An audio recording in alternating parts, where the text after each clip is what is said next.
not realizing that I have to hit live as well as the countdown. Good to know. So welcome.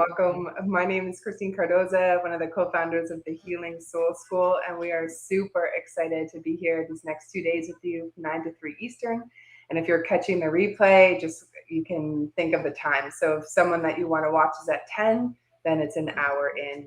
We'll fix up the stuff after, but just if you're watching on the replay and you're confused for all the times. I am an intuitive business coach and energy healer. I basically take the frustrations or your pieces, the magic that I see within you, and we make it make sense, whether that's creating something in your business or releasing some kind of heavies in your life.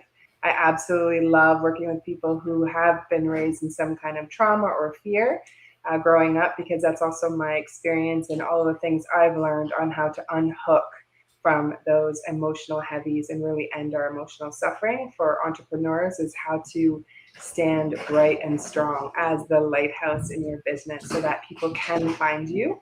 Sorry, my cat is playing here. They were playing with wooden sushi a few minutes ago.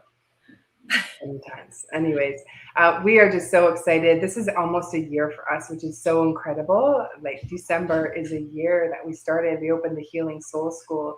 And the vision was really just a place for people who were healers or mystics or those who just wanted to be more spiritual in their life, or maybe they were at home, but they didn't know how to bring that out into their business or into the world, coming out of the woo closet, and really just speaking your authentic truth, working, with other soul-led, heart-led entrepreneurs is what Virginia and I wanted to do with the showcase, is really just bring together communities so we know who our neighbors are. Another really incredible lineup for this month, and I'm super excited. Virginia. Awesome.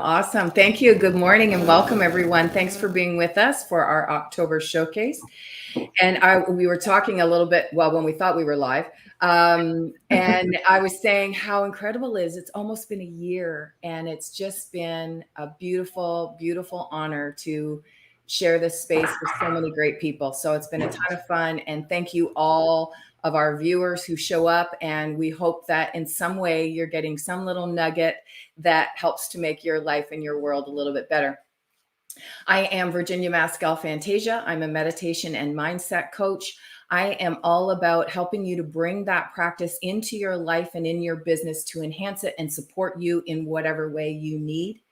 From a business perspective, I have an extensive business background, entrepreneurship, and I'm that person that likes the background stuff. I like to create the systems. I like to create the flow of things and kind of do the background stuff. And so Christine and I together have really married up a beautiful relationship in our business, because Christine likes the front end stuff and being out there and not that I don't, but I feel I'm better equipped to do the back end stuff. So together, this is who we are. We are the Healing Soul School, and what we bring together is really what we want to share in the world. And thank you all for being a part of our journey. Awesome. The cats just ran out of the room. They're in their crazy moment right now. Okay. I'm going to quickly show, before we have our first speaker come on, I'm just going to run down who our speakers are just very quickly over the next couple of days. So let me share my screen. And also really just share, if you're new to us, who it is we are and what we offer. And also, if you have been following us here and there, just kind of an update on who we are. You can reach us anytime. info@healingsoulschool.com or our website, healingsoulschool.com. That way, if things get different and we're not on Facebook or you don't see us, then it's another way to connect to us. This here is a little bit about who we are. So we have created some courses that are really to help you, again, to heal a lot of the stuff and the emotional suffering. And Naked Alchemy is all about that. It's really it's a fun way of how to go in, how to look at yourself, how to heal the heavies, safe vulnerability, how to have that. I grew up where I felt like I had to hide. And that was just like from so many different reasons, but I feel my soul came to heal that. And so now I'm looking back at that stuff like, wow, so neat how it all connects to today. And it's really about the waking up, the taking off of the inner masks. We have this mask of who we are when we're out in the world, and we have a very different mask when we're looking in the mirror or we're alone. And so it's being able to come out and really just feel good about yourself and understand why you have some of the weird things that we do, our coping methods, but really then to heal again, detach from that emotional stuckness that we might be in, or the same things happening over and over. There's a reason, it's a pattern. And then elevate your business vision. This is for anyone who you're a change maker, you want to make a difference in the world, you are probably a little bit woo, or you like spiritual things and spiritual language. That's our jam. And so we're here to really teach you how to get very clear and who you are in your business and what you want to bring out in the world. And also some steps on how to do that, how to get seen. Very, very important. And then the Lightworkers Business Village, again, just community, bringing us all together so that we are connected. We know who our neighbors are. There's some really incredible people out there that you can collaborate with that aren't doing the same thing as you, but it's complementary to your business. So being able to have that kind of community. If you don't have support, either a business coach or some kind of business support community, reach out to us and let's have a conversation and see if we're a fit. And the other one is the business showcase, which you're seeing right now over the next 2 days. And that's free always, to bring really beautiful healers, coaches, people who are doing incredible things out there together. And also meditation. We teach you how to get into that deep and delicious meditation, how to calm your nervous system, regulate yourself so that you're feeling good and you're not in that stuck fight, flight, freeze, whatever your coping methods have been, how to unwind from that.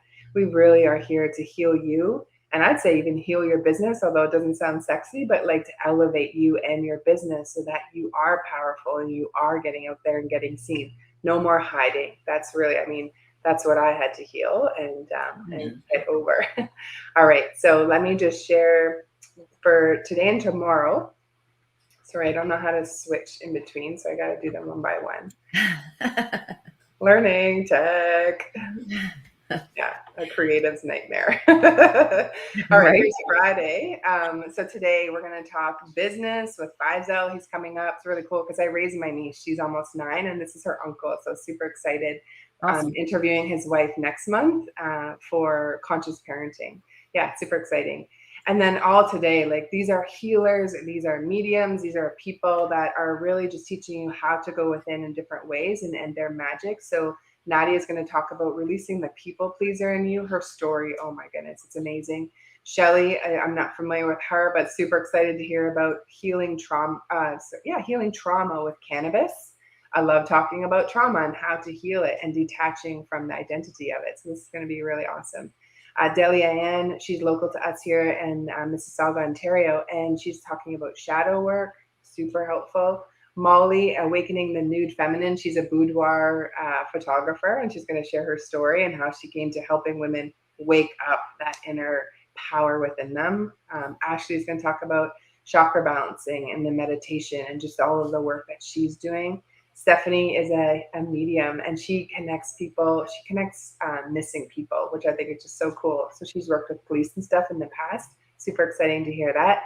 Karena is a witch, a real live witch, and she's going to talk about awakening your witch within. It's a healer. A witch, was definitely misconstrued as far as what a witch is. But, for those who are really tapped into the earth and to the healing powers within us, our intuition. So that will be a really neat conversation. And Blashka, she's local here. I live in Kitchener-Waterloo, and she's an energy healer here. Beautiful, beautiful soul. We're really going to have a great time chatting with her later today. So that is our lineup for today. Tomorrow we have another lineup. Let me stop screen. I'll go super quickly through this just to give you an idea of who we're chatting with tomorrow.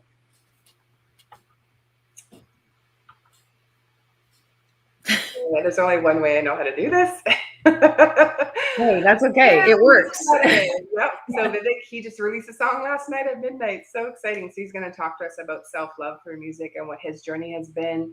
Rebecca, oh man, I heard her yesterday. She's connecting to nature, to the beautiful wisdom of Native Indian with shamanic divine roots.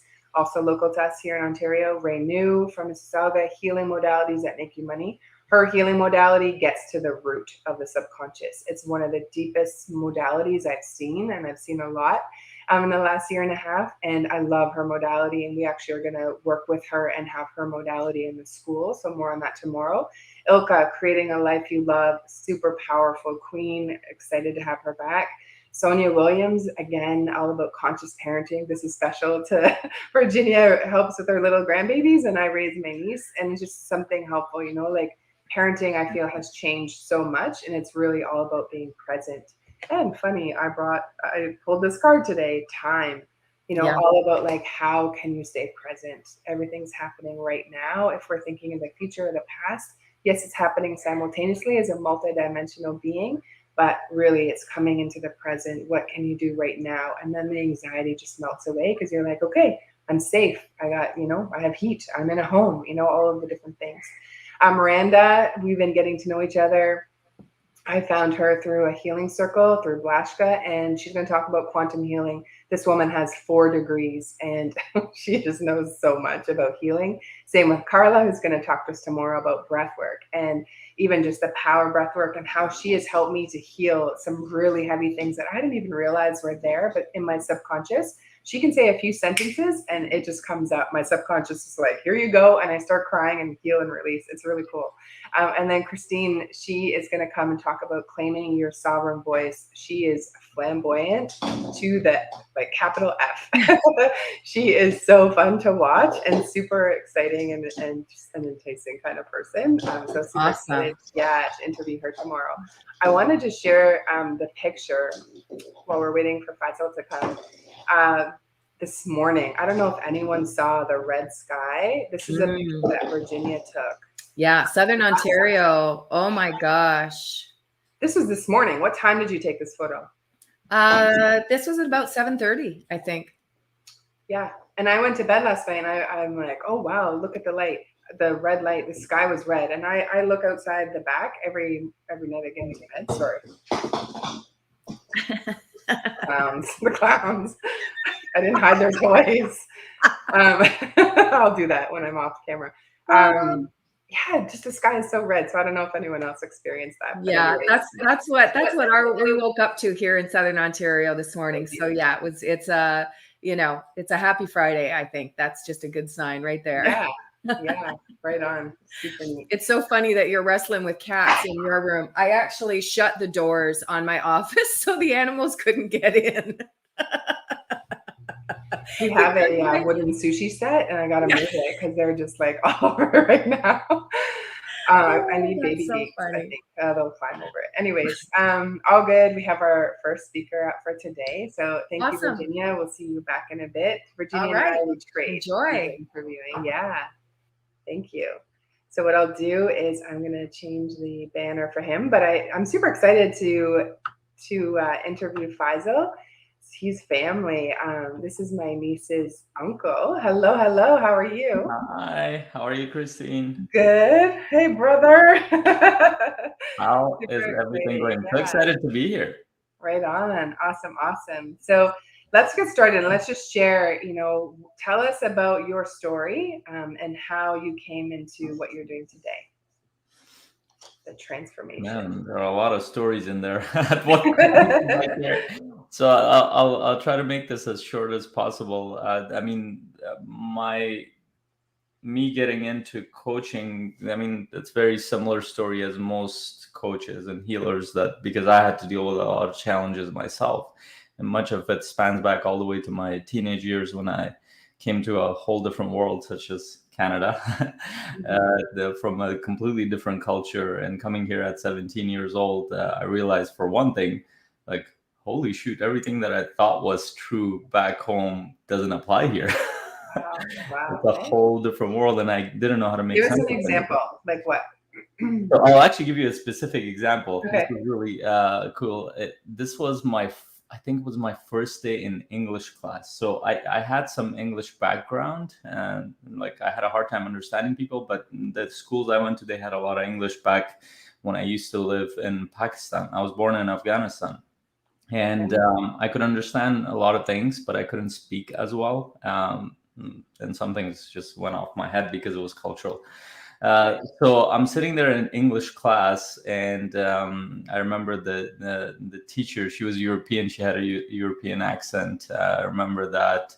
And there was this girl in class. I kind of had a crush on her too. I remember that very clearly. And sitting there, and the teacher asks, shares her perspective. And right after that, this girl that I'm looking at. Like, she gets up, she stands up, and she's like, I think I disagree with what you're saying. And in that moment, I'm like looking at the teacher, I'm looking at her, I'm looking, it's like somebody took my brain, stomped on it. It's like, she can disagree with the teacher? That's not what I was taught most of my life. We couldn't speak up to teachers. We couldn't disagree to teachers. That was just one element of such a huge difference in how we were taught to respect. But by respect, mostly, part of it was respect. Much of it was fear around don't question authority. And that was just one aspect of it. But just the way the things that I valued was not valued here as much. And then over time, I started realizing even the things that are taught here, they were very dogmatic in nature. They're very subjective. They were very perspective oriented. They weren't like objective. And I didn't even know what objective was at that time, but they were context related. So I'm like, what the hell is real? And this actually, because I couldn't make sense of much of this, and the kind of mind that I had, I needed to make sense of a lot of these things. I needed to understand it for myself. And I couldn't. My beliefs were shot. I didn't know what to believe anymore. I didn't know who I was anymore. I didn't know how to belong. I didn't know how to relate to people. And I felt more and more disconnected. And that took me towards all sorts of things, from basically disconnecting from alcohol addiction to drug addiction to even depression for a number of years, leading up to, it's and that's why I said that it's a common story, because it creates disconnection from within us, from our environment, and then leading up to this moment where I had this experience. I still remember this. This was in Toronto region, Canada. I was coming out of the subway station. I was early 20s, and I had come out of multiple nights of going to one party to the next, quote unquote, having fun, but no fun. It was just running away. It was escape from my own pain, escape from the things that I couldn't make sense of, escape from other people. And as I was coming out of that subway station, I felt disconnected. I felt tired. I felt exhausted. I felt like I had the body of a 90-year-old man. And I walk out of the subway station. I had to kneel down because I felt sick. I look around myself. Everybody was walking, going about their business. I felt like my whole life was passing me by. And in that moment, I had an experience that I never thought about it. I had to reflect back. But what I felt was, that was the first time where I felt a huge surge of physical and emotional pain all over my system. It was nothing like I had experienced before. And I felt all of it. But what was incredible was right after that, I felt this level of peace and joy that I had never felt before. And I was like, wow. I thought I was going crazy because, I mean, at that time, I have no awareness of anything. But what was incredible was that month in my life, I naturally, without thinking anything, I started making all sorts of changes. I completely reoriented. I got a job where I couldn't go out anymore. I enrolled into college, and I started reading things like psychology and philosophy and anything that I could get my hands on. And I started going on this journey. It's like there was like an inward, like something had opened up in that moment. And that led me towards all sorts of self-discovery over the next few years. As I was going through school, I studied engineering. In the background, I was actually much more interested in all sorts of subjects, from psychology to philosophy, spirituality, history, sciences related to human behavior and our potential. And the more I studied, the more I realized, the more I felt like almost everything that we do it was less and less meaningful in the world that was in. And by the time I finished school and I went into the job world, I was like, I need to do something different. I was becoming more and more miserable, not in the same way as before, but now was this restlessness because I know I need to do something different. I didn't know what that was like. And it wasn't until it was one of my closest friends. He had lost his job. And I just went to visit him and just spent the day with him. And at the end of the day, he basically shared, he's like, wow, like, he was really depressed that day. He's like, you completely changed my mind about this. How did you do that? I'm like, I did. I was just being there. Like, I helped him reorient how he was thinking. It's like that kind of opened up something. I'm like, oh, maybe there is something to that. Amazing. Can we just pause here one sec? Because I'm so curious. I love culture, and of course, born Canadian. I was born into Jehovah's Witness family and then married into a Baptist family. So like very religious, as far as like Christianity will say. And then you have a different background. What was that piece? I'm just so curious for this perspective and to learn from you is like, how would you describe, like, what was that piece from within as like a higher power, or do you give it a name? So now when I look back, I have to be very, very, and this is where concepts kind of dilute experiences. So that was an experience of connection. You can name it a lot of things, but for me, that was a spiritual experience. That was an experience where, for the first time, I connected with the true side of myself. Oh, love that. And you can call that God, you can call that your spiritual experience, you can call that all sorts of things, but it gave me an inkling of what it's like to be connected, which most of my life I had run away from that, and I never realized that. Right. What I love about even just being connected to your family, because predominantly there's some Muslim in your background and in your family, and just learning about your culture, and it's very different from our family, which I love. And I've lived abroad, I've traveled, so I'm used to different cultures. But what's been really unique for me is seeing from that lens of not judging of like, you're different from us. It's like, no, we're all, these multidimensional beings. Imagine us without our bodies and who we are, or our culture, or whatever we grew up in. Without that, we're all spirit, we're all energy, we're all connected. And so what that does for me is there's no division, right? It separates that, and it helps me to really just unhook from the judgmental ways that I was raised of if someone's different than me, and really just open and embrace everyone. And everyone has their unique story. And I love this conversation and listening to that, because it is connecting now to spirit, the divine, a multidimensional experience. And that's what we teach at the school, because I just feel like, especially in North America, it's, like, we definitely have been taught one way, and that, for our experience for everything that it is, and to embrace that. But there's so many different things outside of what we've been taught that we can embrace to really bring that in, and really just enjoy life as human beings and not these different divisions.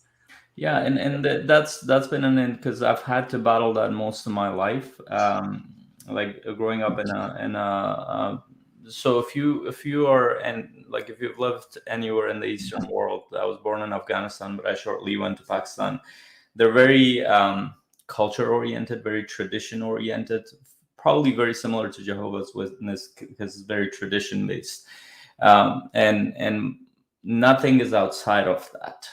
Very few people. I was fortunate to have a dad who was much more open minded, even though he was religious, but he understood one thing from an experiential wisdom perspective, that he didn't know everything.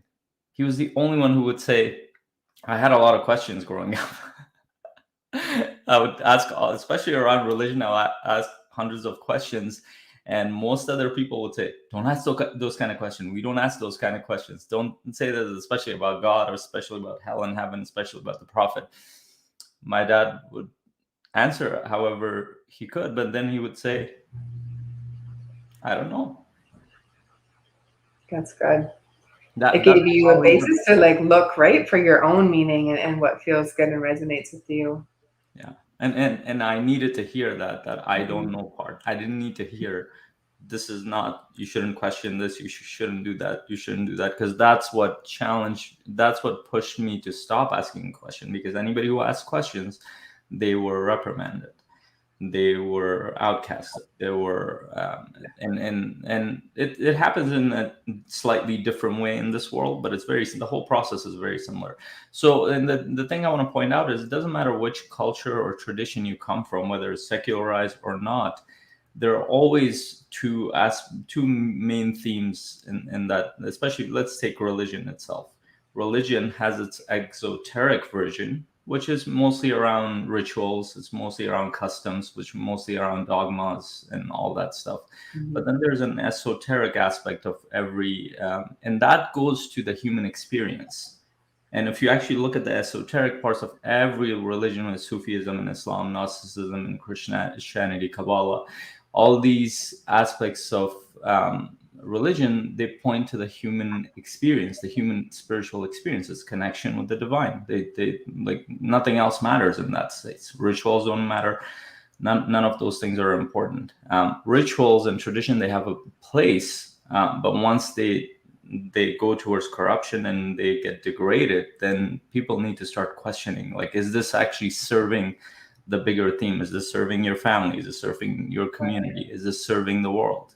If we're not questioning that process, then we will naturally see the separation, because these things are meant to separate you into tribes and nations and all that stuff. Right. And we forget the deeper wisdom in there. Yeah. Yeah. That's so, I love it. Let's have dinner. Sure, yes. Together and just as a side funny, we were making rice and Amelia was complaining that we didn't make it like BB grandma and your family. I was like, gotta get the recipe. Yeah, she's getting spoiled there. It's so awesome though, because she's a real food kid. Like she'll eat craft dinner and stuff. You know, we grew up on very different food and comfort food, but like she is not a junk food type person, except for McDonald's. That's just, I think, marketing, but it's like food. I want real food, not this, you know. Well, her dad is pretty foodie too. Yeah. It was like the one cool thing in our culture. One of the is that with tradition comes a lot of history of certain things, and food is one of the most important. Like food is not just, you just didn't just make it up. It's passed down through generations. And I mean, it was the same in the Western world, except like when you commercialize a culture, what ends up happening, you lose a lot of the traditional stuff. And with here, that's what's happened. And slowly it's going to happen to other cultures who come here too. Right. If this stays, if the commercialized version of it stays. But there's, to your credit, it's hard to compete with thousands of years of tradition. So true. We are so white when it comes to that. Our family, yeah, but all good. We're learning. You can learn it though. Yeah. She came home. Whenever she comes back with food, I'm like, can I have some? So funny. Anyways, let's skip and let's talk about leveraging community for business growth. Your topic today. So you had that awakening and kind of let's go back to when you were helping your friend and you realized that you helped him to lift him up out of his depression. Kind of where did you go from there to where you are now as a business coach? It was funny because even in that conversation, it was like one of those synchronicities. So after that conversation, like, you know what? I wish I was laid off like you. And literally 2 weeks later, that same thing happens. And I'm like the most excited person there is. And after that, they kind of started like, it gave me a few months to kind of reorient. I'm like, okay, I really need, this is my chance to decide what I want to do with my life. And I had to put everything under question. And one thing I realized was that this is not the path for me. The corporate world is not the path for me. Job is not the path for me. I need to do something that I feel aligned with. And that was working with people. I didn't know what that looked like. I had no idea about that, but I knew that I could work with people. Not because, I had a lot of talents, because I wasn't even aware of that. But what I did, I loved connecting with people of all sorts. It didn't matter. I wanted to learn from people because it would help me understand myself more. So I came across on YouTube, as on my search, a video of Brendan Burchard, who's the coach and my trainer. And he's written a few books: High Performance Habits, The Charge, and Motivation Manifesto. So I went to one of his. Well, that was the time Sarah and I decided, like, you know what, we need to make a big change, because we were becoming miserable, more and more miserable in our life. Our relationship was not in the best state. Like, we didn't know where we were heading. Financially, we were not in the best. Like, we need to make a lot of changes. So we decided, this was like the most, like, we didn't have a lot of finances. We were like, screw credit, screw all sorts of stuff. Not the smartest thing to do, but for some reason we felt called to do that. Like, we're going to take a month off. I don't care where we're going to find the funds for it. We're going to go to a couple of seminars. We went to a spiritual seminar. We went to Experts Academy by Brendan Burchard. We're going to figure out what we're going to do with our life, because we're not going to figure it out in our environment, Right. in our closed off environment. Right. So we took literally almost a month off. We went to the West Coast. We traveled all over California. A lot of cool experiences there. And we even took a cruise down to Mexico there. It was, but that not only helped us connect at a deeper level, but it helped create a new vision for our life. And in the process, when I went to Experts Academy, this was the first time I met people from 47 different countries coming there to, not even knowing what, but for the most part coming there to make a difference in the world. Right on. I was like, holy shoot, we're not alone. So cool. I have goosebumps. That's awesome. I love big events. Like, I'm such a people person and totally a social butterfly.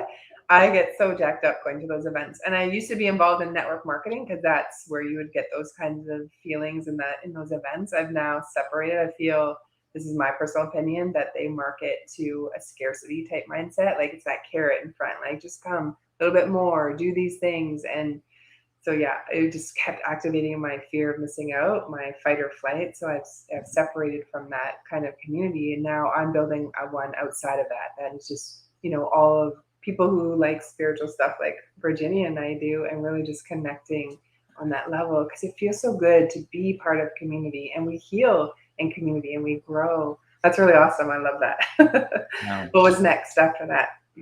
So and that's where we signed up. It was actually Sora that like, we realized that we can actually, because what Brendan Burchard was teaching was, you can take whatever you can turn it into a career, a business. Wow. I didn't know that, and he gave you a framework for that. We took that, but also what he offered was certified high performance coaching certification. And I was, at that time, I was like, no, I can figure it out. I was very ego based, but Sarah was like, no, idiot, you take that. We need this. Love your wife. I don't care what it takes. So she took that, but then a week later she handed it off to me. And that was around the time we had our first daughter too, Leah. Probably seen her with Amelia. Yeah. And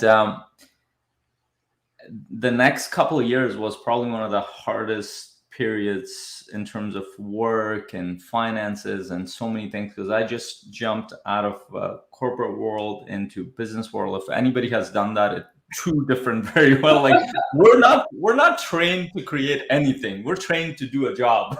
Yes. I realized that pretty fast, because as soon as you go into this world where you don't have any direction, you have to create it. Yeah. You are not equipped for that. I was not equipped in any way. And as I started going there, even though I had a lot of awareness, I realized, holy shoot, it was like I was caged, and all of a sudden somebody opened up the cage and I'm going into the wild, and I don't have any skill sets. Right.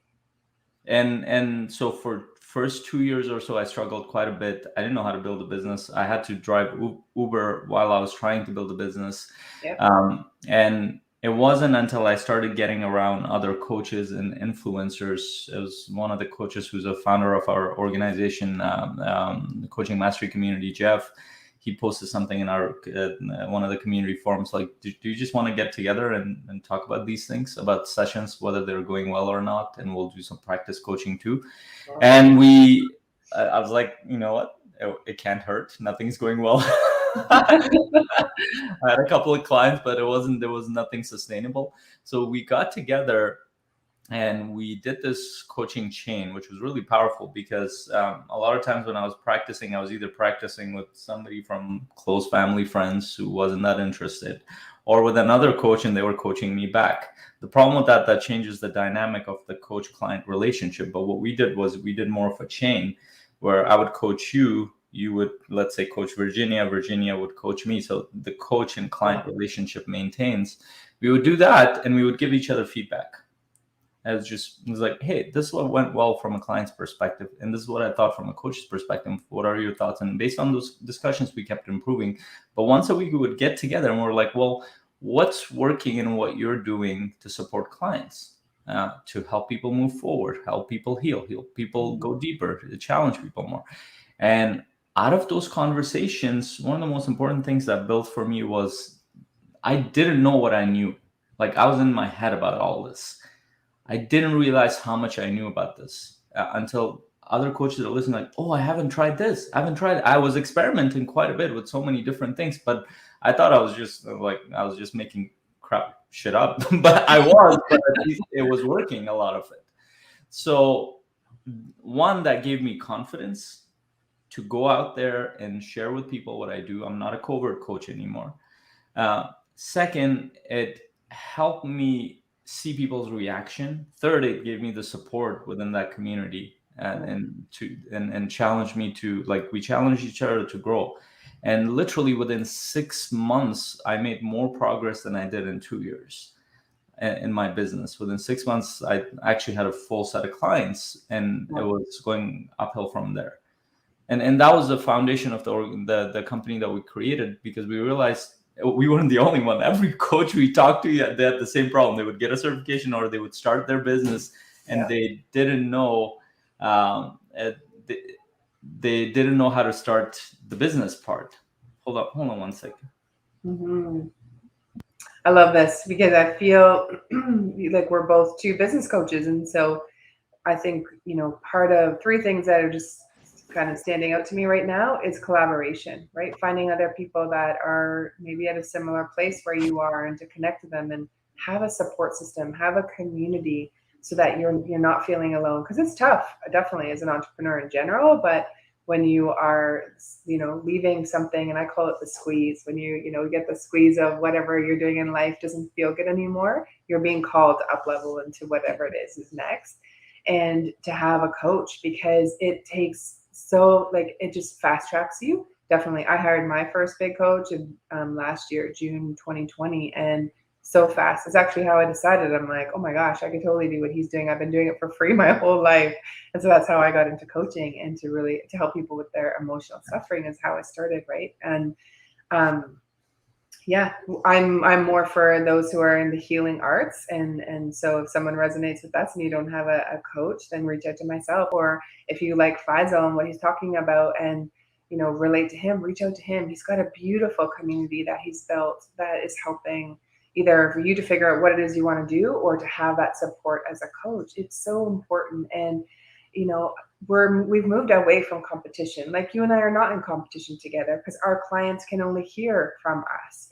But now we're in this beautiful space, thankfully, of collaboration going forward, the world and in business, and whatever it is. You don't have to be a coach. Like, you don't have to, come to us because you want to be a coach. Not everyone could be a coach. We realize that. But if there's something that you absolutely love to do, whatever it is, and helping others, then we can help point you in the same direction as well. Go ahead, continue. Yeah, and I love that. And there's a point around collaboration. It took me a while to click that. And first of all, it's common sense, but that's, my mentor would say, common sense is not always common practice. Most of us don't practice common sense. But as human beings, we don't work alone in isolation. That's just our biology, our biology, our evolution doesn't support that. But this is actually a very Western thought, that, oh, you need to prove yourself, you need to raise yourself up, you need to be a success. It's a very individual mentality. It has certain applications, and it's powerful in certain senses when you need to recognize your own power, but nothing, and this is all those people that you see sitting on stage, standing up on stages, they're not alone. It's the illusion of them being alone. The problem is that when most people are looking up, they only see that person. They don't see the army of people that have supported them to that level, the communities that have supported them, of other marketers, other coaches, other masterminds who've gotten them to that level. And that was the illusion that I fell into, is when I would watch, it's like, and they would say it too, is like, work with other people, collaborate with that, but they weren't modeling it. And this was my biggest problem to this day. It's a big problem with anybody on stage. You're telling people to collaborate, yet you're standing there alone as a thing. That's why I don't believe in the individual. I don't do anything alone, to be honest. It's just like you in Virginia. I have a podcast I do with my business partner, the organization that I have. Coaches, that's with 5 other coaches. Even my group coaching community, I'm collaborating with my clients. Cool. So there's nothing that I do as alone, because I realize how much of an uphill battle it is, and it doesn't work. So if anybody feels like they need to make it alone, that's a thought we've bought into. It's not real. It doesn't work. Nobody has done that. It's completely made up. Yeah. I've been just in my own coaches that I've been following, and I've been privy to having some inside information. They have their struggle points too. No one has their shit figured out. Nobody, right? Whether define your level of success and what that looks like, or growth.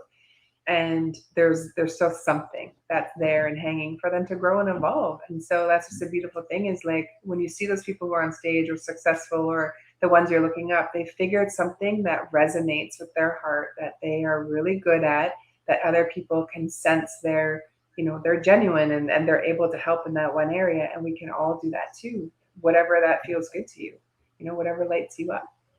Yeah, definitely. And one of the things, I don't know if you've noticed that, because I've been around quite a few spiritual communities, and this is a funny part about human beings. Anything that you do eventually becomes a dogma, eventually turns into this, like a rigid structure of thinking, because it becomes collective in nature. Right. And the problem happens when you go towards the whole spiritual side.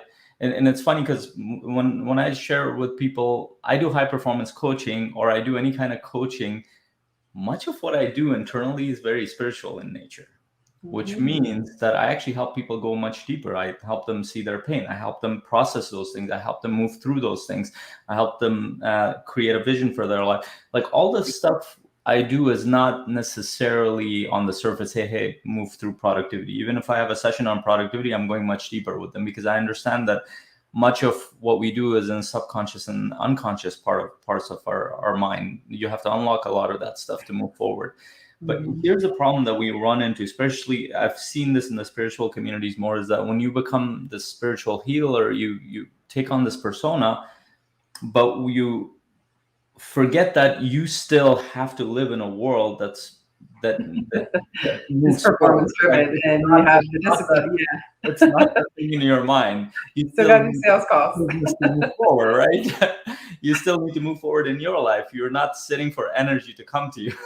Right. Totally. I agree with you there. And this becomes really, really important, because business, unless your business is operating, you're not supporting anybody. Right. It's the nature of the world. Unless you go create a separate community somewhere and it's just you're with those people. If you're going to operate in the world, we have to work within the rules of the world as well, while maintaining our spiritual integrity. Yeah, it's so good. And I grew up in a cult, so I'm very aware of, like, yes, I have my beliefs and the things that work for me, but that doesn't mean that's for everyone, right? It's like, this is what our experience is, but the good thing is like, you get to do you get to, whether it's in your business or in your life, you get to live the way that resonates with you, and it's all okay for everyone. We're just, on different, I say we're on different frequencies or different vibration points. If someone resonates with me, awesome. I know there's people who don't resonate with me, and that's awesome too, because they're not my people, and I could just work with those that are looking for the direction in the way that I've built, or, kind of. And for me, I'm very open. I have been, like, especially around all of the religions, the different kinds that I've been. I went to Catholic high school too, you know, all of that, and seeing how, you know, the sects and sect, SECT, and just like the different ways and how the separation can happen. I'm super hyper vigilant, especially in the spiritual community, because it's so easy to fall back to, you know, very strict ways of doing things. And it's like, no, that there's not only one way. It just all depends on what resonates you, and things change. You might actually feel this way right now, and in a year you're on a totally different, you know, way of living or viewing the world. It's really just coming back to that piece, I feel, of us being multidimensional beings, right? And having the different layers and whatever that's going to look like for people. So I'm curious, what are your, like what do you consider a spiritual community? Good.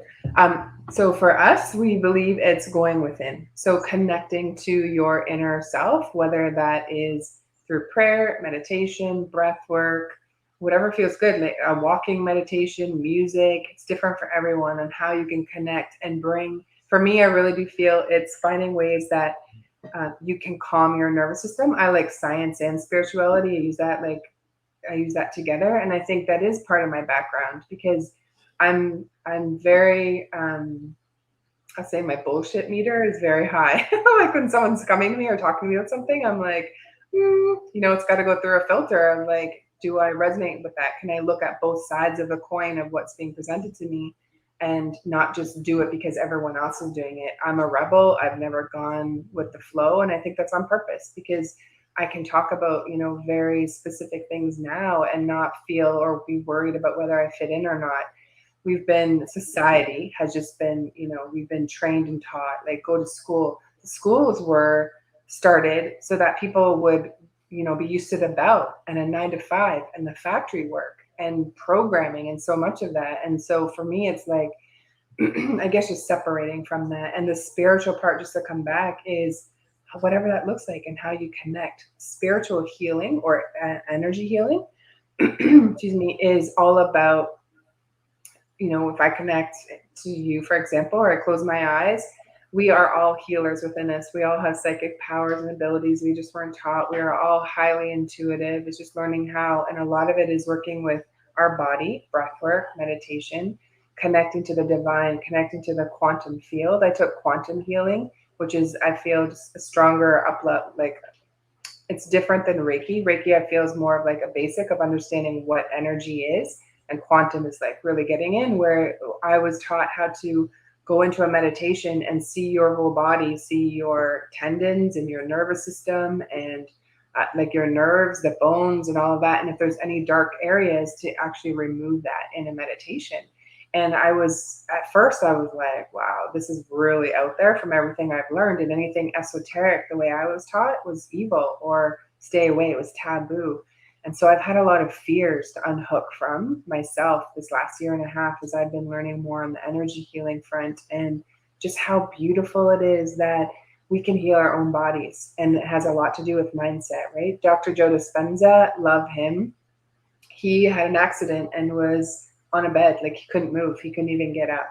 And they said, you'll never walk again. And he knew about the mind. And he basically for 3 months laid there, and he imagined in a meditative type state, and there's different levels of the brain states, right? So you can reprogram your subconscious and how your body is reacting from your thoughts and what you're thinking. And he healed himself. He got up, and now he's teaching other people how to do it. But the cool thing I love about his research is that he has scientific experiments that he does. So someone will come to his sessions, they're usually a week long, a retreat, and he does a brain scan before. And these are people who've never meditated and don't know about spirituality or never had that kind of connection. And then within 4 days, their brain is totally different, where any of the fight or flight that you can see in the brain, you can have brain scans done. Dr. Daniel Amen is a good clinic for that, from what I've seen. And the brain is totally changing. Daniel Amen too. Yeah. Even in a meditation, like just when you do a meditation, it's not just about like coming to present and you're not sitting in lotus position at all. It really, for your brain, is super helpful. Even we say to do it 2 a day, once in the morning and once, in the afternoon around 2 2 o'clock or so. It's better than a nap. It actually rewires your brain into a place where your prefrontal cortex is open, so you see the opportunities that are available to you instead of being stuck in this fight or flight where our brain shuts down. There's certain scientific things that happen in our body that we can rewire so that we're in this calmer state, more of a spiritual state. It's, yes, there's a spirituality, but I'm not like so far out there. I'm not sitting in, a lotus position on the couch waiting for my manifestations to come. Not at all. There's a very active part of, we also have to be aligned in our action and what we're doing. What are the things that feel good? What is moving us forward? But also in that calmer state, or in knowing how to tap into the quantum field when you close your eyes and you're in a meditation and you go to a different place. It's called your imagination, right? That you can really change your life and what's happening in the experience. You can visualize and imagine, the life that you want, but actually feel it as if it's there and it's happening. And then what happens for me, and this, it's been really incredible, this shift, instead of the scarcity and the struggle that I grew up in my whole life, now I'm in this energy shift of, I've been able to attract the things that I want, but I actually see it, and I see the proof of it, where now I'm a magnet, as opposed to before I feel like I was repelling the things that I really wanted. But going in and doing that healing and the inner work and those patterns and connecting all of that, plus connecting to the spiritual side of me and what is bigger than my life, and and outside of my body, what that is, it really has just brought me to a space of now being an attraction, or I call it pull magnet, where clients, or even Amelia, getting her ready in the day and stuff, or she was having a day yesterday, being able to, then now I can tap in, regulate my nervous system, so that she's also feeling that energy and able to calm. Maybe I was thinking about that last night. Like, she came in and was just kind of like, throwing out there, just in a little bit of a temper tantrum, as she came in from school. And I'm thinking, I wonder if there's something in my energy field where I was feeling agitated about something that set her off too.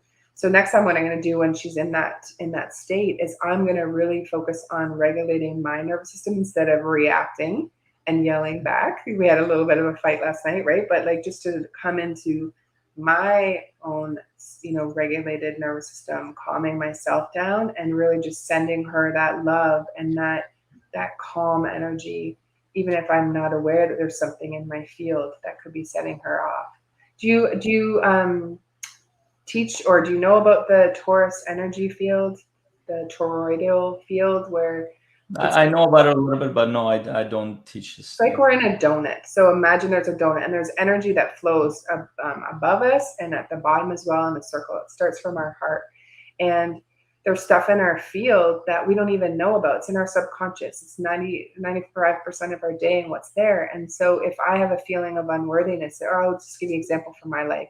I have a feeling of rejection and abandonment. I don't know my dad, so I lived my whole life with that. And so that fear of rejection has been really strong and prominent in my own life. And it affected everything, my relationships, my business, and all of that. But I've been detaching from that. And so now, with that energy field of, I am worthy just for being alive. We're worthy as the day we were born. Society has taught us, others, especially religion, like, you got to do all these things to be worthy. No, you don't.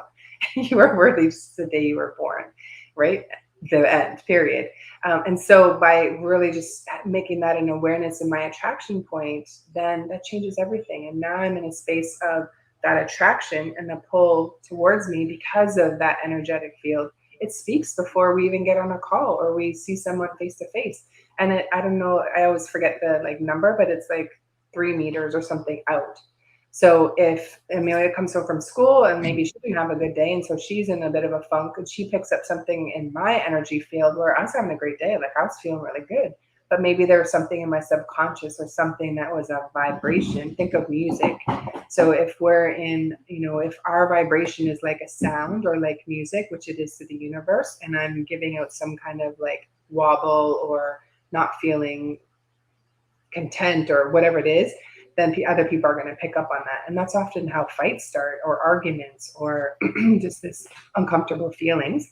Excuse me. So really knowing what is in our toroidal field, and healing the stuff that's in there so that we can release it and let it go.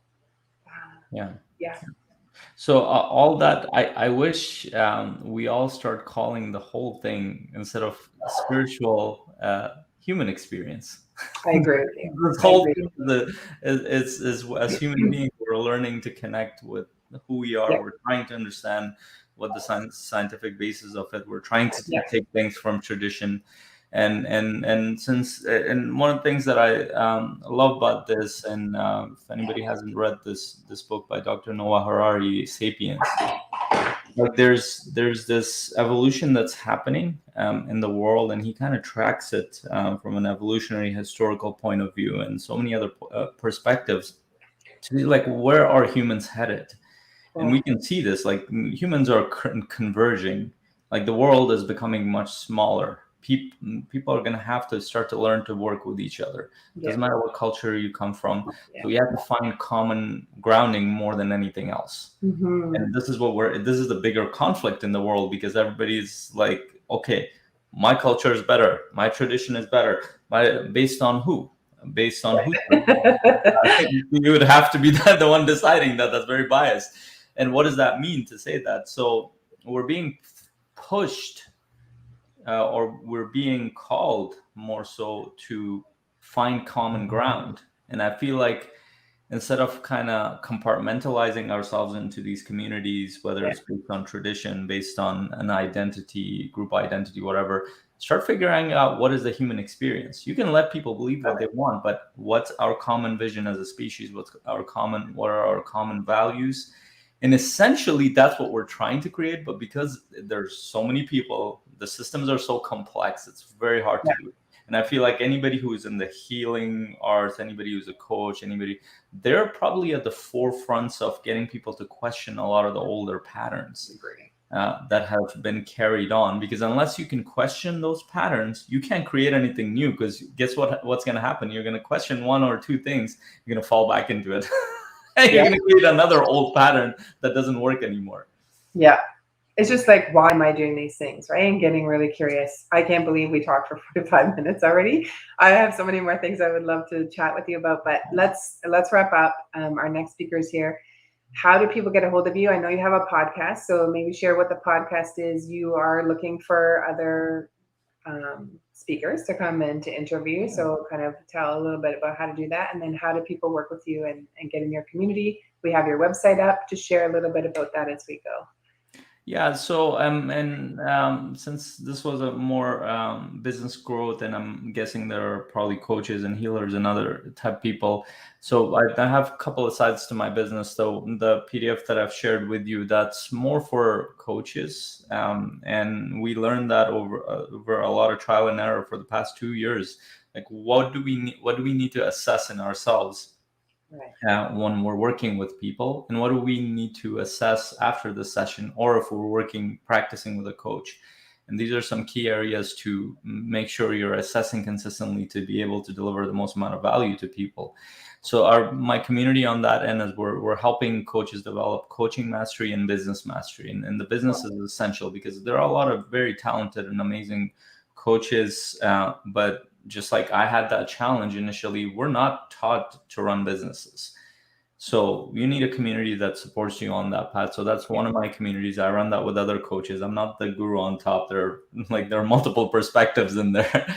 And then I have my other community, which I'm collaborating with a few people, which is based on the high performance model, but my interest is always deeper. I don't stay on the surface of anything because my growth has been trying to question almost everything, and I'm consistently doing that. So if you want to go deeper, if you want to move forward in your business, in your life, in terms of your self-awareness, in terms of your relationships, then I take you through a process that's been proven to work, but also I take you through something that I've gone through myself and I've taken thousands of clients through.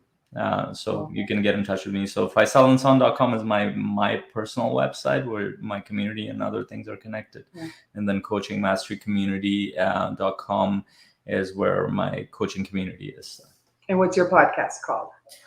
The podcast is it's a relatively new podcast. We've done 8 episodes, called the Coach's Journey Podcast. So if you're a coach or a business strategist of any sort that can support coaches, add value, reach out to me. I'd love to have you as a speaker on the podcast, and you can check it out. It's on YouTube, it's on Facebook, it's on, at this point, it should be on many of the platforms. We're having a lot of challenges, but I know it's on Apple, not Apple Music.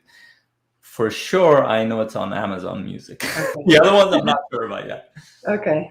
Well, for anyone who's watching and for yourself, like, we've been interviewing on average about 18 speakers a month since last December. So on our YouTube channel, Healing Soul School, we have all the past showcases that are there. But you can even just look at like the description on the speakers and what their title is, and you may find.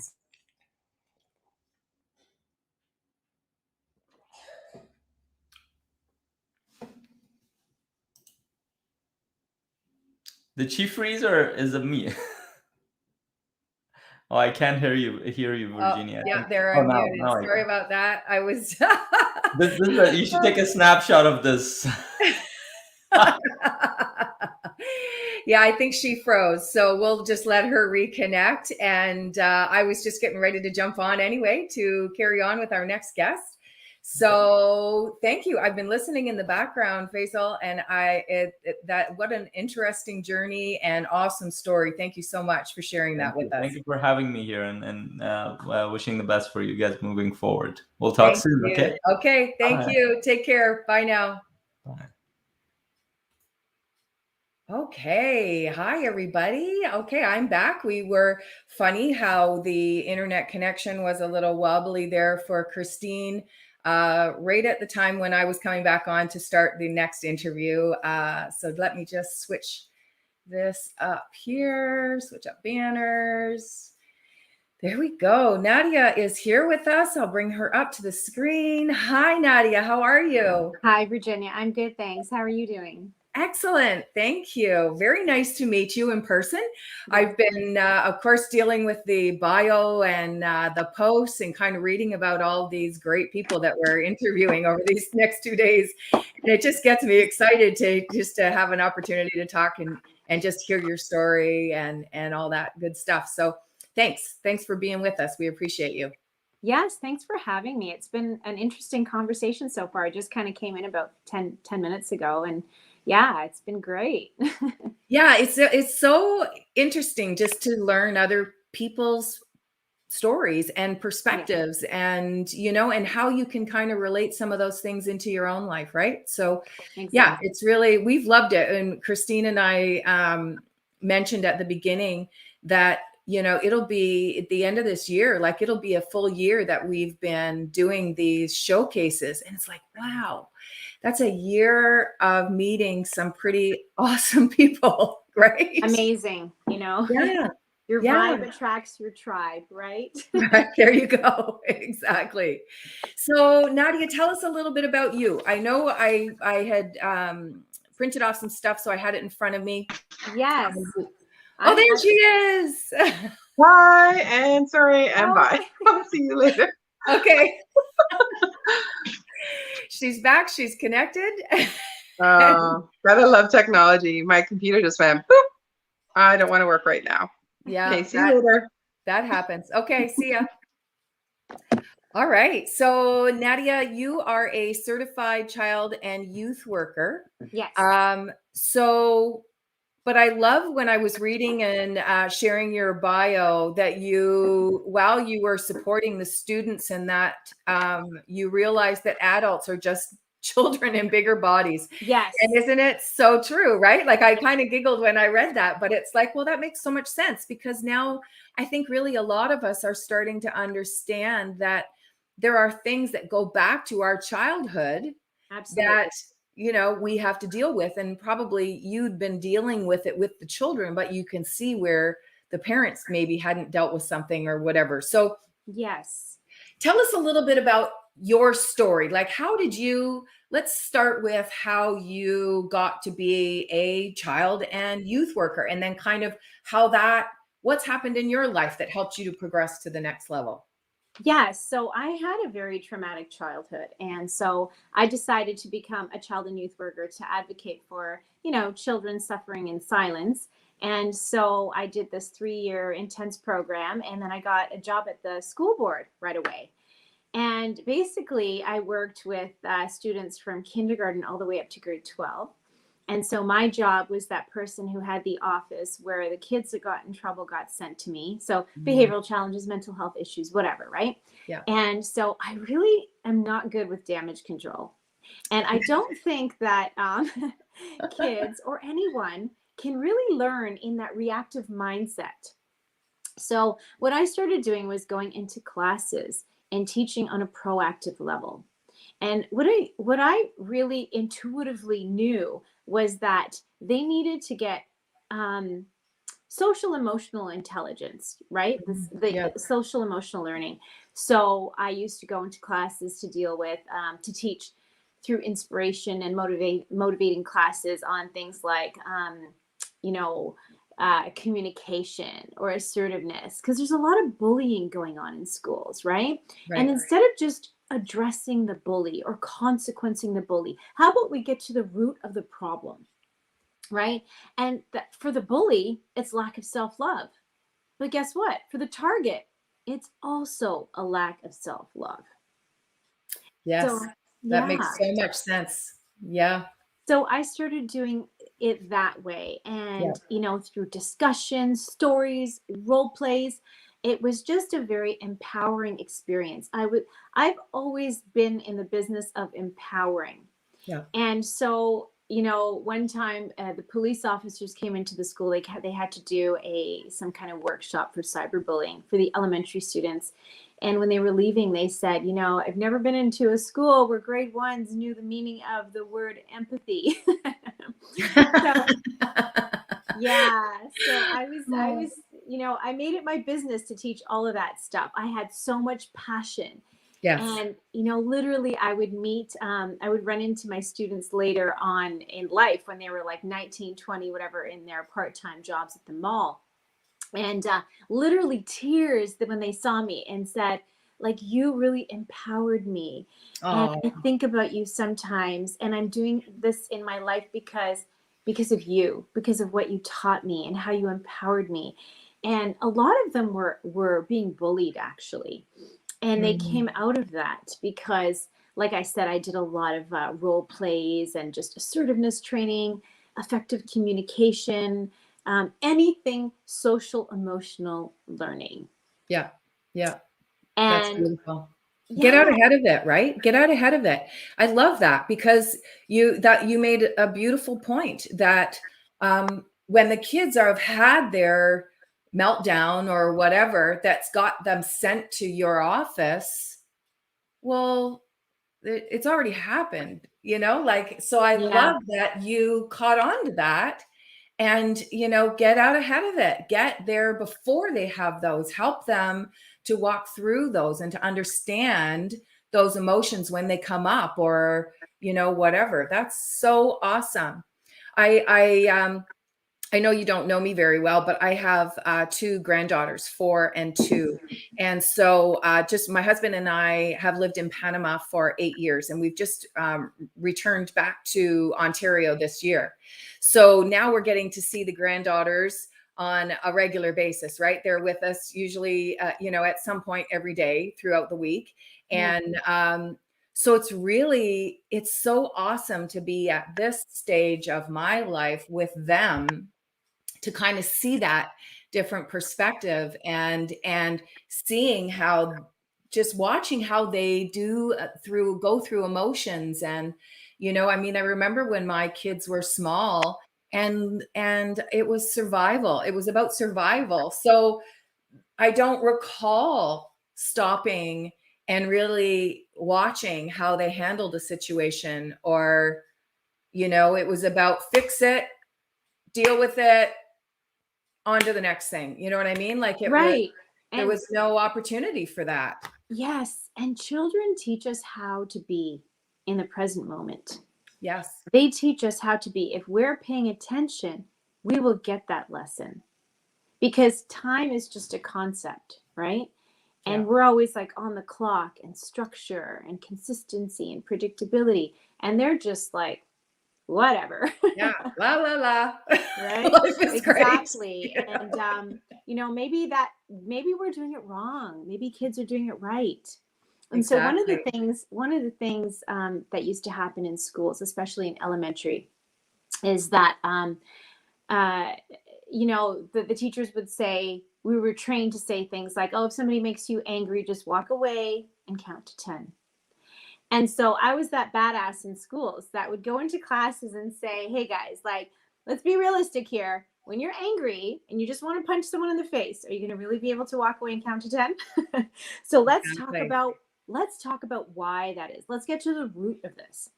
It's because we haven't trained our bodies to relax when we are not angry. So we don't know how to do that. And this was like years ago, probably like 20 years ago I started, and I didn't know about mindfulness at the time. This is such a buzzword now, right? Right. But Yeah. I intuitively knew to teach these things, right? Mhm. And so I used to go into their classes and like print those mandalas. Like they didn't have adult coloring books at the time or whatever. And so I went online and I printed these copies. So when the adult coloring books came out with these mandalas, I was surprised, right? And then Yes. I would put on you know, YouTube, relaxing nature sounds, you know, with the piano in the background. And I would just get them to color like those intricate designs.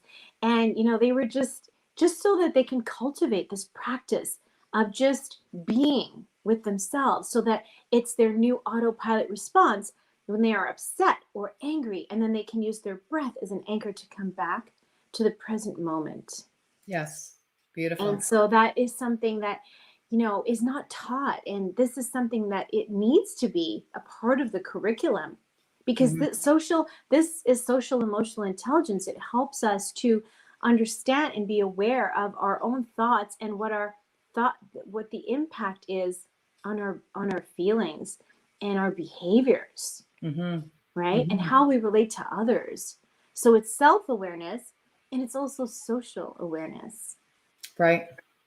And then as you look as adults, I mean, again, those emotions, those feelings that maybe were trapped as a young child, and how that manifests into, you know, problems, health problems, and different things as adults, as if we're not shown how to deal with that properly, how to release that and move through it. Right.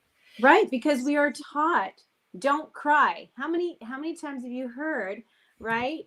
Someone say or being told or told somebody because this is our conditioning, right? Our hardwired conditioning that Yep. tells us, "Oh, don't cry. It'll be okay." Yeah. Right? Yeah. And it's because we are not comfortable sitting with other people's discomfort. Yeah. Yeah. And we have to normalize it. And we Yeah. have to be okay with that because the only way around it is through it, right? Exactly. Yeah. I was working in a kindergarten class once where the supply teacher was doing attendance, and there was a little boy there, and he missed his mom or something, so he was crying. And she Mhm. looked up at him and she goes, "Oh, you don't cry. You're a big brother."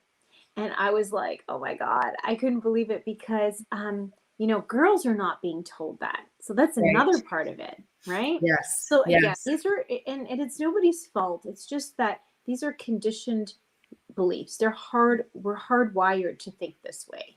Yeah. But we need to, you know, really question that. And with the practice of mindfulness, we, you know, get that ability to have critical thinking and to really really understand, like, is this right or is this wrong, right? Yes. Yeah, exactly. That's so true. Now, so so now you've kind of, when you lead me kind of into what were the next steps. So you were working with children, you were doing all of that, and then how did you come into the realization about the parents and kind of tying into that, and what are you doing now? Like lead us through that. Yes. Okay, so I worked there for 25 years.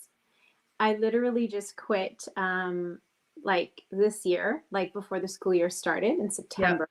Mm-hmm. And so for the past maybe 4 years, I decided that, you know what, I made a decision, right? And the universe always conspires to make it happen. And my decision was, I will not be in this job in my next decade of life. There's no way. So I started to prepare by taking courses and things like that, because I just wasn't happy there, because my views did not align with the systems. Yeah. And I wasn't happy there. Yeah. And so I'm really passionate about what I do. And I was really creating impact for the students there. But then my passion shifted to working with adults. Mm-hmm. And, you know, one of the things is when I got into conscious parenting. So I have 2 boys of my own. One is 20 and the other one will be 16 in a few months. But I started to explore conscious parenting. And about 5 years ago, I flew out to New York City to see Dr. Shefali. That's Oprah's parenting guru, who, you know, aligns Eastern philosophy with Western psychology. So I really started to get into that and really started to learn about inner childhood wounds and reparenting ourselves. And I really started to see that, you know, educators and parents, like, we're all just, like I said, adults. I mean, children in bigger bodies. Yes, who are walking exactly. around, who are walking around having our own tantrums because we haven't released, you know, all the things that we needed to release or really explore or be aware of. Why are we feeling this way? But we're just hiding it because now we've developed an ego. And so it's just easier to just hide it as you get older. But then you're suppressing it and not dealing with it. And then having these, this is when we find ourselves in relationships or jobs where we're just kind of existing. We're not living, we're existing. We're not thriving, we're surviving. Yeah. And a lot of us are in survival mode, and that's not what life was meant to be. But they don't tell us that. It's just like, hey, you know, let's go to school. Let's go and get post-secondary. Let's graduate. Let's get married. Let's have kids. And let's just walk on the sidewalk. Right? Right? Yeah. So, like, is that all there is to it? I'm pretty sure I'm not here for that. Yeah. There's got to be more to life than this. And I think that's all of us kind of, you come to that question at some point in your life, you know. For me, it was 10 years ago, you know, and we sold everything and moved to Panama. And love that.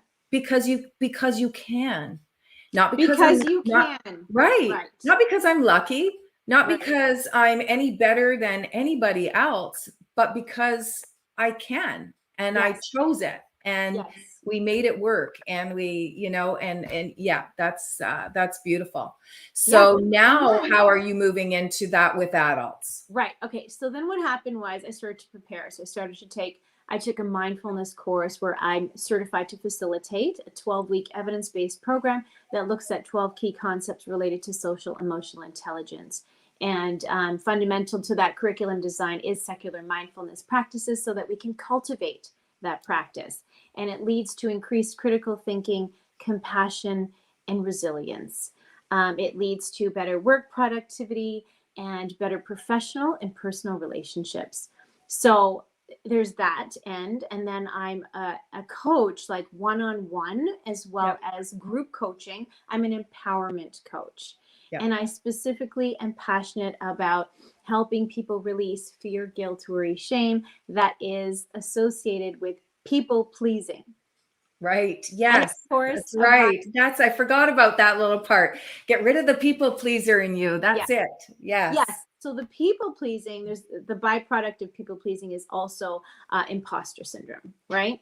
So I should have been the poster girl for imposter syndrome and people pleasing. And so oh my God, I can't tell you how passionate I am about empowering people. It's just my thing. It's my purpose in life. Yeah, perfect. Is facilitating empowerment. I just love it.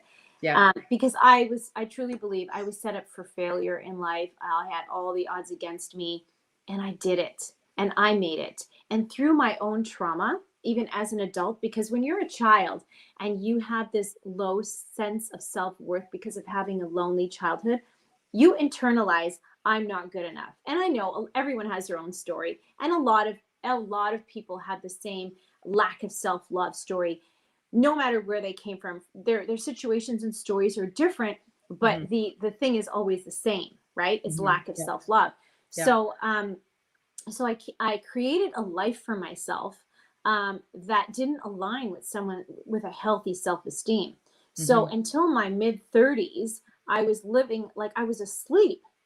And then I started to wake up in my mid to late 30s. And then, you know, when you start to do that, people try to bring you down because they're like, Yeah. whoa, what are you doing? I was married for 15 years.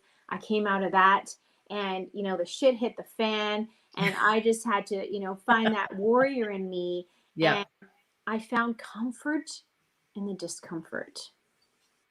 Because I think you and the previous speaker were speaking of, no, it was Christine, right? And Yeah. the previous Yeah. speaker, they were talking about really really questioning Yeah. the conditioning, questioning the beliefs that you were raised with. And that was one of the things that I did at the time. And people were not liking it because Yeah. I was changing, but I was changing for me. And I had to honor myself. And Yeah. when we're not honoring ourselves, we have all these narratives in our head. Like, oh, you know, it's a paycheck. I get paid. I mean, this is all I can do. I'm not credible. Or, you know, this person is the best that I can get. Oh, I created a family with this person. Oh, I committed to this person. Oh, I can't do better than this person. Oh, what will happen to me? These narratives are a result of a lack of self-love and a lack of self-worth. So instead of addressing those things to solve that problem, how about we just start to love ourselves, cultivate love, self-love on an unconscious level? Yeah. Right? Because these feelings are sitting in our subconscious mind. But guess what? Our unconscious mind is the thing that is running the show in our lives. Yeah. It's like when we're driving, right? We go from thinking to doing to being. We think about, okay, we have to put it in reverse, we have to put it in drive, put the car in drive, and then we're doing. But then now if we've driven for a long time, we're just being. Like, I don't think about putting my car in reverse. I'm just driving, right? Yeah. So, and just like if you have like a deadly lock, like a combination lock or a keypad lock, and someone asks you what the code is, you might not know, but when you're doing it, then Yeah. you'll know, because it's the unconscious mind that is really running the show. It's Yeah, in control. exactly. So wouldn't it make sense, just like programming a computer, that we reprogram our unconscious mind so that we can align our unconscious beliefs with our conscious goals? Yeah, exactly. Beautiful. I love that. Right? And sometimes the shit has to hit the fan, you know, because I had a client call me this morning and we had done a hypnotherapy session and I asked her to visualize her ideal life, what she really wants. Right. Mhm. And so she visualized that. And, you know, we did some work on that with hypnotherapy. And then she was like, oh my God, the shit hit the fan, this and this and this happened, whatever. And I was like, yeah, this aligns. It aligns. And I know it's bad. Find comfort in the discomfort. But many times people stay stuck because they don't want to feel comfortable, because they've assigned, you know, negative connotation to this. It's not negative. It's beautiful, actually. You know, when you, like Wayne Dyer says, when you change the way you look at things, the things you look at change. Perfect. Yes. Yeah, that's it. Exactly. And, you know, it's part of our growth. Yes. You know, it's part of our in life and how we move forward. But yeah, you're right. There are so many people that just stay stuck in that because they don't want to go through the uncomfortable, right? Right. I'm plugging in my iPad because what happened was this, it's not compatible with my laptop, the MacBook. So I was like, oh my God, I have to sign in with my iPad. So let me just turn you upside down for 1 second. Sure. The last minute technical. I know. Oh my God. It's like when Christine got frozen there. But yeah, exactly. Yeah. we're learning to live with this, right? That's about it. Yes. Oh, so you're working with hypnotherapy and NLP, and now is that more on a one-on-one thing? Like, how does that kind of work into your business? Yeah, so I do one-on-one and I do group coaching as well, depending on the needs of the client. So I always offer a half an hour discovery call, like a clarity call, to define their needs. And yeah, so that's group coaching for empowerment or one-on-one. Awesome. And then I'm also launching an app right now.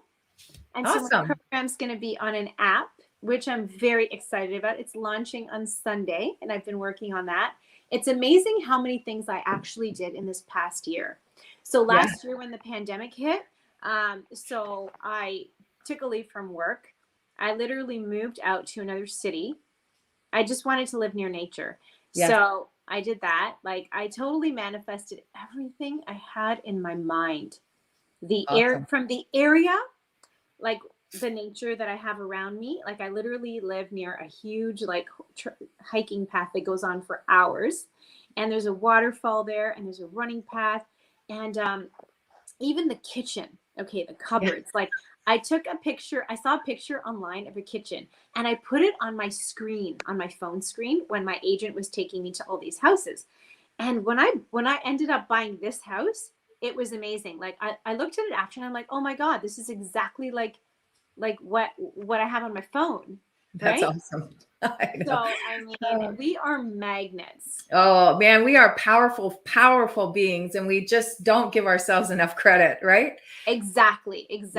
Only people knew how powerful they are, and how we are actually co-creating our lives. I was just going to say that. Yeah, we are so the much co-creators. Yes, Yeah. exactly. So I always say I gave my friends a plot twist on my life once again. I moved, I left my job, and I started a business. And you know what? Did it take courage? Yes, of course it took courage. Like, I literally left my job to go into a business. Of course, that's scary, being a single mom with a mortgage. But hey, I'm not scared because I'm good at what I do, and the universe always has our back. Right? Exactly. 100%. 100%. We really need to get out of that mindset of survival and fight or flight, right? And really come back to the knowing that, you know, we're not here. We're not meant to suffer. We are here to thrive. We are here and we are supported. And we, you know, and yes, it takes a little bit of courage, but, you know, you can do it. You can absolutely do it. Yes. So that's so awesome. What a great story, Nadia. Thank you so much for being with us and sharing a little bit about you and what you do. Now I've got up here that your Instagram handle, that's a good place to get a hold of you. Yes. Nadia.wellness. Yes. NDIA.wellness. Yes. Okay. And what, is there any other place that, you know, or anything that you want to direct anyone to? You can go to my website, www.empowermentthroughhealing.com. Nice. Okay. I'm sorry. And I missed that. I must've missed that on your, or I would have put that up there. Oh, okay. Yeah, no problem. So empowermentthroughhealing.com. And there is a link there that will direct you to, discovery calls. So you can click on the link and then schedule a call with me. Perfect. And just learn a little bit more about who you are and what you do for this world. That's awesome. Yes, that's right. Awesome. Well, thank you again so much for being with us. Wishing you much success on your new endeavors. Thank you so much. It was great meeting you. You too. Have a great day. All right. You too. Bye now. Bye. Okay. That was awesome. That was Nadia Hussain. And next guest we have, I just got to switch this up. Dr. Shelly coming up. And I'm just going to fix my lighting here because I feel like I'm glowing. Sorry. Oh, there, that's better. Okay. Dr. Shelly, hello. Welcome. Hello, my dear. How are you? Excellent. Yes, very nice to meet you in person. I just to give everybody a little bit of a rundown. I had mentioned earlier that my husband and I had lived in Panama for 8 years. We had packed up and sold everything in Canada and moved to Panama. This year, we moved back to Ontario, and in the community in the rainforest that we had lived for almost 4 years was a community called Altos del Maria in Panama. And it was just, we were so, if you followed me on my Live Your Dream Anywhere page, we were just surrounded and supported by nature. It is the most healing and magnificent location I have ever lived in. And I was so blessed to be able to live there. And I think it was right around, because I left at the beginning of February to come back to Ontario.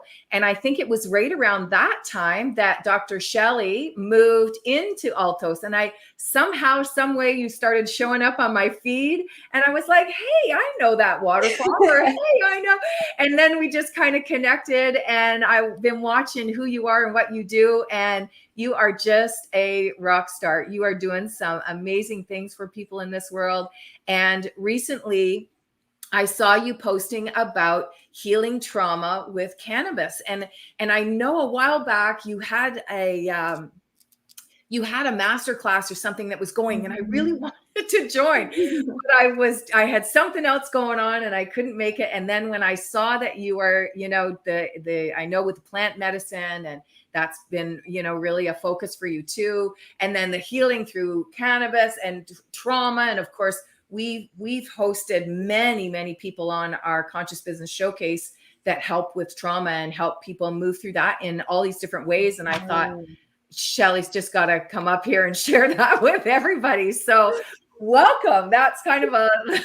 Thank you. Thank you. No, it's such a pleasure to be here. And yes, I'm so bummed that we didn't get to actually meet in person here in Altos, but we just missed just by a couple months. But yes. It's so interesting because we're actually moving to El Valle. So we'll be moving next month. Yes, we are. Oh, nice. I love El Valle too. It's beautiful as well. Yeah. The nature, everything is just... Oh, I know. I can breathe. I can smell it. I'm taking a deep breath and I can smell it just thinking about it. That's so awesome. Well, welcome. And so tell us a little bit about you. So I put up your chiropractor, sexual trauma coach, and plant medicine guide. So kind of start off with your story. Tell us, where it all started. So it all started in chiropractic school, where I knew there was more possible. I've always been into healing from the time I was a teenager. I knew I wanted to be a chiropractor at 13 years old. Yeah. So in chiropractic school, I didn't just want to be what I had termed the 3-minute snap, crackle, pop. So I had manifested all of these amazing techniques to show up into my life that I didn't even know were chiropractic. I mean, energetic techniques where I was skeptical. The first time I experienced this one technique, biogeometric integration, I walked away going, did anything happen to my body? But then I was standing there in the hallway with some of my friends, and my body was just starting to move. And I'm like, okay, there's something here. I had that internal gut feeling. There's something here with this technique. I need to study it. So I basically went to every seminar after that. Loved this technique. It's where I experienced my first Kundalini awakening. I healed a lot of deep emotional trauma, mother wounds. And I was so passionate about opening a practice and sharing this technique with the world. And for the past 14 years as a chiropractor, I really struggled because people's bodies were not able to respond to this technique. And I kept hitting these roadblocks and getting burnt out because people kept wanting the 3-minute snap, crackle, pop. They wanted the intense adjustment that I need to feel something. And I'm like, there's so much you can feel in energy. But what I really realized is that our bodies are so overstimulated with stress. And the chiropractic philosophy is 3 T's that basically cause nervous system interference, which prevents our body from functioning at 100%. And those 3 T's are thoughts, negative thoughts, self-judgment, criticism, all of those beliefs that we tell ourselves, the stories we replay over and over in our mind. And then traumas of any size, shape, or form, from the smallest trauma of daily stress to the largest trauma of a physical accident or sexual abuse. And then toxins in our environment, in our air, in the food we eat, the water we drink, the makeup we put on our body, the household products we use. So because our bodies were so inundated with stress, we couldn't feel. And that was that burnout wall that I kept hitting. And then also in chiropractic school, everything was just a stepping stone that led me to really be where I am today. I discovered other consciousness practices. And the founder of this chiropractic technique, she was like, it's not a technique, it's a modality. It's not cookie cutter. There are similarities with, the tree of life and Eastern Chinese medicine and Ayurveda and Tantra. So she's like, go study all of that and then bring it into this modality and make it yours. And that's really what I did. And I got certified as a coach. And then I kind of went the route of being a sexual empowerment coach. And then I kept hitting that same wall where women's bodies weren't able to feel the pleasure that their bodies were designed to feel, no matter how much subconscious reprogramming, all the different modalities, quantum physics, neuroscience, sacred sexuality techniques, no matter what I did, I noticed that in chiropractic and in my coaching practice, people kept reverting to the same patterns, the same traumas, the same pain after a period of time. And then it was when COVID hit that basically everything changed in my world, because I was at that burnout phase of, you know what, I'm done. I'm burnt out. I'm tired. I know there's more possible, but I just can't seem to break through to people at that level that I know is possible. Yeah. Then in my own healing journey, that's where it kind of clicked, where I had noticed also a lot of my triggers kept showing up no matter how much healing work I did on myself. And then that really made me look at, I have all the tools, I have all the techniques, but why is this one wound, why does it keep getting triggered over and over and over? And it was my own experience and healing journey with plant medicine that started connecting the dots. So I started working with plant medicine 4 years ago, and I experienced the same thing because I didn't do a lot of post-integration. I went right back into my chiropractic practice. And so I wasn't able to take the time to really nurture the awarenesses and insights and wisdom that I received in some of my initial plant medicine journeys. And it truly was when COVID hit that cannabis actually woke me up, and this energy just poured through my body, where it was almost like that near-death experience. I thought I was dying. I traveled through all my past lives. It was intense. Wow. But it was like that wake-up call of the universe telling me, I'm here to shake you, to wake you up. Like, come on, time to wake up. You're not burnt out. You have work to do. This is your sole purpose. And from there, sold my chiropractic practice, sold everything in Mexico. We moved to Panama, and here we are.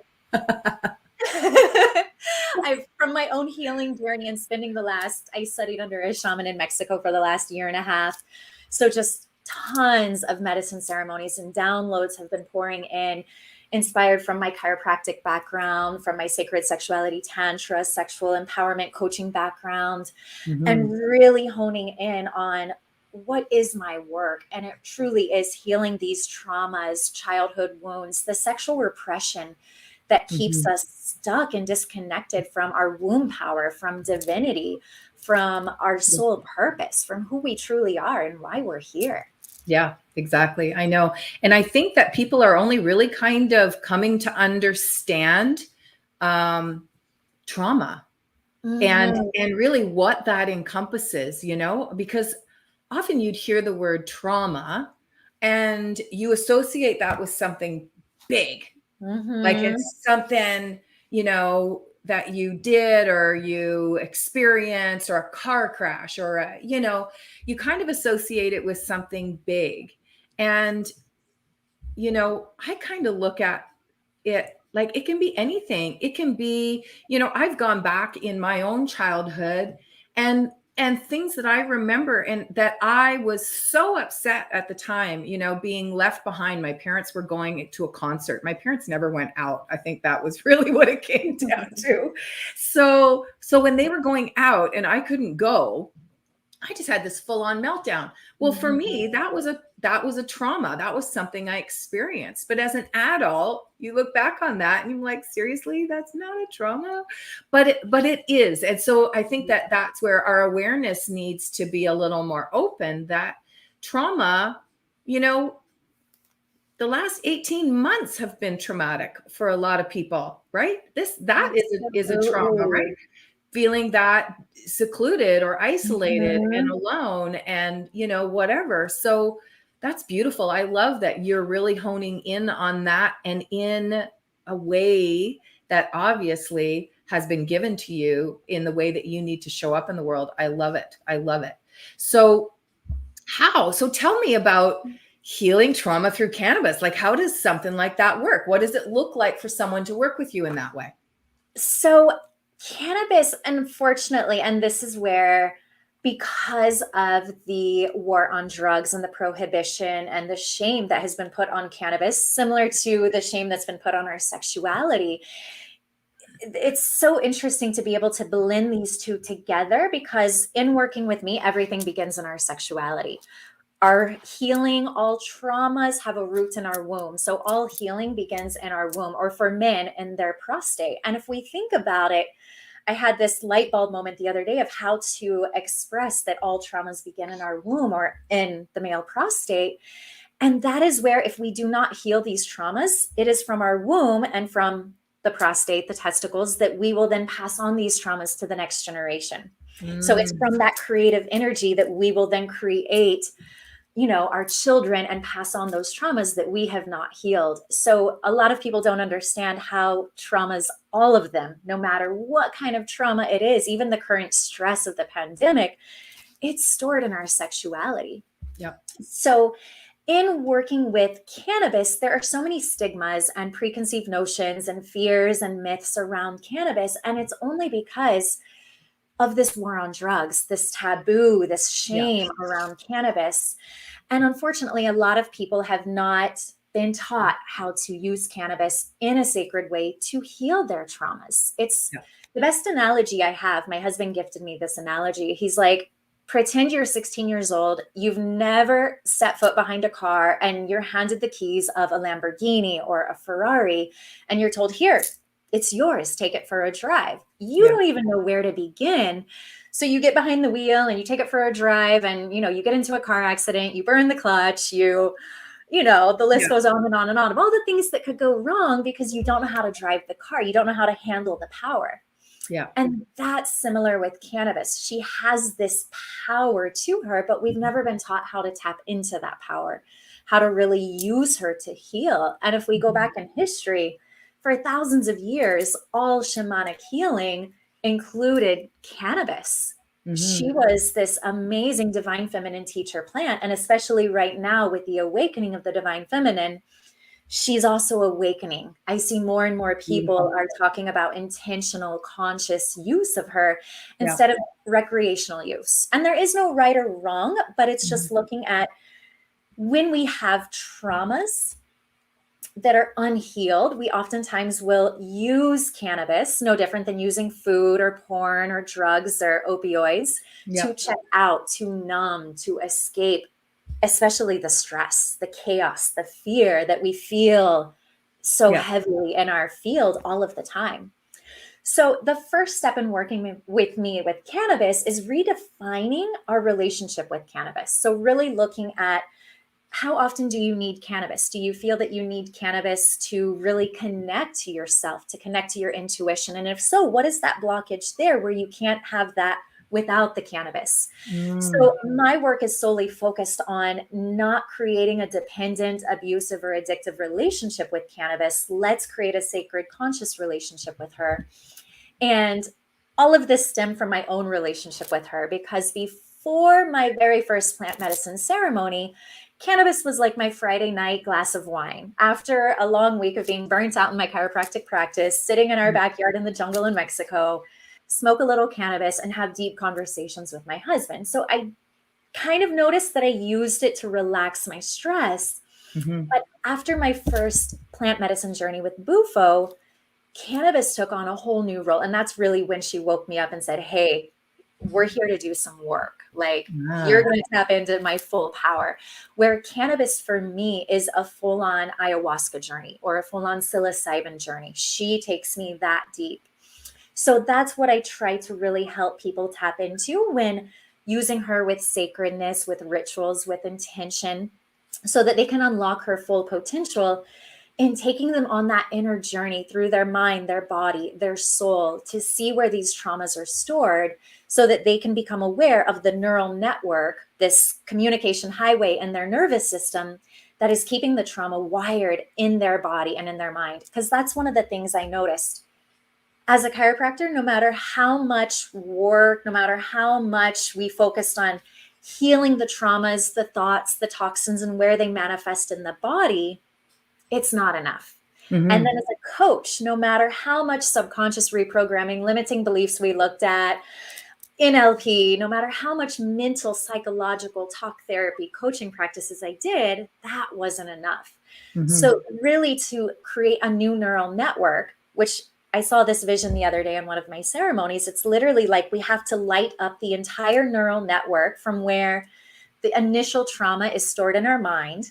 Mhm. And it is stored in our amygdala and creates the trauma response and the fear and all of those emotions that show up when it gets triggered then in the body, lighting up that entire neural pathway and then removing it so that we can replace the neural pathway with what we desire our life to look like that's not based on the initial trauma. So for example, let's look at a sexual trauma. And sexual traumas are not just, like you said, people think they're abuse or rape or all of these big traumas, but a sexual trauma can be something as little as self-inflicted shame, feeling that sex is taboo and we can't discuss it with our partner. So we hold ourselves back. And the more we hold ourselves back and keep ourselves repressed due to that shame, that's a trauma because our soul and our body are feeling repressed, caged in, imprisoned. We're keeping a part of ourselves locked away and hidden, that we feel that we're not safe to come out. And trauma is rooted in the lack of safety. Yeah. So then anytime we don't feel safe, our nervous system is stuck in fight or flight. Yeah. And then that's a whole cascade of symptoms and health issues and imbalanced hormones and adrenal burnout. So all of the symptoms that may show up in our body is a messenger of, okay, a neural network that's rooted in trauma that's still stored in our mind that we need to heal. Yeah. That's awesome. It's so, as you're talking, I'm thinking, we at the Healing Soul School, we have a course running right now called Naked Alchemy. And really it's about that, right? Finding those taking the mask off and really getting in connection with our inner self.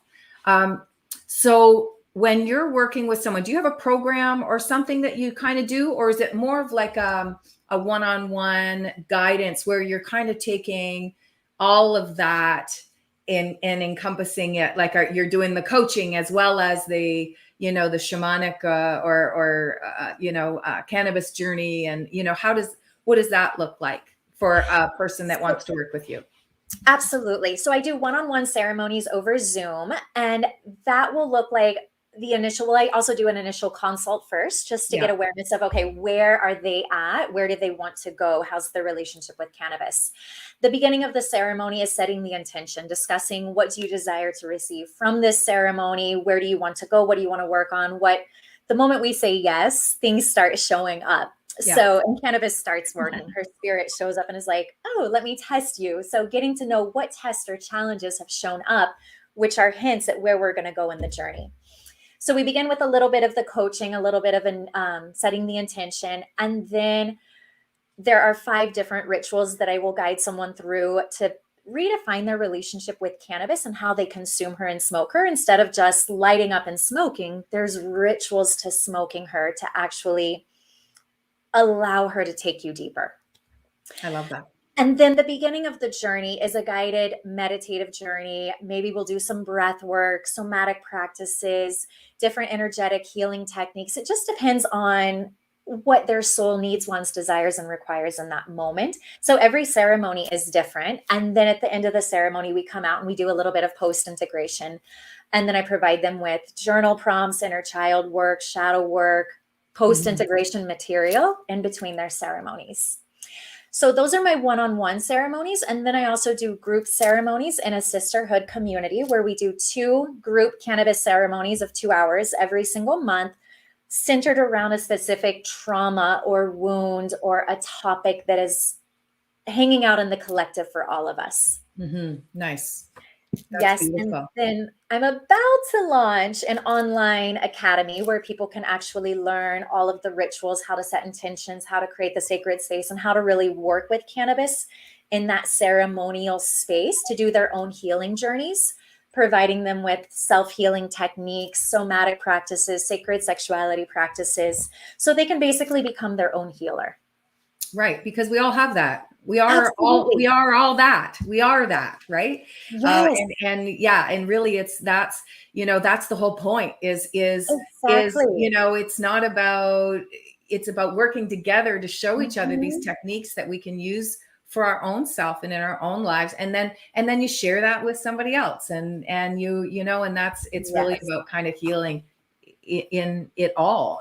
And we have that power. We're I don't know if you caught that last little bit that we were talking about before with Nadia. And it's like, man, we are just such amazing co-creators of our lives, and we just are so powerful. So that's so awesome. It's interesting. It caught my eye because, again, I mentioned I've been following what you've been doing, and interesting how it kind of aligns with the Healing Soul School and what we've been kind of working with people and stuff like that too.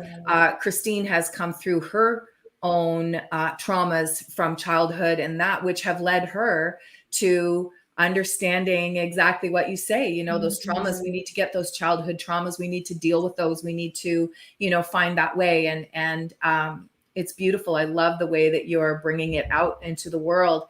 And I found that I've been really kind of being more drawn to the shamanic ways, that real natural coming back to the basics of healing, that coming back to earth and and all of that, Mother Nature, and just really having that supporting with the healing and that. And so I was drawn when you said, healing trauma with cannabis. I was like, wow, that's so cool, because again, I've seen your circles that you've done, and where you're utilizing that. And I'm drawn to that, what is it, ayahuasca? I've never done that. I've never done it, but I'm so curious, right? On that whole kind of world or culture or reality. I don't even know what you want to call it, but so this is just really, really piqued an interest for me. It's so awesome. I love it. I love it. Well, and that was part of my burnout, what we were kind of discussing before too, where we all need to become our own healers. Because as a chiropractor, I got burnt out because people kept giving me their power. They wanted the quick fix. They wanted me to take away their pain. They wanted me to be a magical witch doctor. And I can't unless you take responsibility for your health, unless we dive deep into those energetic, emotional root causes of that sciatica. It's going to keep showing up. Yes. So that was really me. Okay, how can I create something with my work to really empower people to be in their power? I mean, in chiropractic, we have B.J. Palmer. He created this phrase, the power that made the body heals the body. Yes. But we have become such a quick fix society that everybody's looking for this modality to heal them, or this pill to fix them, or even in the plant medicine world. Unfortunately, I've worked with clients who've done 100 ayahuasca ceremonies and then come to me going, I didn't get anything. I still struggle and da-da-da-da-da. And I'm like, okay, well, let's look at where you're giving power even to ayahuasca for her to fix you. Right. And that's where me working with my clients to redefine their relationship with cannabis. Let's not give our power to cannabis, because that is when the moment we give our power to anything to heal us, we're never going to. And that's been our society, right? That's been our society. You get sick, you go to the doctor, they give you a pill. You keep working because you have to work, because you have to make money and you have to survive and you have to pay your bills and you got to take care of your kids and you got to, and then there's that rat race, there's that treadmill of chaos and survival. And we have been conditioned as a society to fix ourselves in that way. And I think that it's really been the last couple of years that I've noticed. I mean, I've had my time with the medical system, and, I've had my journey, and I have gone, it's been many years since I have gone the natural route in whatever way that it showed up for me. I was always open to that, rather than taking a pill, because that never seemed to be the answer. And I feel that there's a lot more people in these last couple of years that are coming into that also, to understand that, hey, you know what, I can take this pill for depression. And then look, I've been taking this for 2 years, and now I got to take something else to cover this. And then now I got to take, you just keep getting sicker. So it's not, what did I read the other day? It's not a healthcare system, it's a sick care system. I mean, we just, you know, and so, and I can see that from the chiropractic. I mean, I went through chiropractic and, you know, osteopathy, and I've used all of those modalities for many years in my life, and they're beautiful, but you're absolutely right. There's only so much that they can do if you aren't doing other work to release that stuff and whatever, right? It takes time and it takes commitment. And I don't think people, or let's just say people, are coming into that awareness more so in these last couple of years, that it is you, like you said, take back your power. It is you who have control over this vessel and this and everything that is going on in your energetic field, right? So absolutely. Well, and it's so interesting. One of the things, the analogy that just popped up for me is, I've worked with a lot of people who use cannabis initially to heal their anxiety, but they're not doing the inner work, the child work, the shadow. They're not doing any of that to see why they actually have anxiety. Yeah. And cannabis's spirit, she's like a mother. She will not allow you to numb out or escape from it for too long. Biologically, it's actually overuse of cannabis is actually going to downregulate your receptors. So it's actually not going to help with your anxiety any longer. But energetically, cannabis's spirit is like, no, we're not going to numb out this root cause that is creating the anxiety. And she will actually start invoking even more anxiety. So that is when we really need to pay attention and go, okay, let me take a step back and learn how to use cannabis to actually heal what is underneath the anxiety, instead of needing the cannabis to fix the anxiety. And it's only going to work for a short time. And then she's going to be like, knock, knock, no more. Yeah, exactly. You can run. You can't run or hide from the medicine. That's right. When you surrender to it, when you really work with it. And you know what? That's why I do one-on-one ceremonies. That's why I prefer those over group, because in a group, we can still kind of hide. We don't totally show up vulnerable and go into some of our deepest, darkest fears and shame and traumas, where in a one-on-one, we can be guided and actually go there. Yeah. So, and I learned that in my own experience. Group ceremonies didn't work for me. I need the one-on-one so I can truly let go and surrender to the medicine. Yeah. Beautiful. That's so awesome. Thank you so much, Shelly, for being with us. It's been beautiful following you, and so great to meet you in person and talk about, you know, all that you have going on. So I put up here your website, drshellypersad.com, as the best way to contact you. Are there other places or anything else that you want to kind of share before we finish up? So that masterclass that you talked about that you missed, I actually have it available where people can go and download it and watch the replay. So it's an hour-long masterclass where I discuss 9 different reasons why cannabis is one of the best allies for helping us to heal traumas, from her activating our right brain, which is our feeling brain, because we can't think our way to healing. We have to feel our way, but we've become so disembodied because of the traumas. We don't feel safe in our body anymore. So there's 9 different reasons why cannabis is an amazing healing ally. And then there's an hour-long ceremony where you can put it on and then smoke a little bit of cannabis, lay down, go on a journey. I bring you into your body to feel where some initial traumas or pain or stress is stored, and then take you through the releasing process. So it's an amazing introduction to working with cannabis in this manner. Beautiful. And if you want, I can share that link on the Facebook group. Oh, I would love that. Thank you. Yes, because I didn't realize it was a master class, and I can go back. You can.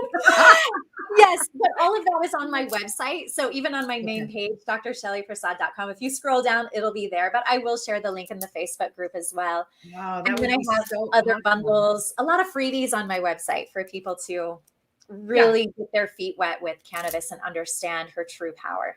Oh, I love it. Well, thank you so much again for being with us and sharing all of this good stuff and sharing the link in the comments. I'm definitely going to check that out later too. That's so awesome. Thank you once again.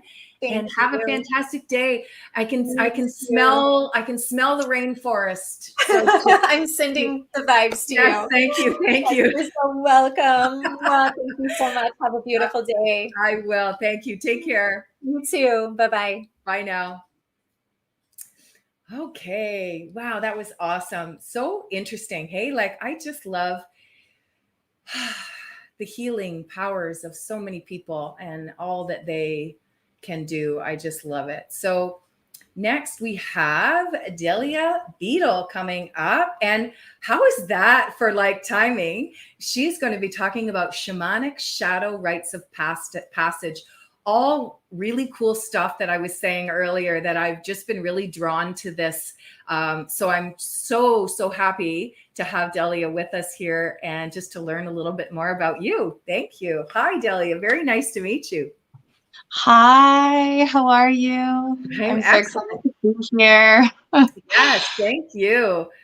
I know you were in the background and you heard a little bit about Dr. Shelly's interview and that beforehand. And so I thought, isn't it interesting that Dr. Shelly was talking about, healing trauma with cannabis and then now, I was saying how I was really drawn to that, the shamanic and the way, the just coming back to the basics. And then here you are about to share with us the shamanic shadow rites of passage. So we're getting a triple dose of everything. I am loving it. So welcome. Yeah. Thank you for being with us today. And, tell us a little bit about who you are and your journey. Yeah. Gosh, where do you begin? It's like, where do you start? I never dreamed I would be here. I never dreamed I would be here because it was what you did. My family, it wasn't what you did. But, when I started to explore my spirituality more closely, so I'm a natural born medium and I've been talking to spirit and not just, human passed over spirit, but also spirit of the land. I remember as far back, talking to plants, talking to animals. And it wasn't until I kind of rewoke that in my early 30s that I acknowledged it and I began to accept it. And spirit started to get really excited and drop these breadcrumbs. And early on, when I was doing my Reiki learning, I was doing a lot of what you would call past life regression and retrievals, soul retrievals, which was very new to me.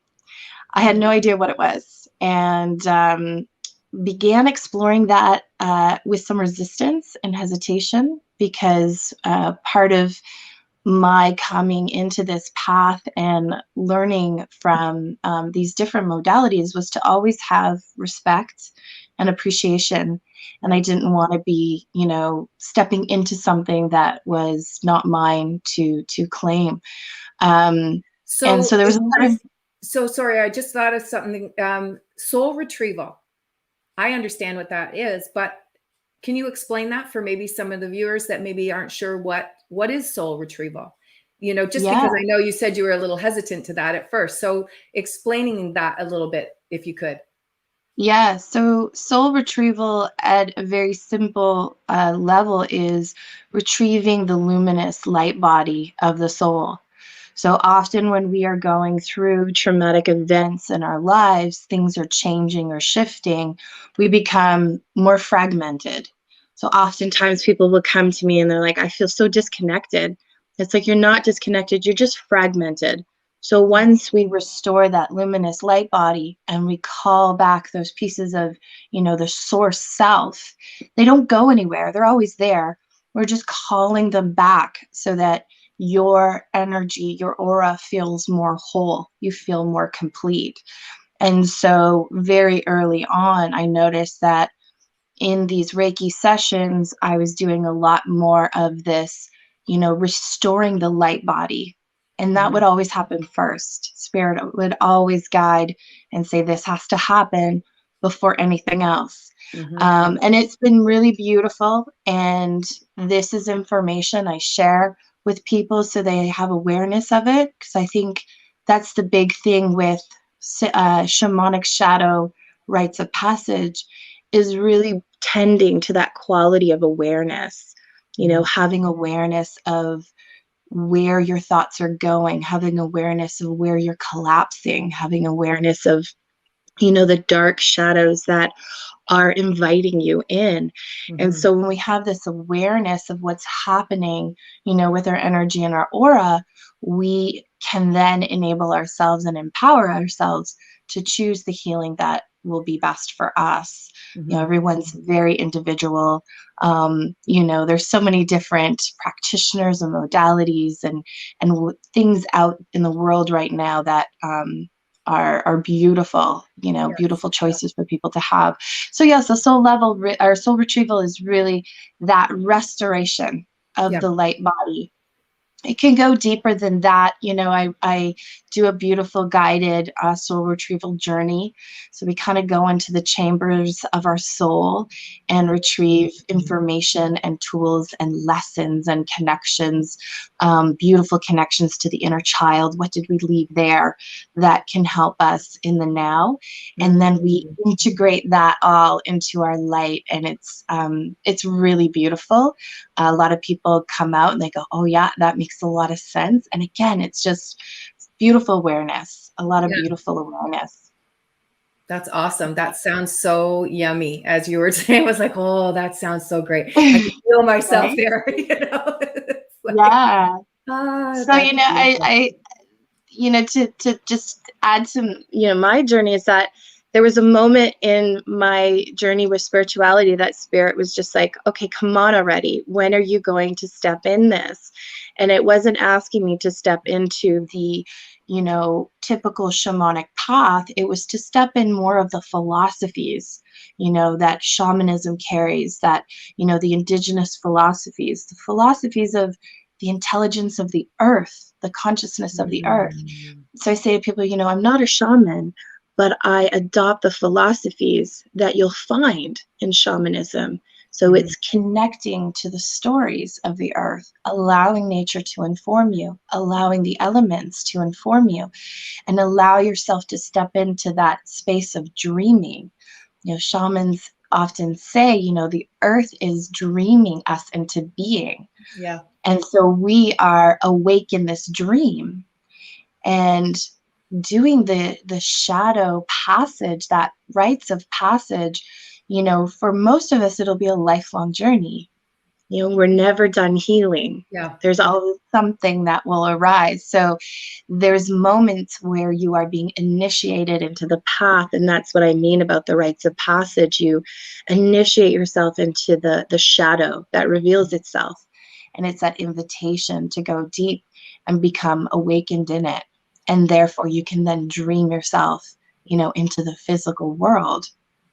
And it's a lot of seeing things from all angles. It's a lot of, recognizing where you take responsibility for your own actions, for how you arrive, for how you respond, and then choosing something different or choosing the way that you want it.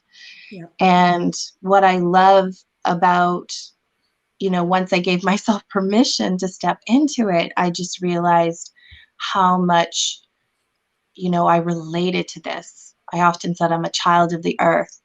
And so when I'm being invited, through shamanic rituals to connect with plants, to connect with fire, it feels like home. I'm home. And there's so much there. There's so much there that we can access. And I used to think that I was pretty connected. I was like, yeah, I could talk to plants. I can, hear things. I can converse with spirit.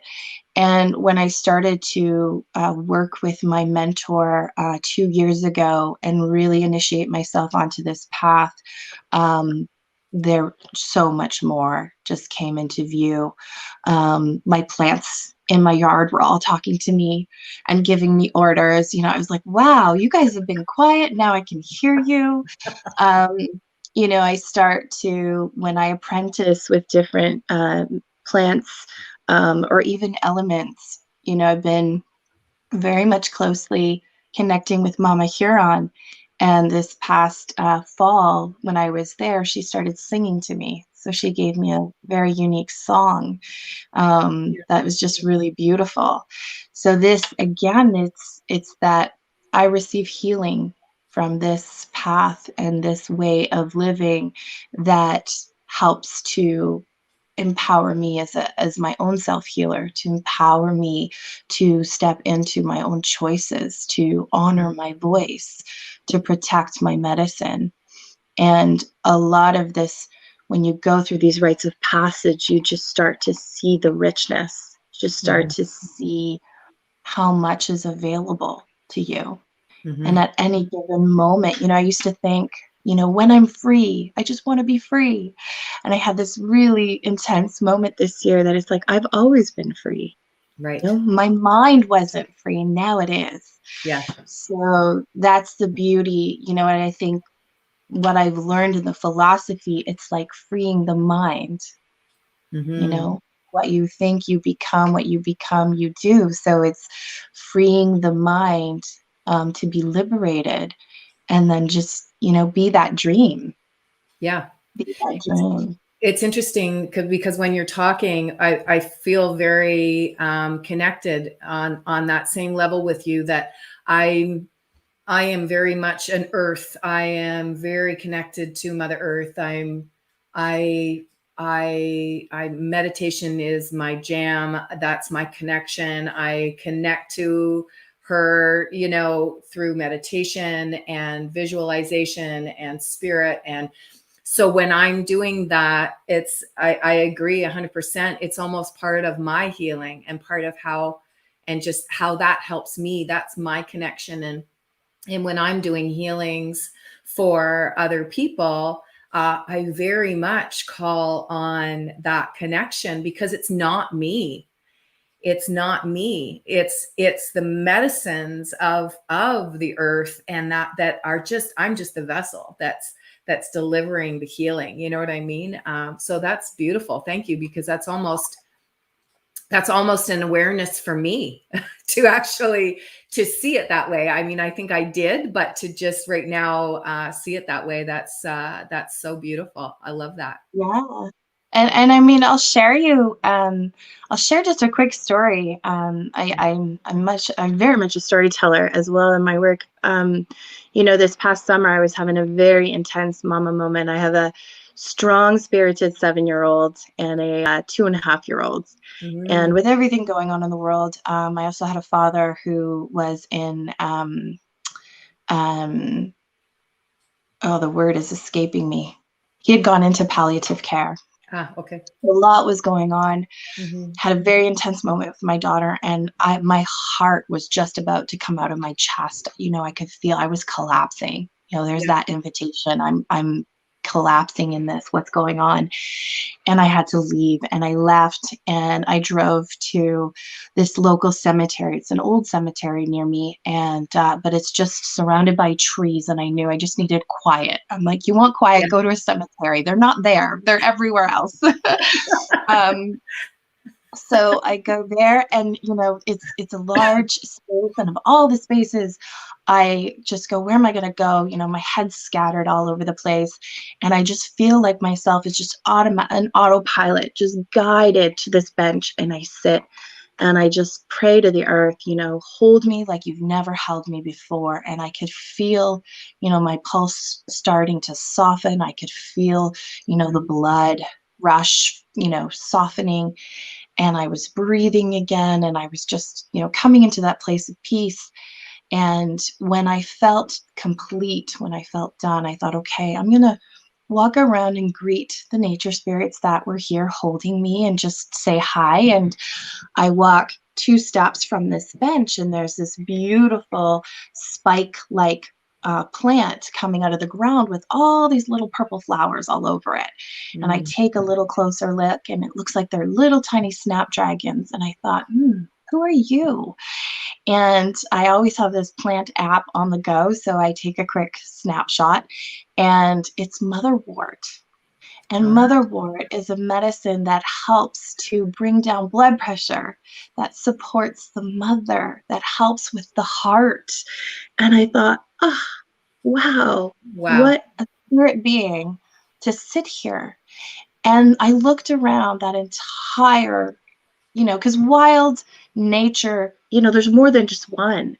Yeah. She was the only being there. I could not find another motherwort for at least 500 meters on either side of that bench. Wow. And I just went, wow, the intelligence of the earth is far beyond what we can comprehend. And we can receive from it if we just trust, if we allow ourselves to listen, to really go into that deeper place. And my journey with these teachings have brought me there, have really brought me there to see how nature is holding you, how it's there to guide you and show you that you have the resources nearby. They're there. Yeah. Because often we do go outside to take a breath. We do go outside to just, okay, I just got to walk away from this for a minute. I got to clear my head, those things that we tell ourselves, right? Yeah. But you're right. We don't have the awareness.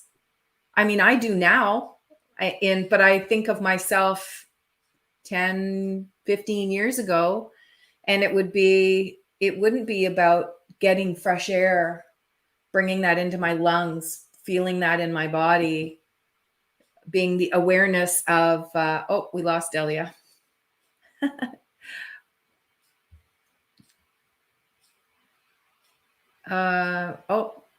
She's coming back. But yeah, so what I was saying was just that coming into, there you are. Sorry about that. I was telling Christine before I got on, I'm in a friend's home today, and it's a haunted house, and the spirit that lives here is very active. She is currently banging an upstairs door. So every once in a while I hear a thunk, and then I think she's going up and down the stairs. So we're getting it all today. Yeah, exactly. It is always fun. We always seem to have something when we're doing these showcases, because of course it's a long period of time that you're streaming live, right? So yeah, we just kind of roll with stuff like that, because it's it is just part of the journey. But but having that awareness when we get into nature, and understanding that it's no mistake that our natural thought of clearing our head or going outside is an answer to something. It's a calling within our body, but we aren't aware of that. And then when we get outside, we don't pay attention, like you said, to just what's around you, what's holding me in my space and in this moment right now, in whatever I'm feeling and whatever. So that's beautiful. I love that story. Sorry, I wasn't sure if you were done. Yeah, that's my story. It's one of the things that I like to weave in for people is to do a meditation outside when you begin this journey, to really attune yourself to all your senses, but also invite in, the helping spirits. Who's around you? Who's there to anchor you? Is there a tree that can be your grieving tree, where you can sit with that tree and offer your grief?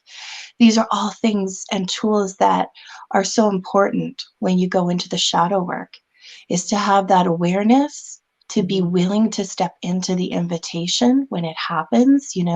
Some of us will want to collapse or go into that darkness, and we think, how do I get out of this? And then we go numb. We find distractions. But if you welcome yourself into it, you start to see the gift. You start to see the gift.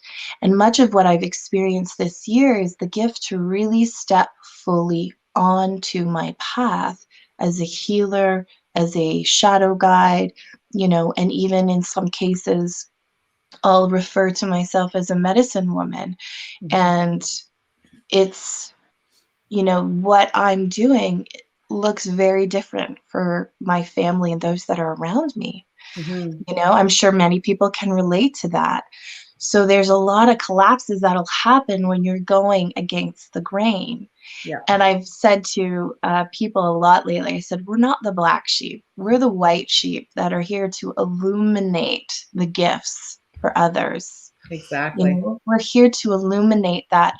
And these challenges that we go through, it's inviting us to set those healthy boundaries. It's inviting us to protect our sacred voice and our medicine, and it's inviting us to be the soul we chose to be when we arrived here, and learn those lessons, to be awake. Many people are still in that sleep state. They're just going on autopilot throughout the day. Yeah. So when you awaken into it, you start to see, gosh, there's an invitation here to have a relational experience with life, not just a transactional one. Yes. So there's this beautiful journey that can unfold and happen that I invite people into. Is like, what if you could give yourself selflessly and fully, and not have that transaction, not have that expectation of what am I going to get if I do this, or if I step into this journey, I want to have this in return. What if you just had radical trust and just did it? Yeah. And so I've done this work for 2 years now, and I've had this radical trust where I put myself out there with no expectations, and the results have been phenomenal. What I've received in return has been priceless. Yeah. And so I'm like, I'm a full believer. This is it. This is how I want to live life. I want to live, in relationship. Yes. With spirit, with humans, with the animals, with the plants. I want to hear it's a fine balance a little bit too, right? It's Faisal, our first speaker of the day, was kind of speaking at it too, right? About how to be in touch with that, our spirituality, our inner guidance, but then also live in the world and in this reality and stuff, and trying to kind of find our way in that way. And I find it's interesting with my my 2 granddaughters, because I've lived out of the country for 8 years and just moved back to Canada this year, my husband and I. So of course we see our granddaughters now like all the time, and they're 4 and 2. And I find that even with them, because I can be more present and I'm more aware of that when I'm with them, I will remind them. I find, like yesterday we were driving or going to the car or something, and they were saying something about the sun, and they're always like in a hurry, right? They're like ninjas, man. They're just so fast. And so they were saying something about the sun or something. And I was like, I know, but it was a negative, like their comment was kind of a negative way. And I was like, oh, I know. Doesn't it feel beautiful? Just stop, close your eyes, feel that beautiful sun on your face. And you know what? They stopped, both of them. They stopped and they were like, I can feel it. They just make my heart swell, honestly. Yeah. But I think that, we need to remind the children to stay in that too, and I know for myself that dreaming, I totally connect with that, because I find, meditation, like I said, it's my jam. That's my connection. I connect to earth. I connect to spirit. And as my meditation practice has grown over the years, I find, because it's hard to relate to people that say they can't sit in the quiet. And I'm like, I don't know. It's kind of busy in there for me. Like, because I'm with nature. I mean, there's stuff going on. Like I'm in observance, but there's like a whole lifetime of stuff that's going on there. I don't know. I don't even know how to explain that, but so that's that connection with earth and that awareness. And, and I think you just get there. I think it's part of the journey, right? Yeah. And that's why, the first step is always that gentle step to just bring yourself back to the body. Yes. you know, become associated back into the body and become present, so you can start to relearn how to tap into your senses.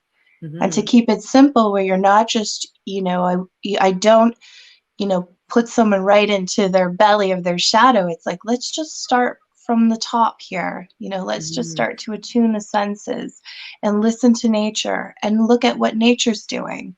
Does that reflect anywhere within you? And once they make that connection, then it's like, okay, we can go a little deeper now. So it's almost like this hoop cycle, learning where you are in your sacred hoop cycle, you know, in your seasonal cycle. Where are you? And to work where you are. I think that's so key, as people are constantly projecting themselves into the future. It's like, no, let's work where you are. And then where do you want to be? Then we can go and have that vision of Yep. stepping into that future self. And what are they, you know, wanting to share with you? You know, and then we have that openness to listen.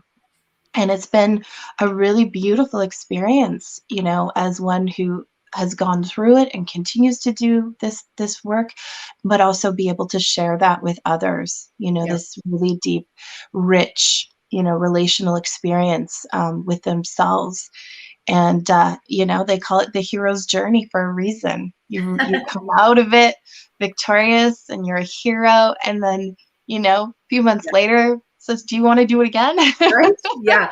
But now you have the tools, right? You have the tools. It's really just about learning those tools to kind of help yourself go through that in whatever way that you have to experience it, you know? Exactly. Yep. Exactly. That's beautiful. That's so Yeah. awesome.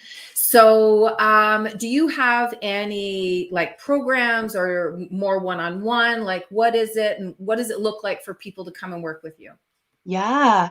So I do have a couple different tiered one-on-ones if people want to work more intimately with me. One is called the Crow's Nest.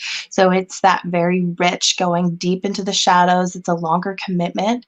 But if you feel like that's what you need and you want that, you know, breakthrough now, that's the one to go. So I do have that, and I've just released for November and December some really fun experiences. I've got a session, they're all virtual group sessions. One is called Sessions with Spirit. So it's coming in and learning how to attune yourself to start speaking and channeling messages from spirit. I'm doing a journey to meet your power animal in November. I walk with Bear, and those that know me know that Bear has really been an integral spirit guide and heal and helper for me. So I love to help others connect with their animal helpers.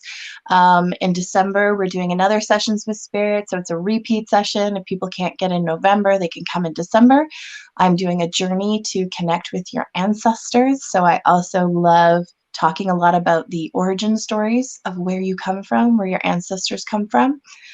So we get nice and close there.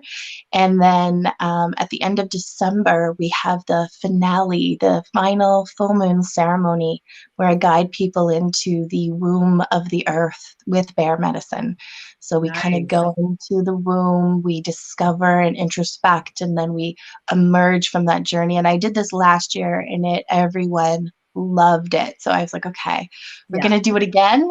And I do offer in person. I have every month we do a moon ceremony at a friend's farm with the horses. So they're incredible healers too. Great opportunity. Yeah, we're doing our final one-day retreat on winter solstice, December 18th, with the horses. So a full day of yummy. And where is that? Whereabouts is that farm?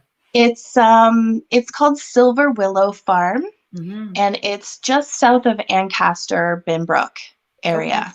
So down there, down closer to the edges of the Niagara region. But yeah, the horses have absolutely saved me more times than I can count too. So they're emotional geniuses. They are.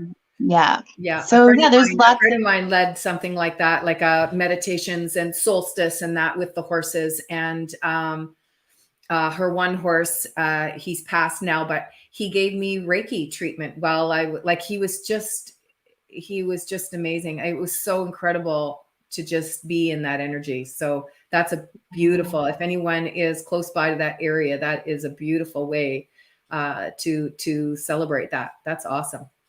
Yeah. And So now, people, did you, is everybody good to get you on the website, or did you have more, yeah, no, I was just gonna say they can, everything's on my website, madrinadelatera.com, or you can visit me on Instagram. I do a lot more story shares and posts on Instagram as well, or just reach out to me. I love connecting with people. It's awesome. And what's your Instagram handle? It's the same thing, at Madrina Della Terra is my Instagram. Perfect. Okay. That's awesome. Well, thank you so much for being with us today. It has been an absolute pleasure to spend this time with you. And I love what you're doing. I just think it's awesome. And, you know, we all are going on a healing journey. We are all going through this. And I think it's really just about us finding the way that works best and aligns best for each of us. So thank you for sharing your way. It sounds fantastic. And if you want to share any of those links in the comments in the group or that, please, by all means, go ahead and do that. And, or like you said, they can go to your website for that information as well. Exactly. Thank you all so much. Such a pleasure to be here. Thank you. Yes, no problem. Thank you. Have a fantastic day. You too. All right. Take care. That was so awesome. I just love all of that. The shamanic side of things. I'm really drawn to that. And okay, we have our next guest coming up. Let's bring her on the screen. Hi, Molly. Hello, Virginia. How are you? I'm fabulous. Thank you. Very nice to meet you. It's so nice to meet you. So you and I really haven't had an opportunity to talk before now, but I understand you are a photographer and awakening the nude feminine. So I'm very curious to just kind of hear your story and how did you get involved in photography? And then of course, how has that led you to who and where you are now? Yeah, absolutely. So when I was a single mama and my kiddos were real little, like in the womb and a year old, Yes. I really wanted something that could sustain me creatively and really challenge me. And I wanted something that I could do and stay home with my kiddos. So I picked up the art of photography. I mentored and started doing different things. And my main mentorship was with wedding photography. And when I was doing wedding photography, I was always drawn to the bride. Obviously, everyone's always drawn to the bride, right? Yes. But I was drawn to her in a completely different way because I noticed that she was this rare human that would just accept compliments for an entire day. As women, we have such a hard time just saying, "Oh my gosh, your hair looks so beautiful. Thank you." Or, "Oh my gosh, what a great dress. It was $7. Just say thank you." You know what I mean? Right? So Yes. the bride is the rare person that just allows herself to be the most beautiful woman in the room for an entire day. And so when I was, I think it was 2017, a girlfriend of mine asked me, she's like, "I really like the way you take your pictures, and it is my husband's birthday soon. Like, could you maybe take pictures of me like nude? Is that weird? Like, do you want to do that?" And I was like, "Well, I don't know. Like, sure, sounds fun, I guess." And so I went to her house, and she was she wanted to do a stay-at-home mom session, like drinking wine out of the fridge or putting laundry in the washing machine. Things like that. And we had a blast. And so what I realized was this connection came to me. She just allowed herself to be the most beautiful woman in the room for an entire day. And now I can recreate this bride aura any day of the week. Nice. So I'm so sorry. No, that's okay. Please be quiet. Thank you. mom life. Yeah, totally get it. It's okay. So yeah, when I realized that I could recreate that any time of the week, any time of the day, and that women would sign up to allow themselves to feel beautiful and complimented, I really wanted to be able to do that. That's so awesome.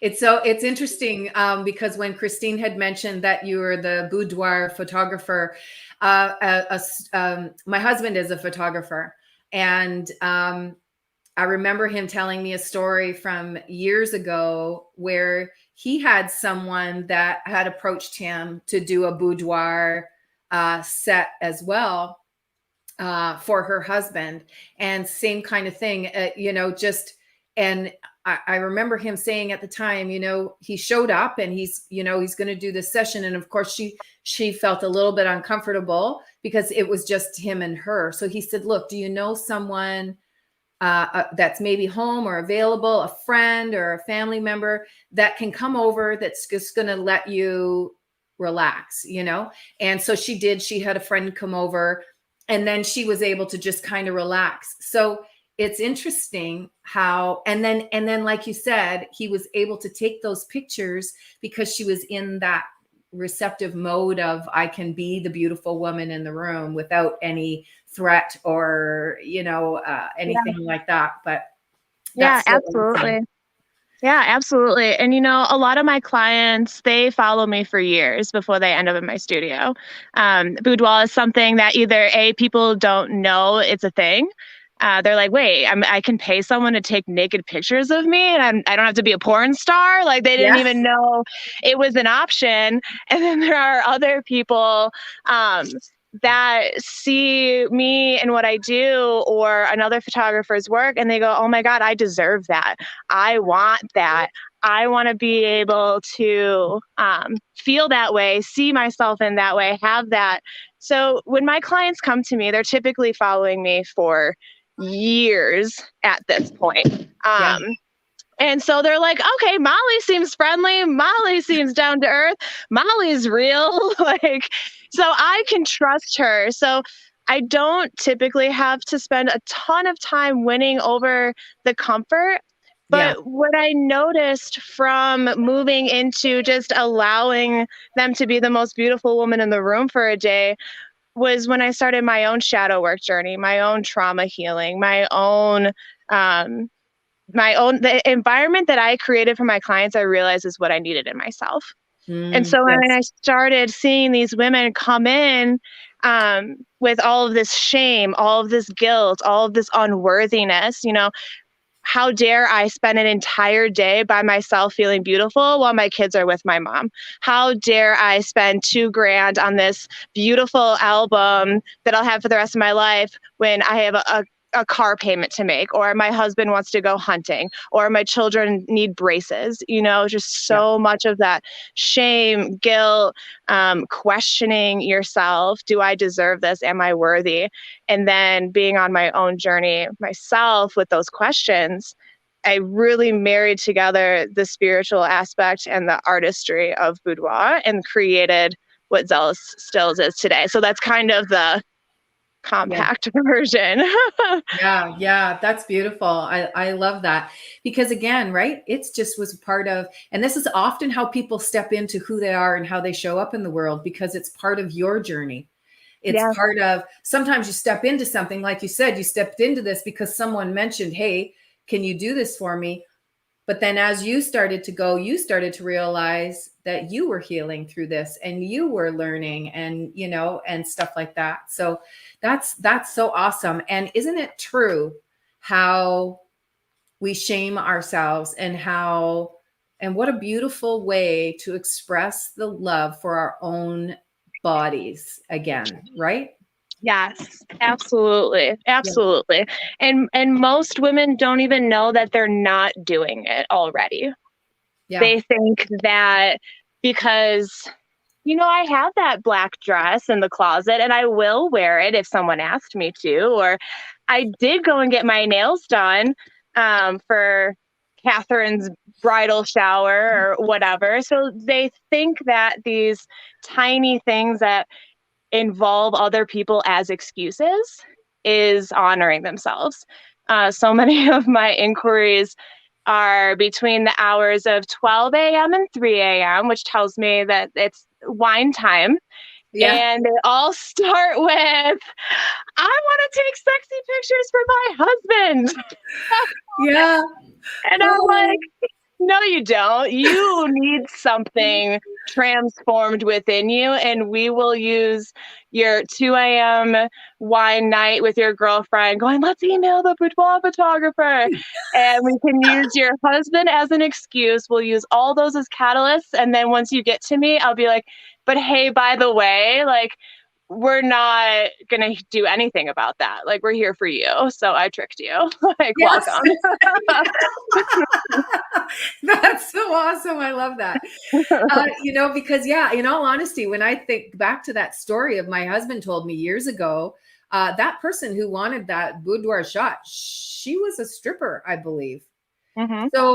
So that was almost what was expected. Like that was part of her promo shots, that she would be, so when I say that there was somebody that wanted that, it wasn't for, for themselves. It wasn't, to show how beautiful I am. It was, and how many people in the world, thinking back to that many years ago would have been like, oh, you just don't do that, Yeah, absolutely. How is that? And so now how does it work to work with you? Where are you located? Like, how do you get your clients other than the wine time between midnight and 3 a.m.? I love that. So I am currently based in Central Oregon. So I am on the complete opposite side of the continent of you. Yes. Yes. So I'm in Bend, Oregon. I am originally from Northwest Chicago, but I have photographed women from all over the country, all over in Europe. I have clients that come to me. I have clients that I go to them. I have clients that we meet in the middle. So to work with me a lot of times looks like to come to my home studio. For the first time around, a lot of my clients are return clients. So a lot of the time it's their first time. It started with the wine email. It started with the partner. They're sitting in the parking lot and they're bawling their eyes out because they don't think they can get naked in front of a stranger. Aww. And then they come into the studio and they have this divine awakening of like acceptance of their femininity and just how fluid and sensual and sexual that they can really be if they're allowed. And then we see your pictures that same day. And we put together artwork. How do you want it to look? And then you go home and you're transformed in one way or another for the rest of your life. And then my return clients, a lot of that time is, okay, now that I know I can do it, now that I know that I'm worthy, I want to go to a hot spring and dance up and dress up like a fairy.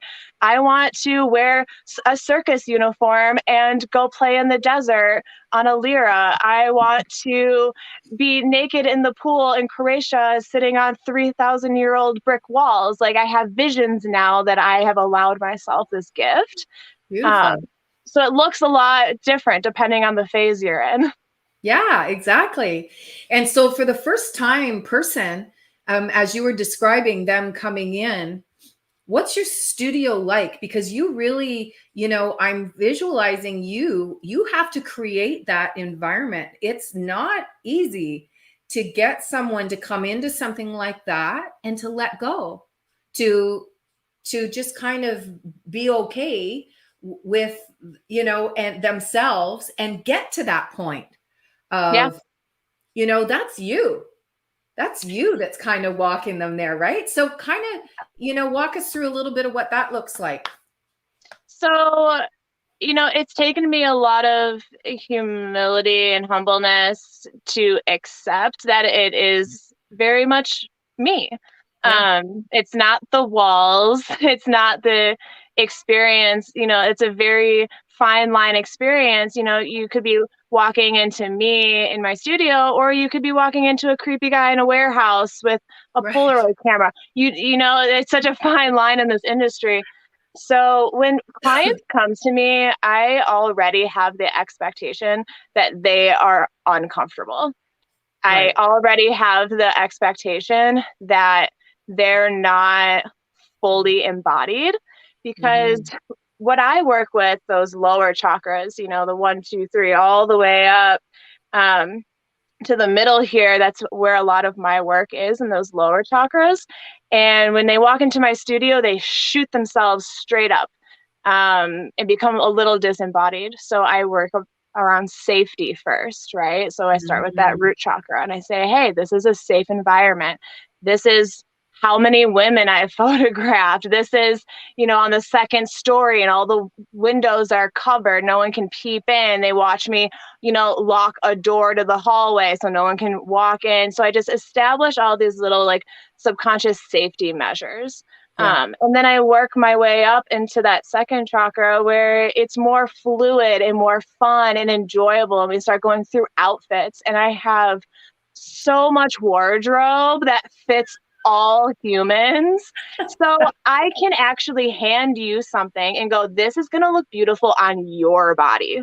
Instead of like, oh, I'm clueless, try this on, or going to Victoria's Secret and nothing fits you because it's all too small, or you're a plus size woman, or you have a long torso. Like, I've been doing it so long that I can hand you something that you're going to put on and immediately you melt a little bit, like, oh, okay. I like this. Yeah, I can totally see that. Yeah. And then after we get them up there, we move up into that third chakra of like action and actually doing it. And so I sit them on the bed in the lingerie and I'm like, I'm going to talk to you for the next 10 minutes while you're half naked, because this is going to be the most comfortable part. You're going to be balancing on your head. I'm going to tell you to arch your back until your spine breaks. Like, and I joke a lot just to get that melt down, right? Yes. And as soon as they're melted down and feeling confident and fluid, you know, that's when I call the spark happens. Because when I photograph, I use breath work 100%. Every photo I take is a deep breath exercise. And once they figure out what they're doing is okay to be doing, and I'm a support system for them, and they're enjoying it, I call it the spark. And it's just, there's no going back anymore. They're like, oh, model now. Like, it's fun to witness. It's beautiful. That would be, yes. I could, because again, as you're saying it, it's like, okay, yeah, I could totally see that, right? It would totally. Yeah. Now, I wondered when you were talking about, because that makes total sense, supporting the chakras and what each chakra needs to kind of get to that point of acceptance and flow. And I wonder, in your studio or in your costumes or, you know, things like that, do you use the colors of the chakras? Does that help? I don't. I have black walls and white sheets.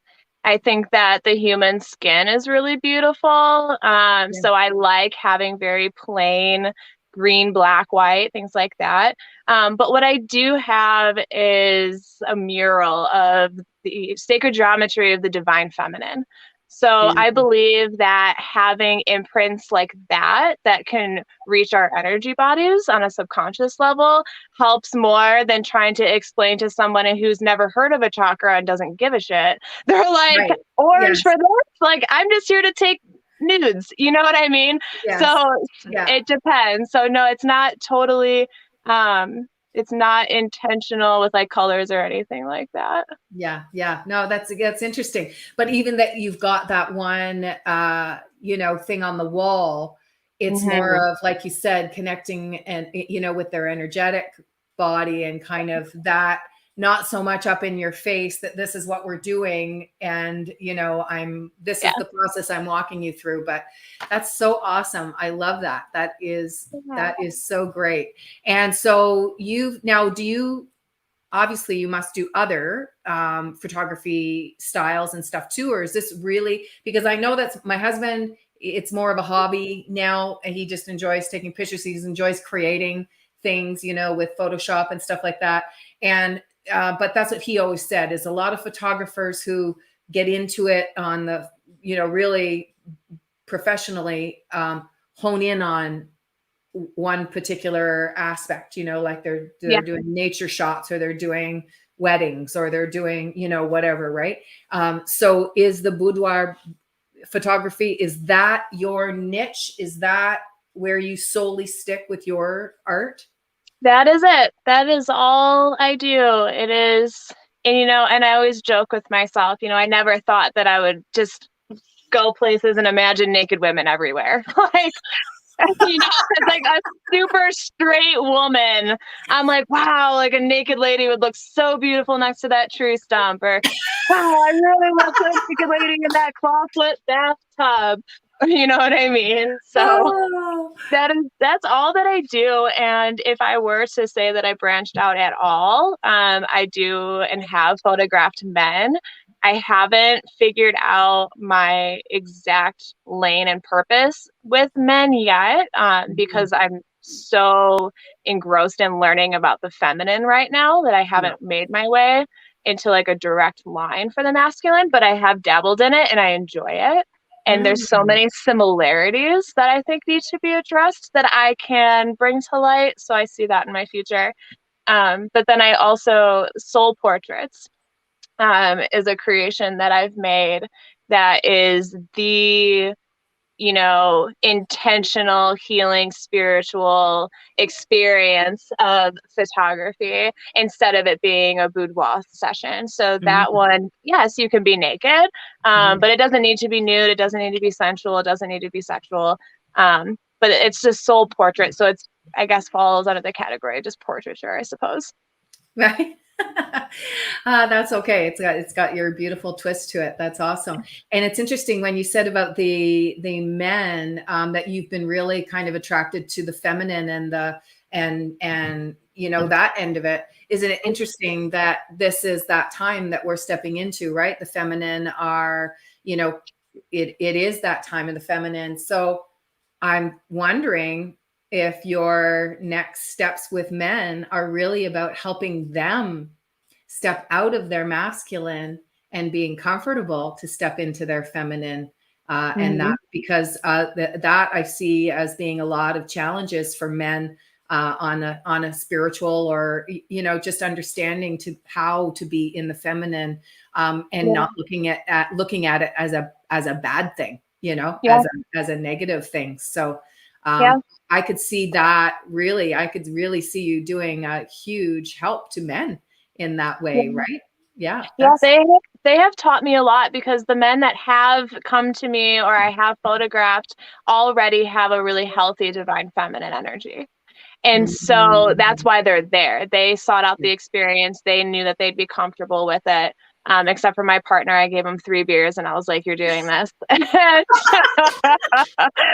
You know, that's like really the only one.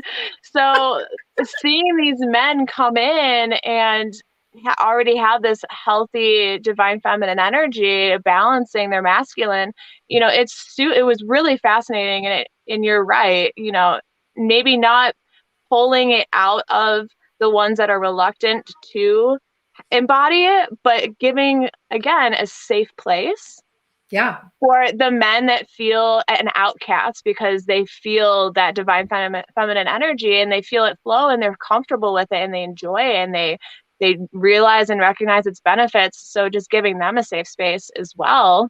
And that's really what it boils down to, is just my studio is 100% curated to be a safe, intentional space at like the bare bones minimum of it all. Yeah, I love that. I absolutely love that. That's it's so healing. I mean, I would never have put the two together in that way, but it's very much a healing on so many levels. Now, do you get into any kind of coaching or anything? You know, when it does it, I'm just curious, does it go to that next level? Because now you really are kind of putting them in that beautiful space. You know, are they looking for anything further from a coaching standpoint? I do believe that it is in my future 100%. And the way that I am doing that now is I host women's retreats. So I have done day events, I've done weekend or overnight events. Next August, we'll be doing a whole weekend event. And for one-on-one coaching, I've worked as a psychic, I've worked as a medium, I've worked as a healer and an energy healer and a Reiki practitioner. So all of those elements exist without them even knowing they exist, which is also kind of fun because you can reach more people that way without hot topic words, I think. But when they're in there, you can still reach the same people that are looking for that too. So I have had clients that repeatedly come back to me and we establish relationships that I'm able to help them work through things, use my other gifts, use my other talents, because I've had women 100% look at me and say, you are the only person that has seen my boobs besides my boyfriend. And we've been together since we were 15 years old. So I really established like these very intimate relationships with people. So bringing in that other element of afterwards is something that I am very, very much excited to integrate. But as you can see, I have a lot on my plate.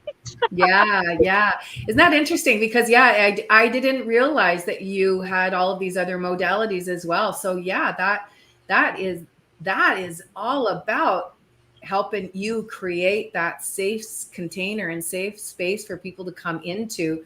So it would seem only natural that once they've created that connection with you, to stay with you to through their healing or their growth or whatever that they're working through. That is just so beautiful. Christine is back with us now too. Hi, Christine. Hi, how you doing? Hi, Molly. So good to have you with us. I love the conversation. Oh, thank you. I'm glad you jumped on. Rooting in the back. And I love that you're starting to work with men too, because I feel that as we move out of this might be controversial, so this is me. I'm going in. I'm not rebel.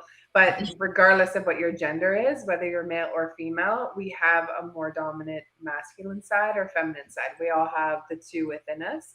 And I really do feel that people are going to start to look for their partner. So I'm very much a masculine female, just because of how I was raised and the trauma piece and all of that. But as I'm healing that and coming more into my soft feminine and being open to allow the masculine to wow me, I think that a man that's more on his softer side is probably who I'm going to end up with long term, who's gentle and that. But it's this balance, right? We're going to balance each other, and it doesn't mean that he's super feminine in the way that society has knocked it down, but really owning our gifts. I'm mentoring a couple right now, and he's more of the feminine energy, and she's more of the masculine. She's a mom of 5. Like, she's got to get shit done and be organized and have the structure in her home to feel safe and secure from some of the work that we've done. But he's the creative, but the more feminine. And as we've been having conversations, I feel him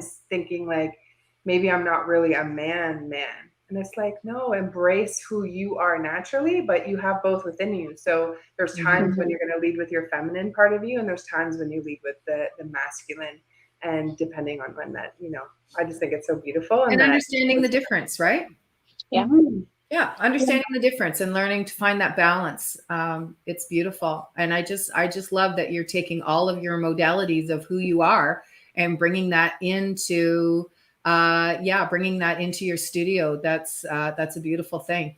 Very, very important. I gotta say, I don't feel the need to have nude photographs done, but I now that the question is raised, would I? Why wouldn't I? Right? Like, so those are definitely questions that we need to check in. We need to check in that with ourselves, right? It's very much a part of who we are. So, wow. I've had them done where you just wear like a red sash and you could put it whatever you wanted to cover or whatever you wanted to be out. And they're my favorite photos. And there's even one that I would frame and hang in my bedroom not yet. Amelia's still a little too young, but it's very empowering because you did something, like you did something that was, I would say, a brave feat, like overcoming your fear of getting naked in front of a camera person, and you can bring someone so that you feel safe. But oh my gosh, it's so empowering. You walk out of there, and I know that's part of what you share,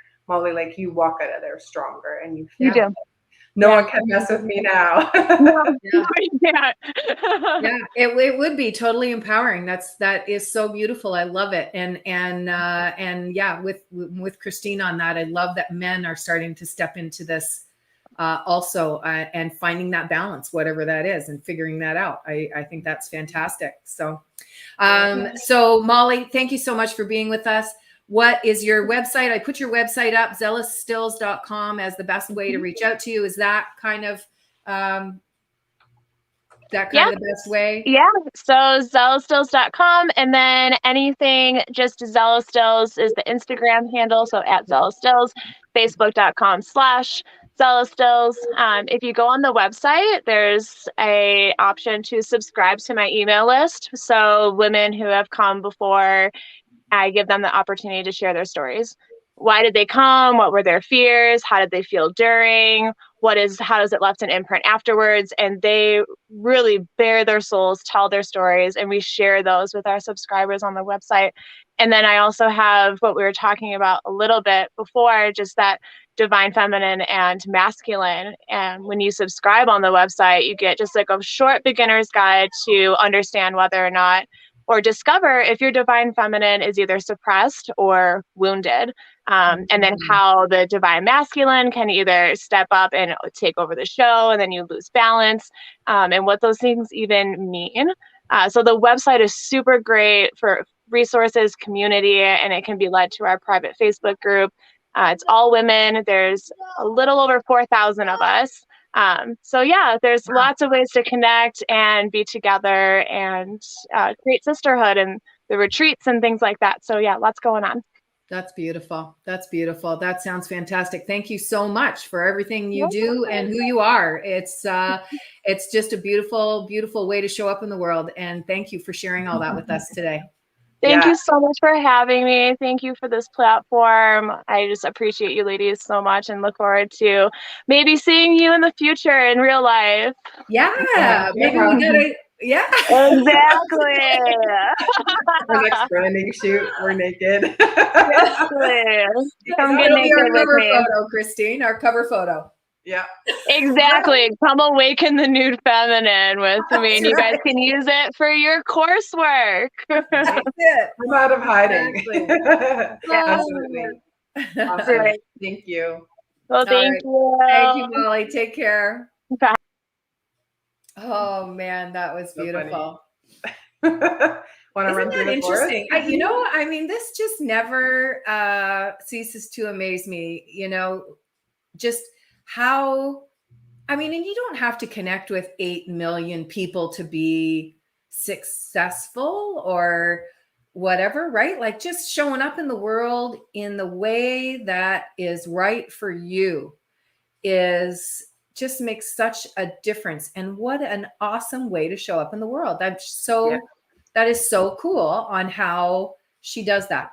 I'm so impressed. That was a beautiful, beautiful conversation. So I'm going to pass the puck here and let Christine take over from now. Our next guest is in the back room, and I'll leave you in Christine's capable hands. Bye. All right. Thank you. I'm going to bring up Ashley now. Hello. How are you? Hello. I'm good. How are you? Good. I love this. I just love the timing of everyone. We were just talking about nudes, and now we're going to talk about babies. So Perfect transition. Yeah. It flows. So thank you so much for being with us today, Ashley.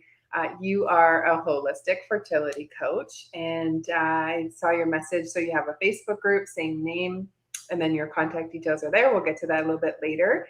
Welcome. Tell us, I love to hear stories and how people got to where they are today. I think it builds belief in others that they're like, oh, I have that special gift, or I know how to do that. And look what this lady created and is helping others. I want to do something similar. So share with us kind of your story, whatever feels good, and then how that brought to you what you're doing today.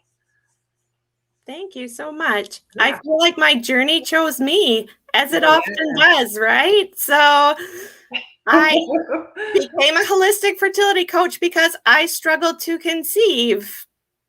Right. And I went the traditional route and used a fertility clinic and spent years and finally was blessed with twins. But at the same time, I didn't want to go down that road again. But it was unexplained and I didn't ever have any answers. And I also didn't really have any peace with that. But I was like, you know, boy, girl, like the dream. I was like, okay, I can live with this, right? And along came yoga and meditation. And it became a part of my life and my practice. And the more I incorporated and the more I trained and kept doing trainings because I was hooked. And it was a whole new world that opened up to me, and it opened up my body and my mind and my spirit. And I conceived naturally in months. So there's just so much power there and so much that you can tap into that's within yourself that I don't think we realize. Once that's awakened within us, then, you know, the world's your oyster. It has just been the most life-changing blessing. Right, right. I love that. So do you have 3 children now? I have 3 children now, yes. Okay. Very good. And tell us, so from your own journey, and I love that you went through and experienced it, because I would rather be with someone if I was wanting to get pregnant. I'm way past that, but like I would want to work with someone who had the challenges that I was having, because you understand the pain and what it is that we go through, or someone is going through, right, from that place. And so what is it, from your own experience that you talked about, just I feel coming into your body and the meditation, yoga, and calming your nervous system. But what were some of the things along your path and your journey that you just knew that you wanted to help others with? I just felt like there was a gap there, that there was, you can go and get treated with medicine, but there's no other support for you. There's no support necessarily for your well-being and your mental health and your spiritual health and the rest of you, all of you. So, and how you're handling that stress. It's stressful to be experiencing infertility, but what are you doing for yourself to be able to get you through that process?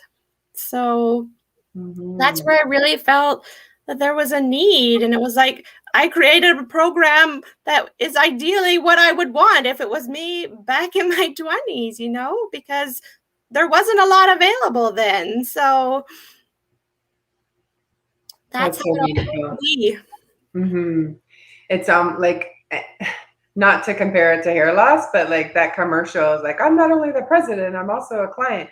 With your business is, you're like, I needed this support and I didn't have it, so I created it. That's often, how things get created, right? We find that what we're looking for just isn't out there. That's how I created, honestly, the Healing Soul School. Was I was in some business programs, but I didn't feel seen. I was hiding, but I didn't know how to bring myself out. And I was like, you know what? I'm going to create a school for people who want to up level in their business, but how to find and see where they're hiding so that we can heal and clear that. And that's really, it was because I was struggling and needed some help with that. And it goes so beautiful with your story of like, come ladies, if you're having some difficulty having or conceiving a child, you've got the 3 children, one through the fertility, but also one naturally, that I feel they feel seen and heard. Just a different kind of level because you've been down that road and you've experienced that before. Absolutely. I mean, that's what we all want, right? And I feel like also it's hard to just surrender to the process, like there's some resistance there. And instead of trying to force and make it happen, we just we have everything within us that we need, and we just need to surrender and tune in and clear whatever energy is blocking us and just get back to our true natural state. And for me, definitely there was a disconnect when I was in my 20s, I was like, and I could feel it, but I didn't have words for it, or I didn't know why it felt off. And it all made sense on my yoga mat. And it was like the biggest awakening of my life. like this all makes sense now. This all has a purpose and a reason and was meant to be. Mm-hmm. I love hearing spiritual awakening stories. What's yours? Well, truly, for me, I realized on my mat that I was creating loss in my life unconsciously from loss I experienced when my brother died when I was a child. So once I shone a light of awareness on that, then I was able to shift that energy and move that energy, and just felt 25 years lighter and freer and clearer and had peace with that. And I never had peace with that. So, you know, I'm grateful for that. And that's why I incorporate yoga and meditation into my daily life, because it gave me that. And it's just gave me a whole different state of being. Mm-hmm. That's so beautiful. Very good. Let's start talking about the chakras. I love talking about them. I grew up and it was taboo. So for me, I always feel like a rebel, like from how I was raised. But it's so clear to me. It makes so much sense. And from the body or scientific, from what I understand, is that all the chakras, there is a bunch of nerve endings at each of the chakras that connect to different parts of our body. So if you have some feelings or an ailment in a part of the body, it's so telling of what's happening on the inside that maybe you're not aware of, or what are some of the energetic pulls, the things that are asking to be healed. What is your, like, tell us about the chakras and like what that means to you. Sure. So I wasn't aware of them at all. That's not how I was raised or brought up. But as soon as I began to learn about them, I was like, wow, this is so powerful. And, you know, you can use this every day in your life, and to bring you back into balance and to bring you back into alignment where you're out of balance. So your chakras are these spinning energy wheels, and they might be deficient or they might be excessive. So you want to come back into balance and balance your system so that you're moving from that place and you're moving from your place of optimal health. Yeah, so true. What are your thoughts as far as, this is my personal opinion, I'm curious what you think. I feel that many people are out in their first, second, and third chakras.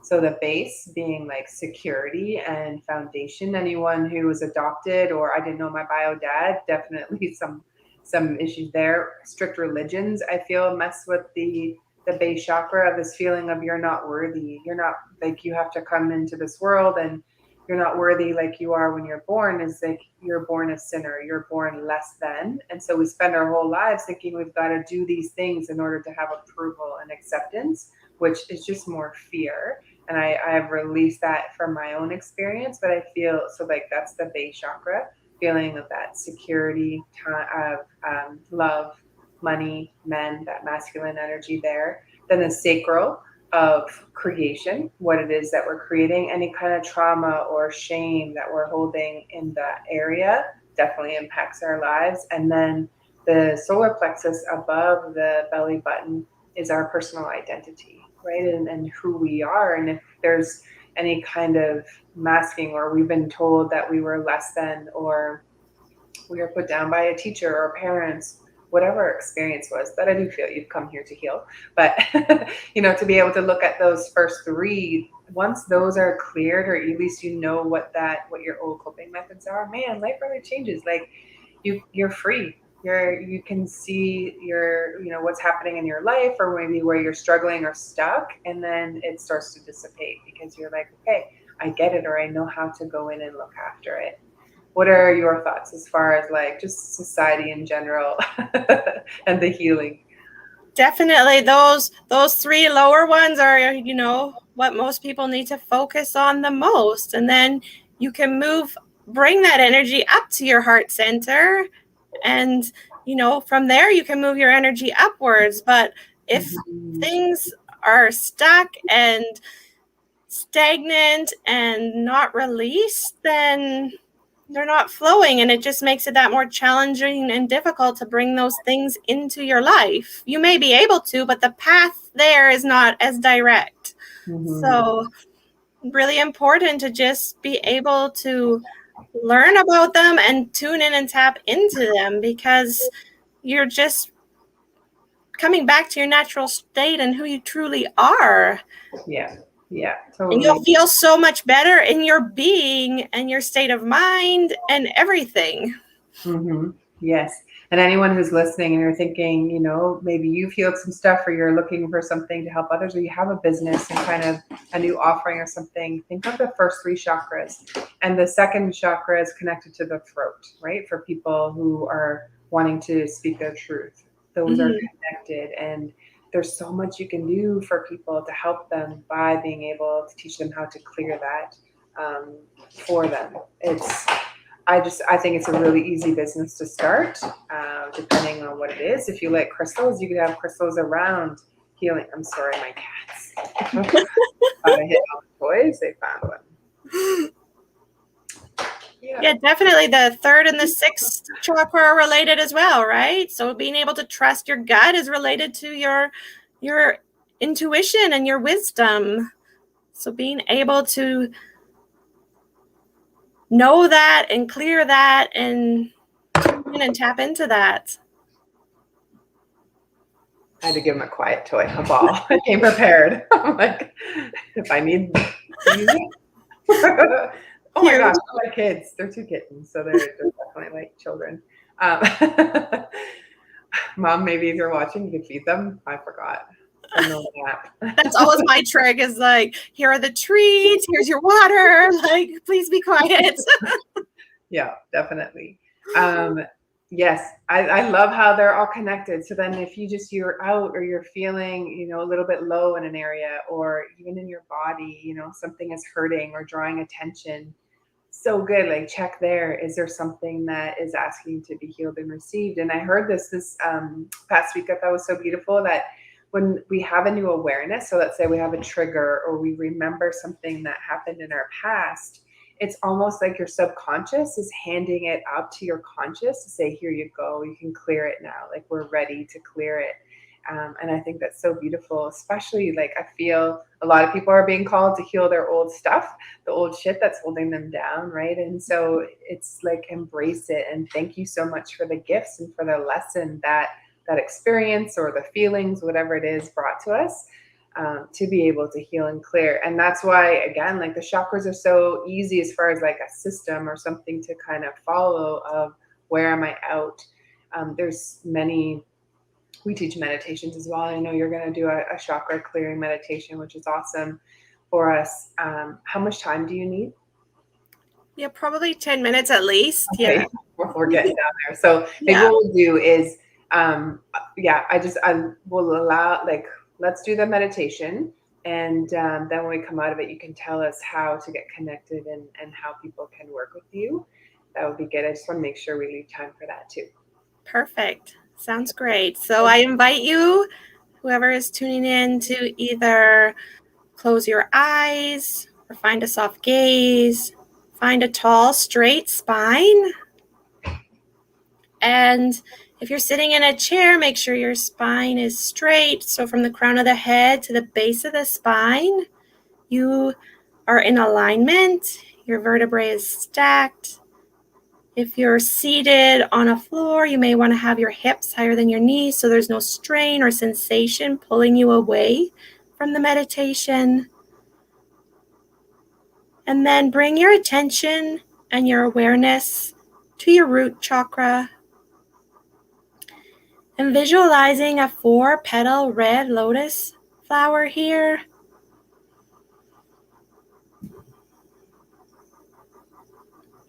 Connecting to the earth energy within you. And filling your energy with stability, courage, and security.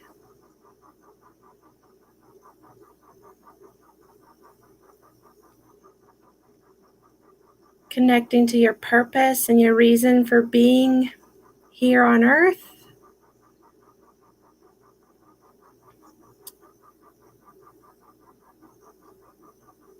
And you can tune in or listen to the vibration, to the seed sound for the root chakra.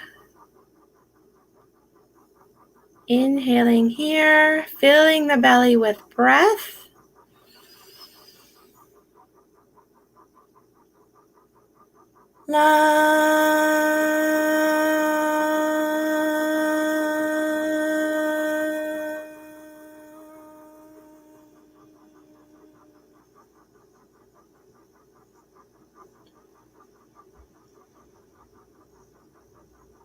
Breathing into your root chakra, feeling the energy circulating, flowing, and open.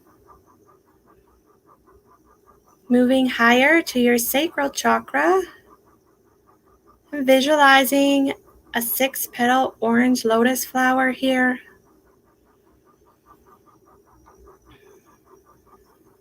Knowing that you are a divine being with water energy, tapping into that element within your being.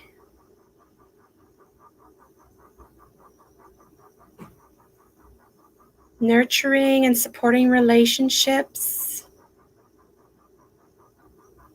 And breathing in that possibility within you. And healing and clearing away any of your hurts, like guilt, betrayal, and addictions.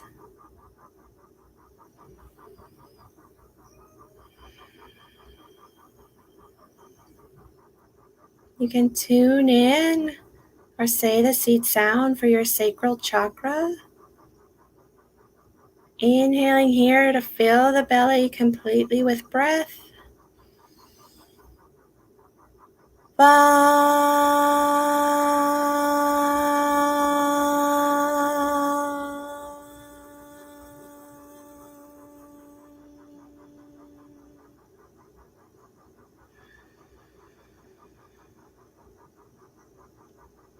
Breathing in your creativity and those positive relationships into your sacral chakra.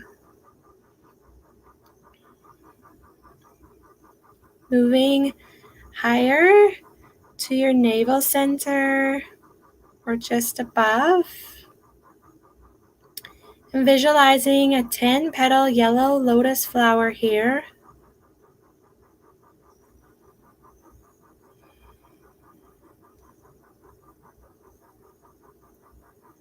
Imagining there's a flame here, connecting to the fire energy within you and radiating that light outwards into the universe.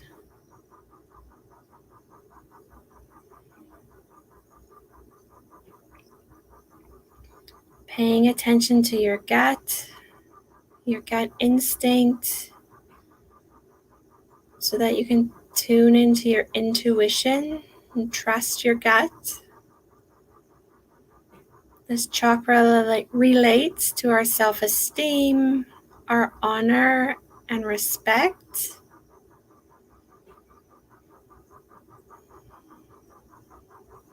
Breathing in clarity and focus and a sense of worth.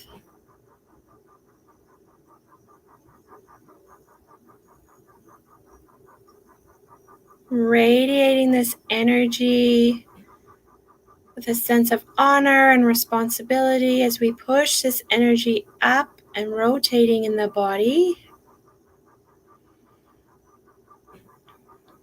Tuning in to the seed sound for your solar plexus,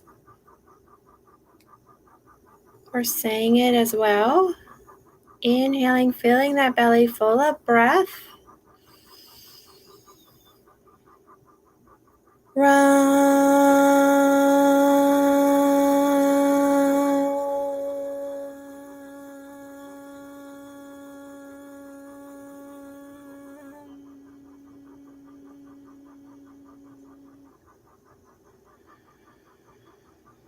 Stoking that inner Agni, that inner fire, bringing this energy up to your heart chakra, to the energetic heart center in the middle of your chest. Visualizing a 12-petal green lotus flower here.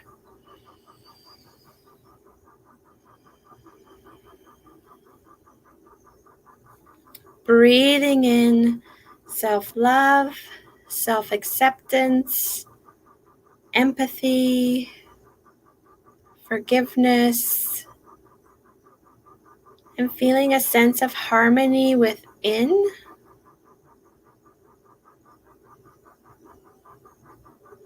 Filling your heart with benevolence and inner freedom.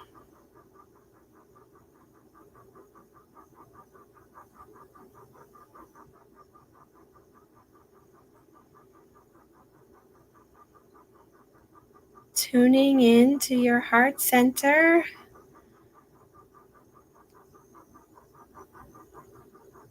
Vibrating with the sound of it.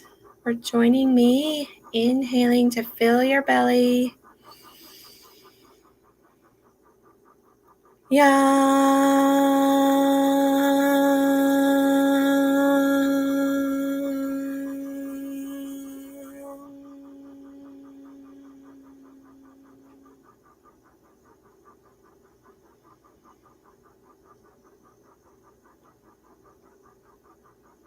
Allowing your heart to be open and willing to receive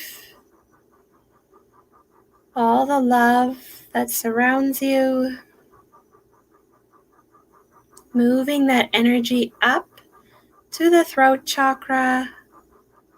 And visualizing a 16-petal blue lotus flower here. This is our place of self-expression, trusting our voice and our message, and being able to listen to others in our lives. We establish our self-identity and our boundaries here.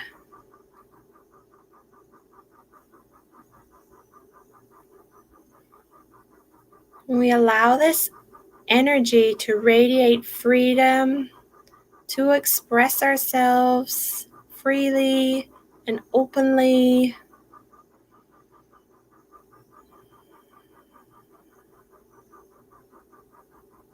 Tuning in and joining me for the seed sound of the throat chakra. Inhaling to fill the belly.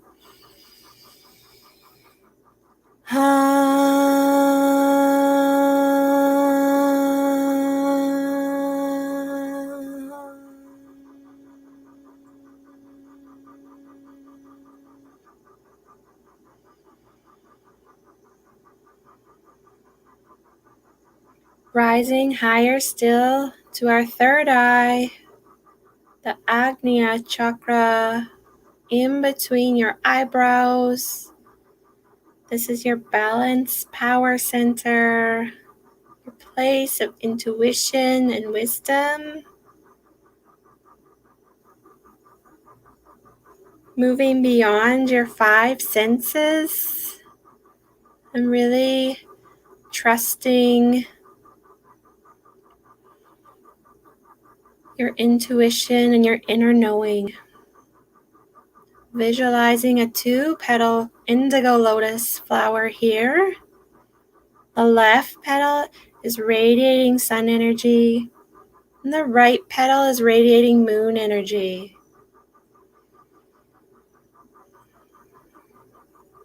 Tuning in or joining me with the seed sound for the third eye center.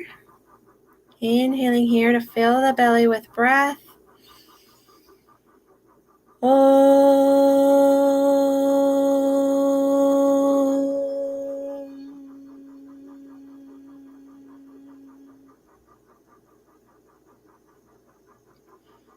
Bringing our awareness to the crown of the head.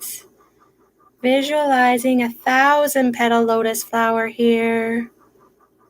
These petals are full of intelligence, sensitivity, and allow this golden energy to flow back down through you, through your whole energetic system, from the crown of your head all the way back down to your root chakra.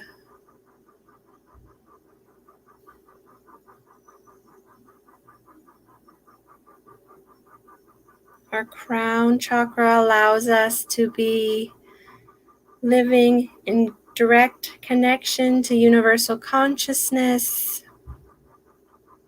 and to always live and be present in the moment.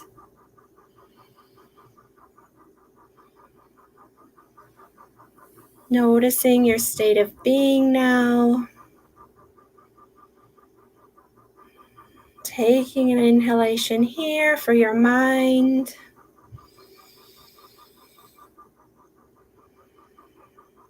Exhaling, softening. Inhaling for your body. Allowing every cell within you to feel balanced, aligned, connected, and whole. Breathing into your spirit,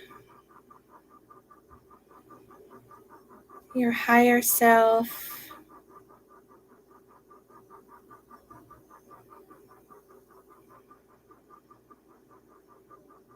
Knowing that this exists within you at all times.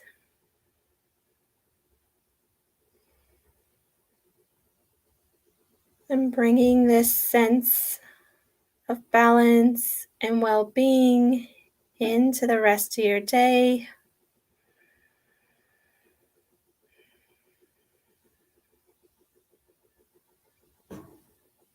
Opening the eyes whenever you feel ready. Bringing your hands to heart center. The light in me honors the light in all of you. Namaste. Thank you for tuning in and joining me. Thank you. That was beautiful. Thank you for resetting my nervous system. It totally does. It takes you out of any fight or flight mode and just flips the switch into rest and digest mode. And, that's where we want to be. We can handle a little bit of stress, but we don't want to stay in that stress mode. Right. That's good. I'm going to put a marker in the chat or in the video that I think we started about 319 in, so people can come back to that. That was really beautiful. Thank you. Thank you. How can people reach out to you? So you can reach out to me and join my Facebook group, Holistic Fertility Coach, if you feel like these meditations, this energy work, this well-being would really serve you in your life. I go live once a week. I bring people in to just enhance your fertility and your well-being. So get that baby in your arms, for next year. Right on. And if you were part of the meditation, share what you feel now. Like, do you feel calm? Do you feel peace? It'd be good for Ashley to come back as a way to give back to her, to share in that. So if you feel comfortable to share, that was really great. I liked the colors and the petals, even using those as you went up. That was really neat. Yeah, I saw there was, Virginia said beautiful. Thank you. So you're welcome. Wow. Truly, this has changed my life and it can change anyone's life. Just being able to bring this into your life and work with your body and your being. Right. Awesome. Thank you so much for being with us. And I hope you have a great day. You too. Bye-bye. Bye. All right. Next up, we have a psychic medium. We're going to change the banner and the ticker. All right, let me bring Stephanie up. Hello, how are you? Good, how are you? Good, thank you. Nice to see you. Nice to see you too. Yes.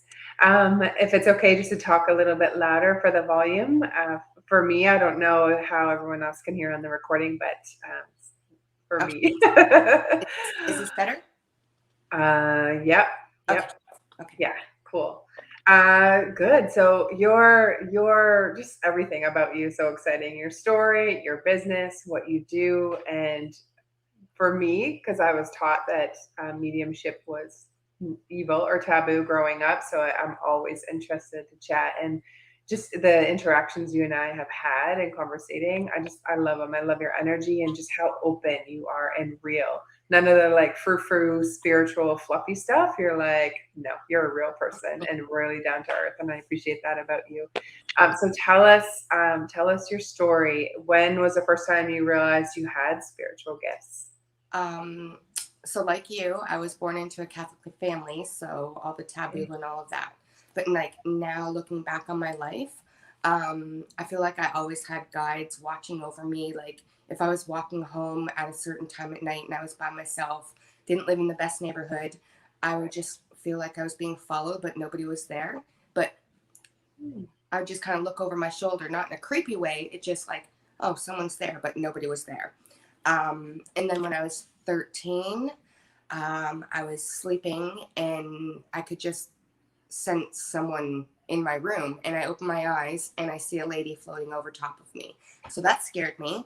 I'm like, no, I don't want to see that anymore. So it went away. Little things here and there. Intuition is a big thing where, again, I'm, like you said, I'm a real person. I'm not, we have all emotions for a reason in our body. And when I was younger, I didn't really put up with bull crap, but I was nice to people. But if somebody was going to be rude, I'm not going to say it like it is. Yeah. Okay. And I would also stick up for other people all the time. So I don't like bullies. So my intuition just like steered me along through life. And then the story that I was going to tell, me and my daughter, I have a lot of little stories here and there, how spirit has showed me, okay, this is who you are. This is what you do. Oh. We went to the movies one night. I don't drive, so I was taking the bus home. At the transfer point, we were crossing the street, and I heard the sound of like if you're watching a baseball game and you hear a grand slam hit, like that sound that the bat makes. I hear that. I hear a woman's voice in my head say, "It's okay, just go over there and touch his hands." I'm thinking I'm crazy in my head, like, what the heck? But everything was like slow motion, like you see in the movies. It was like, everything slowed down and focused right in on this man. There was some people around him. Hold on a second. He got hit, right?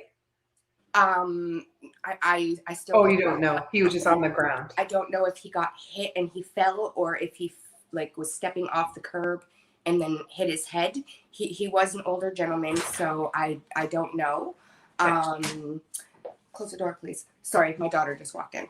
Yeah. But the lady, still in my head, was telling me everything's going to be okay. And I'm like seeing everything in slow motion. A man gets down on the other side of me and says, "Oh, do you think we should put him in the recovery position?" I'm like, "Don't you touch him. We don't know what's wrong with him. If he has a broken neck, we could kill him." So I just, his eyes were open, not dilated. There was a woman standing over top with a flashlight going back and forth. His eyes were not moving. Hands frozen in front of him like this. His mouth was open, and it was like he was just frozen. So I said, "Sir, I'm just going to do a first aid check on you, make sure that you're not bleeding. My name is Stephanie, blah, blah, blah." Checking at his head, I moved my hands away from his hair, and the blood was gushing. So we're already on the phone with 911. I hear the guy saying at this moment, as I'm doing that, "Oh, it's not too bad. There's not a lot of blood." I'm like, "You need to get them here as soon as possible. We don't know how bad this is." And I'm trying to be cautious of my words as well, because I don't know if he can hear me or not. Right. So again, this lady tells me in my head, "Okay, you just need to touch his hands. And now there's like a little crowd around. The lady who is a bus driver's over top of him talking like, sir, sir. So I said, sir, okay, I'm just going to touch your hands. As I touch his hands, she's still flashing over top. He goes, his eyes dilate, and he tries to find her. She steps back because clearly, like, I think I'm crazy. The whole situation's crazy. And I tell her, like, you need to get back over top of him. He's looking for your voice. He's the last voice he heard as he was coming to. So ambulance was on its way. She was on the actual bus that we had to get on. My daughter was younger, and she's like, Mom, we got to go. Like, it's late. There's not another bus for us to get on. So I had to leave. So I was worried. I'm like, I just left a scene of an accident. I got home, I called the police, and they were like, well, we haven't gotten any calls, so you're okay. So I asked for those type of things to please only if it's absolutely necessary to happen, because it's happening more often than we need to. My daughter's always with me. There was another one. We were just going for a walk one day. On the way back, my daughter says, Mom, look, there's a lady in the grass. Her dentures were knocked out of her teeth. I'm like, ma'am, we call 911. He's asking me all the questions. I'm relaying as best as I can. She comes to, and we find out she had epilepsy. So she had a seizure. Sorry, I have a very hard time pronouncing that word. It's a hard one. She was waiting for her bus, and it happened just right there, and we came at the right time. So I asked for those type of things to please not happen unless it's absolutely necessary. So that's how I like absolutely know that, okay, this is what I do. Right. Yeah. That's so neat. And when did you start your first client and all of that? How did you come about for that? So I started doing circles, like learning more, because like I knew, okay, I have this, but like, how do you go about this with another person? Right. So I would go to circles, I would practice with friends. And then I decided for my self-confidence, I took Lisa Williams' advanced mediumship, psychic mediumship course, and was certified through her school.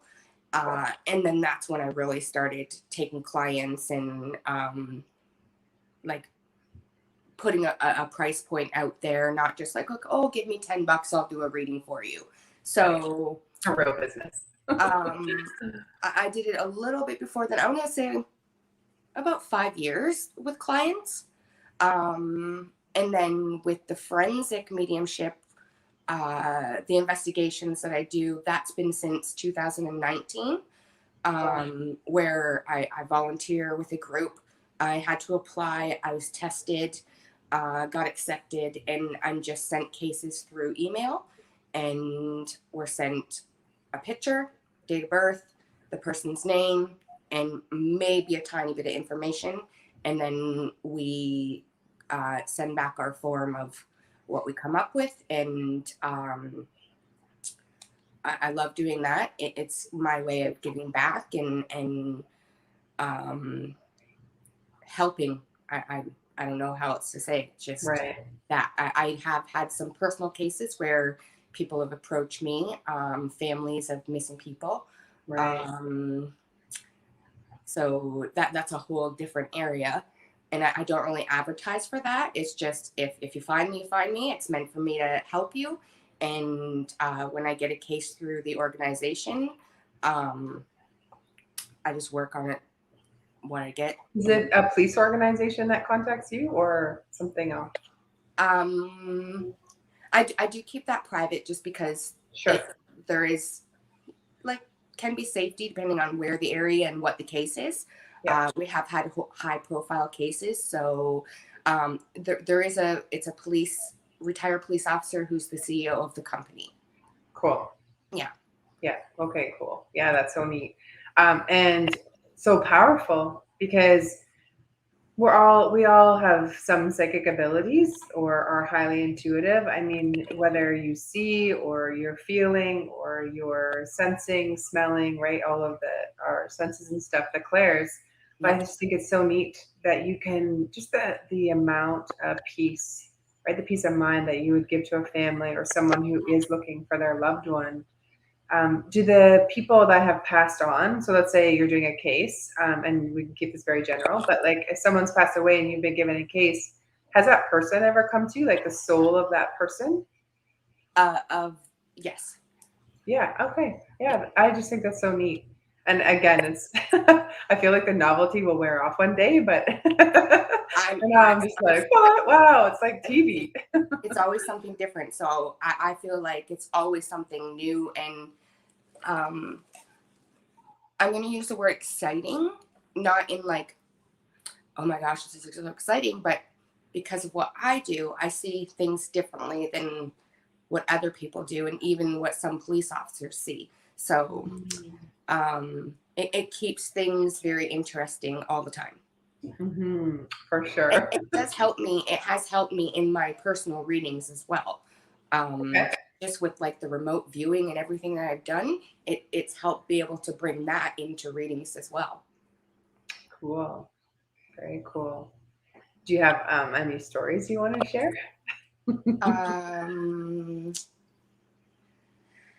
What can I or share? one that's been impactful for you? I can tell you, it's going to be very general, but it's about a case I worked on here in Canada. I was handed a cell phone and said, do you mind taking a look and see what you get? This person's missing. I looked at the picture. I immediately started getting things. The person at that time I didn't know was texting to the family in that city where they were. And the biggest thing that comes up for that, which I'll never doubt myself again when it comes to listening, and no self-doubt when it comes to your senses.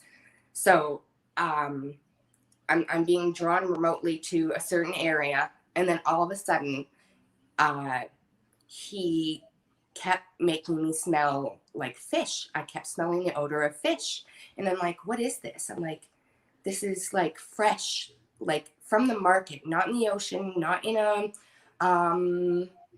any type of large body of water. This is a smaller, like my face is down in the smelling the fish in the market type area. And that was the biggest thing. Again, I didn't know at that time messaging. The next morning, I got a phone call, and I was told that with the information that was given, the police found him that morning. So, oh my gosh, like I have goosebumps right now. And Virginia's in the comments. Get the popcorn ready. So interesting. Yeah, it's just so beautiful, you know, like there's the world is just so open to us, and we've been so closed, right? And I love that, just, you know, we're even having this conversation that people can open up to this part of the world and what's available. It's so beautiful. Like I just keep thinking of the families and the peace of mind that you would give, you know, a mom, a dad, siblings who cry over like where is their loved one, and just the impact that you're providing for them. And I think it helps, like the more when, like I call it Western world and our world, like marry and meet together. Yeah. There's going to be big changes. Like big. Some areas don't want any help from psychic mediums, and some areas are all for it. Yeah. I see there's no harm in getting the extra help, especially in some cases where there's a lot of cold cases. I've worked on a couple of those also. I just come upon a cold case and I'm like, okay, this is what I get, and send in my information to the person who's posted it. And anybody can learn to do it. Again, because we all have the intuition, and that's where it starts, is like your gut feeling. That's when we ignore it, that's when things don't go our way. If that, I don't know, that's how it came through. Okay. Mm-hmm. I love watching like Criminal Minds or CSI, because my brain, I love to be able to figure it out before the end of the show.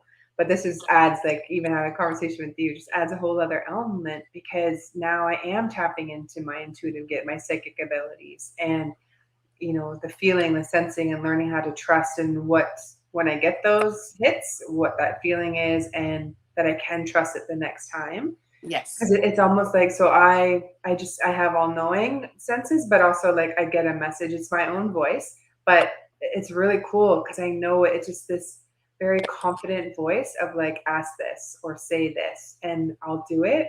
And the other person on the other end's like, you're bang on. Like those other words, I'm like, oh no, because it didn't come from me. Like I'm just a vessel. Yeah. Yeah. It's super, super exciting. Tell us, for anyone maybe who hasn't had a psychic reading, what that looks like. And this is a little funny side, being raised in super strict religions. I talked to friends that have going to see mediums for years, because we were taught in the church is that if you entertain that, then you're going to bring in evil into your home. And then now I'm afraid of, like, creeps in the night or the closet. But it's like, it's just, for me, what I learned through my spiritual coach this year, Tara Antler, is simply sing love songs, right? It's all consciousness. We are all consciousness, whether there's lighter consciousness and darker consciousness, but it's still all the same energy that Mother Nature can recycle into what we want to create in our lives. And so what does that look like to have a session, if for the new people maybe who are watching, or the way you work? Well, I always start off with letting the sitter know a little bit how I do the reading. So I open up by, if I haven't already said my little prayer, I'll say it with the client in front of me, where I just open up, ask Spirit to come in, guide me through the reading, as I'm just the vessel for the messages for the sitter. I let them know a lot of my readings, most of my readings will start off mediumship and go into psychic and then kind of back and forth. But you can, if you only want a mediumship or only a psychic, I can do that as well. But if you don't specify, I just bring in a little bit of everything. Whatever the person needs to know is what will come through at that time. Can I just ask for some clarification? Because I definitely don't have, I don't understand. What's the difference between psychic versus mediumship?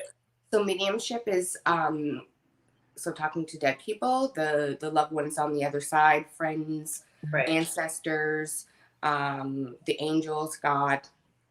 And then psychic is, like, think of the timeline. You can see into the person's past. You'll see memories. That's how you get some evidence of who is talking. So there is a little bit of psychicness in with the mediumship. So you get a little bit of past, present. Say the person wants to know, am I going to get this next job? I'll be able to see if it's right for them. Sometimes I get the remote viewing where I just get, okay, so this is the building I see, and I describe it, and then they'll know if it's that job or a different job or whatever the case may be. So like you go through career, financials. Some people do love life, personal life, the future, what my future looks like. So I'm being put on the spot, so my brain's just.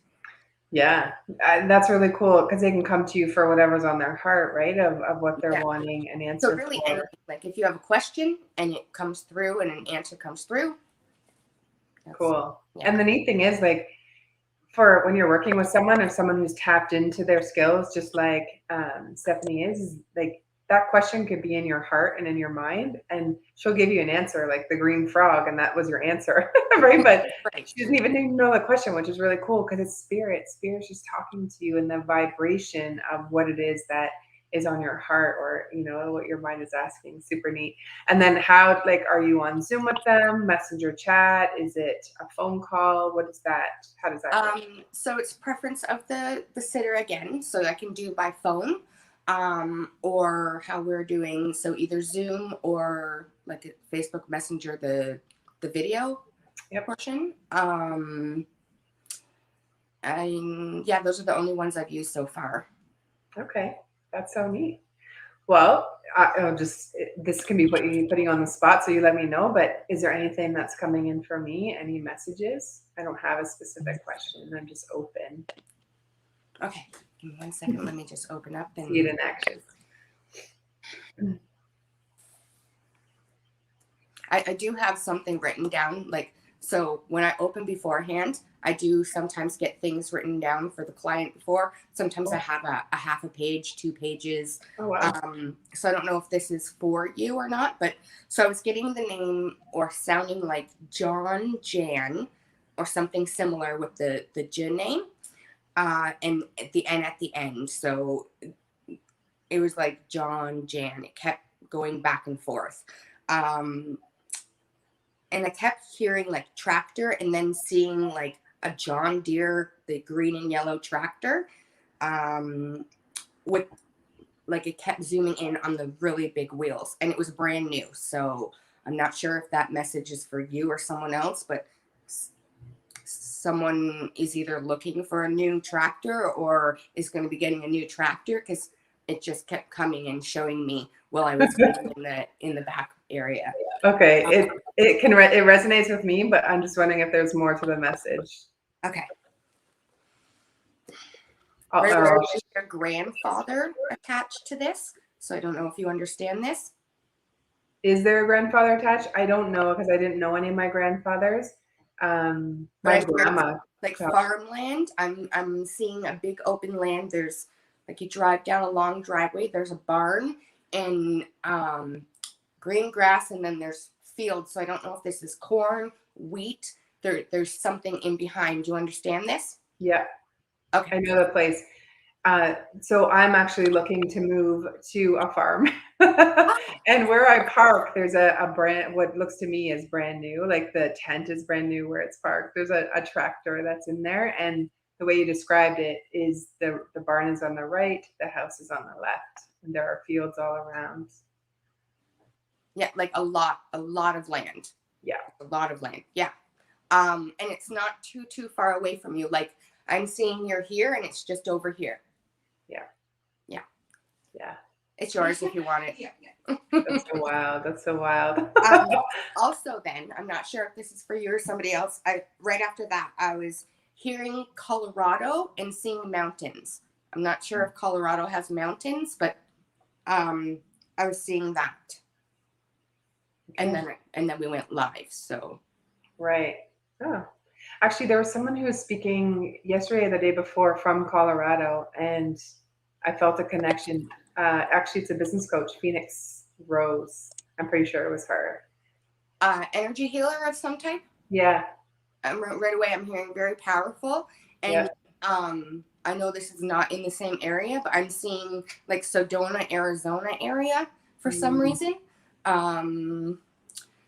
We want to do retreats in Sedona when the world opens up again. And for you also, I'm just feeling like, I don't know if you've just had a healing or if it was just because Ashley, I think her name was, the lady right before. I'm just seeing somebody put a hand on you and I've heard you healed. So I hope you understand that as well.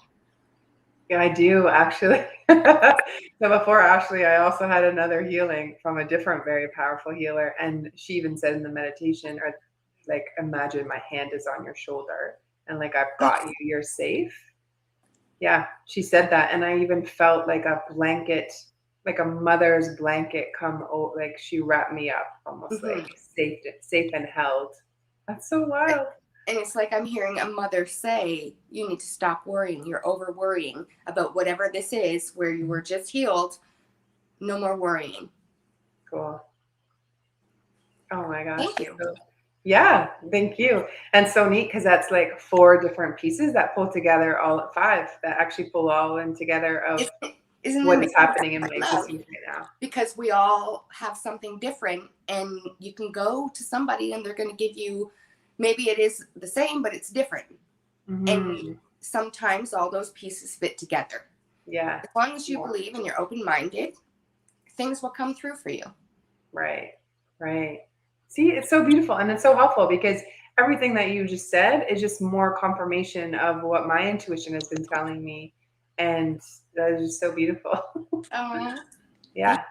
Yeah. Not scary at all. And so for whatever reason, I wasn't meant to, be around healers and mediums before the last year and a half. But now I think it's just like even the contrast, like now that I've been chatting and meeting, like my heart is just so open because it's so fascinating on all of the things that we can create and bring in and draw around us, but also the releasing of the shit that we hang on to and we do worry about that in the grand scheme of things it's so old paradigm, right? It's not who we are today.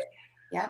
And that's, I think with like, for me personally, spirit has shown me like, wipe away the timeline. That's not important because people tend to get anxiety, worry too much. They're thinking of the past and the future and not like staying in the present moment. Right. So like I used to worry, I used to wake up in the middle of the night all the time, same time. I actually had to go to the doctor. I'm like, I don't know what's wrong with me. He said, turn your clock around. That helped for a little bit, still waking up at the same time. I had to unplug my clock at one point in time. And then again, everything happens for a reason. The more spirit came through and was showing me, it's because time isn't important. Don't worry about time. When you're worrying about time, you're putting too much pressure on yourself. Right. Yeah. For me personally. Yeah. Very good.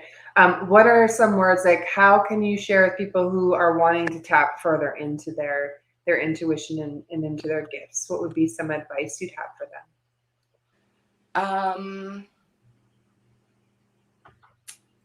Play little games. I'm all about the games. So like a lot of people get to, oh, I can't do this. This isn't for me.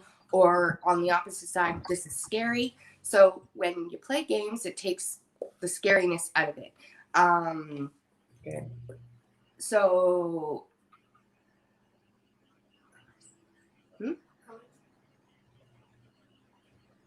like if you have another person to practice with, what I like to do with people is you get them to write a number down, or you each write a number down. You fold it up, you hold it for a second to put your energy into it, you switch, and you don't open that paper, and you guess what number is on the paper. Little games like that to get you into right brain out of left brain. Imagining different colors. Just closing your eyes and like now, imagine the letter A. Imagine it any color you want to. Imagine it in any font you want to, whether it's on a computer screen, a TV screen, on a big movie screen, in a mirror. Some people get their messages through a mirror. Play that way. Switch it up. Do numbers. You play the telephone game where you just close your eyes and you sit and you wait for a telephone to ring and you say hello and you just see who's on the other line and what comes through. That brings in the mediumship. And whether you think you're right or you're wrong, write it down. There's no right or wrong. Other games we've played. This is one that I heard. So I have a mediumship deck, like oracle cards. I have the deck on different ways that you can practice. And it could even be just closing your eyes and feeling the senses around, like what you hear, what you see. And another really neat one that I saw was, hold on one sec.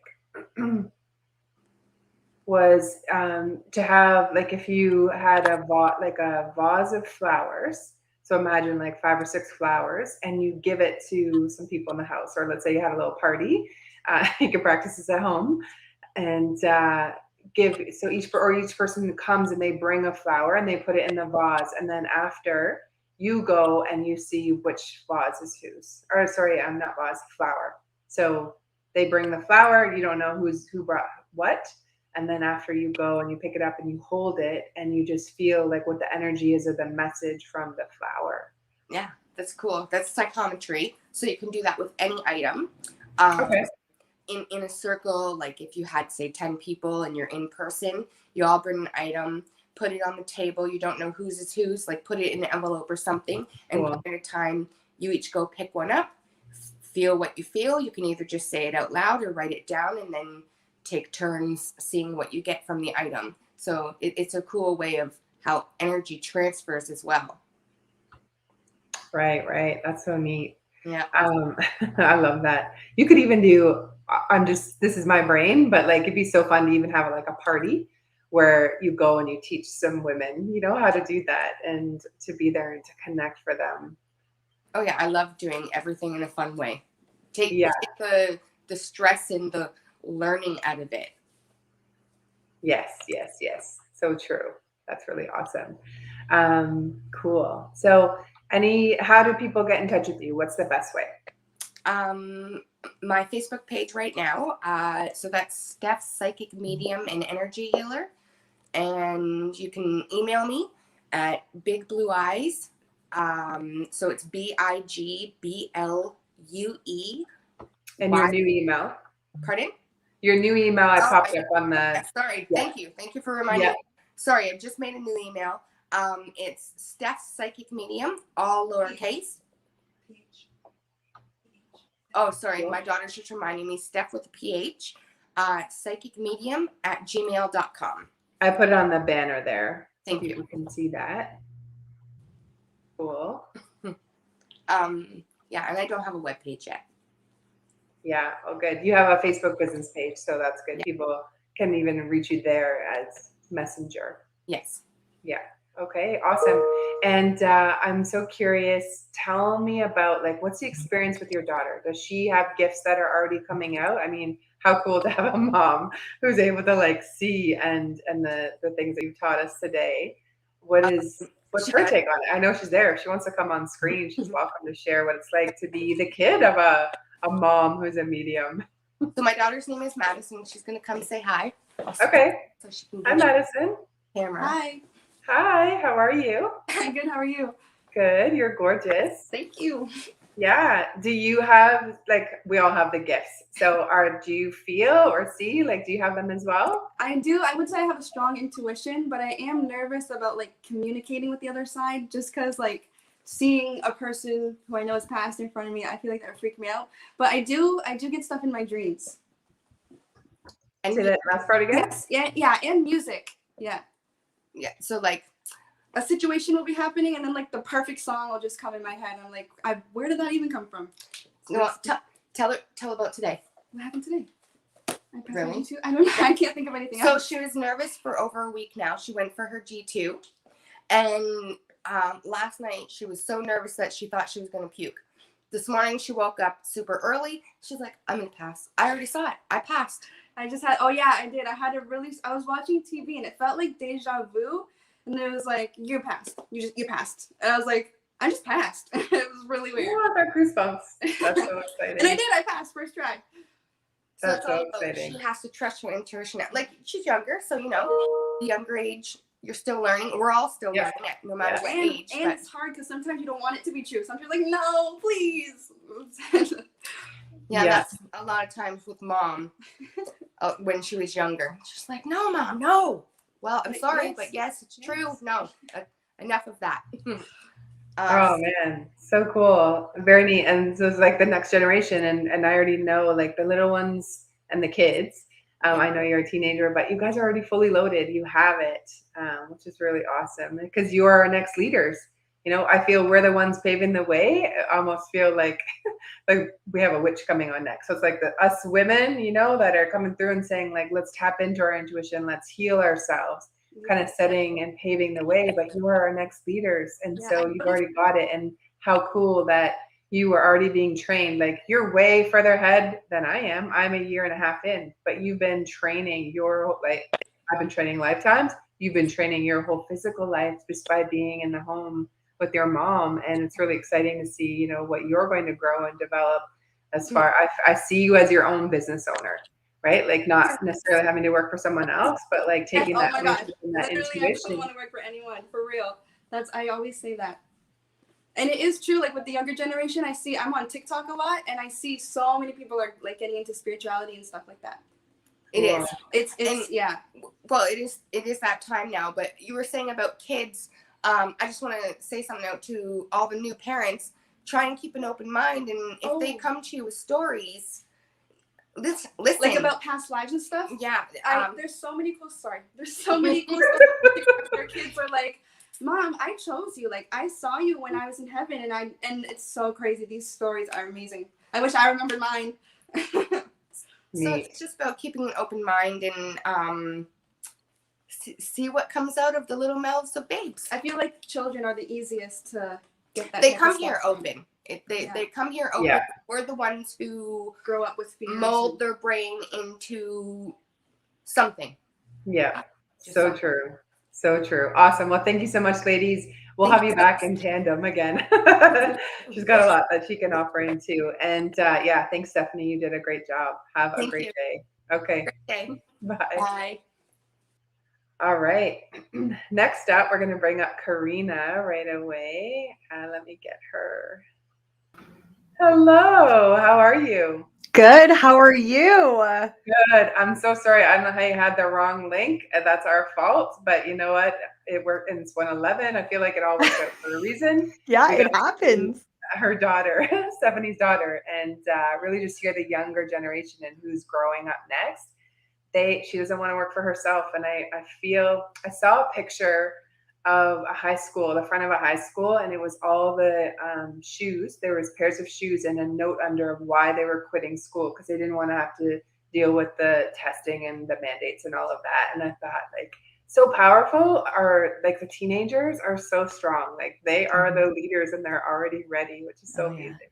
I literally have like head to toe chills. So it's true. Yeah. Yeah. So wicked. Awesome. Oh my goodness. I love all of our speakers and what each of you are here and are bringing. You identify as a witch, a real live witch. And I so love that. I have always identified with that energy, but just didn't really have the words or to understand. So tell us, what is it like when you say that you are a witch? What does that mean? And then we'll get more into your story. It means that I fully embody myself. Cool. It means that when it comes to how I interact with the world, I am the authority, right? That doesn't mean that other people's opinions, experiences aren't valid, but at the end of the day, I am what has to be that deciding factor in where I go and how I proceed on my journey and on my path. So witch to me is this embodiment of that inner villain that the feminine often has to uphold and, but also this very freeing and flighty and energy that we get to have and say, yeah, your opinion doesn't matter. I have to live with me at the end of the day. Right. I feel like all rebels are really witches in disguise, you know, like, yeah, I'm doing it what feels good for me, and I'm a critical thinker, and nope, sorry, I'm not up for what you're trying to tell me or what you're trying to sell me. Yeah. 100%. So cool. And where has been, this is really interesting, or I'm just so curious, like we have been taught that witches, that there's some evil or that to be afraid of them, right? Spells and spooks and stuff like that. Tell me, like, from your own experience, where is society kind of, I said, mixed up, or where is there that disconnect of what really the true meaning? Because for me, from what I understand, is that a witch is like a healer. Yeah. So it goes back, right? Yeah. We in the old days. No. I'm stirring my pot. Yeah. Are you ready for this cauldron? So we used to be the knowledge keepers. I mean, we still are the knowledge keepers. We have quotes that say, behind every strong man is a stronger woman, whispering that knowledge into his ear, guiding his direction forward, right? So we used to work in tandem with our masculine, feminine, and our let's call it masculine, feminine. I like that. We used to work in tandem with both. And over time, through my research, through my understanding, it's really when we started to divide and conquer other lands that we were separated from our feminine energy, where this idea of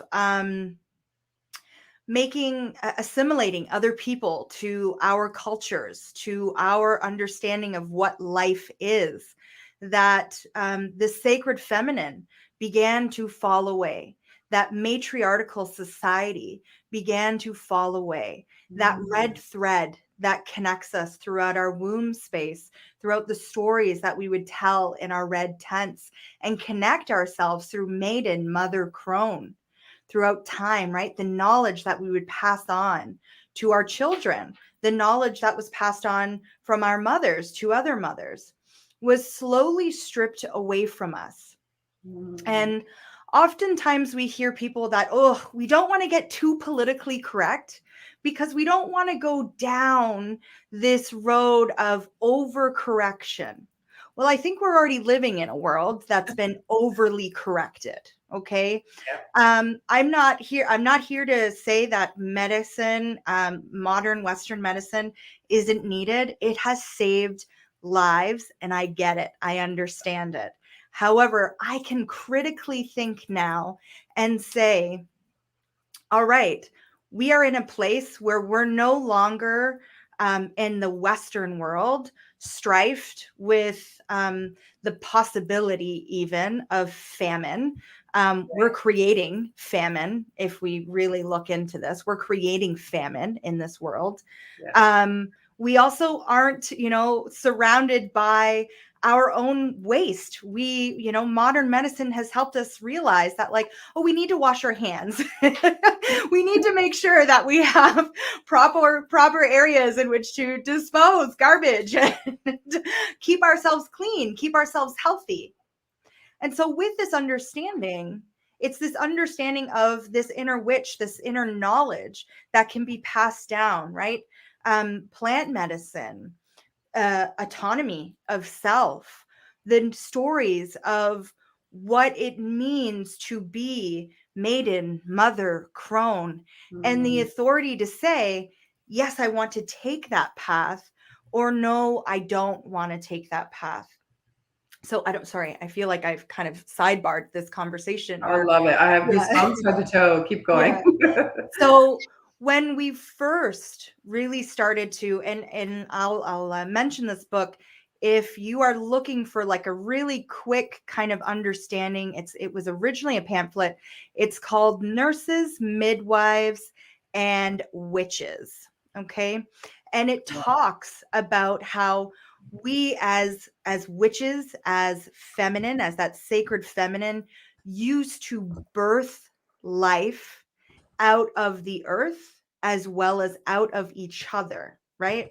We would catch babies for each other. We would be there as a community in order to hold each other and see each other, not from a sister wound, not from a mother wound, not from a capitalist view of I must give in order to receive, or I must constantly be receiving and be productive in order to live in this world. Instead, we worked in tandem with each other.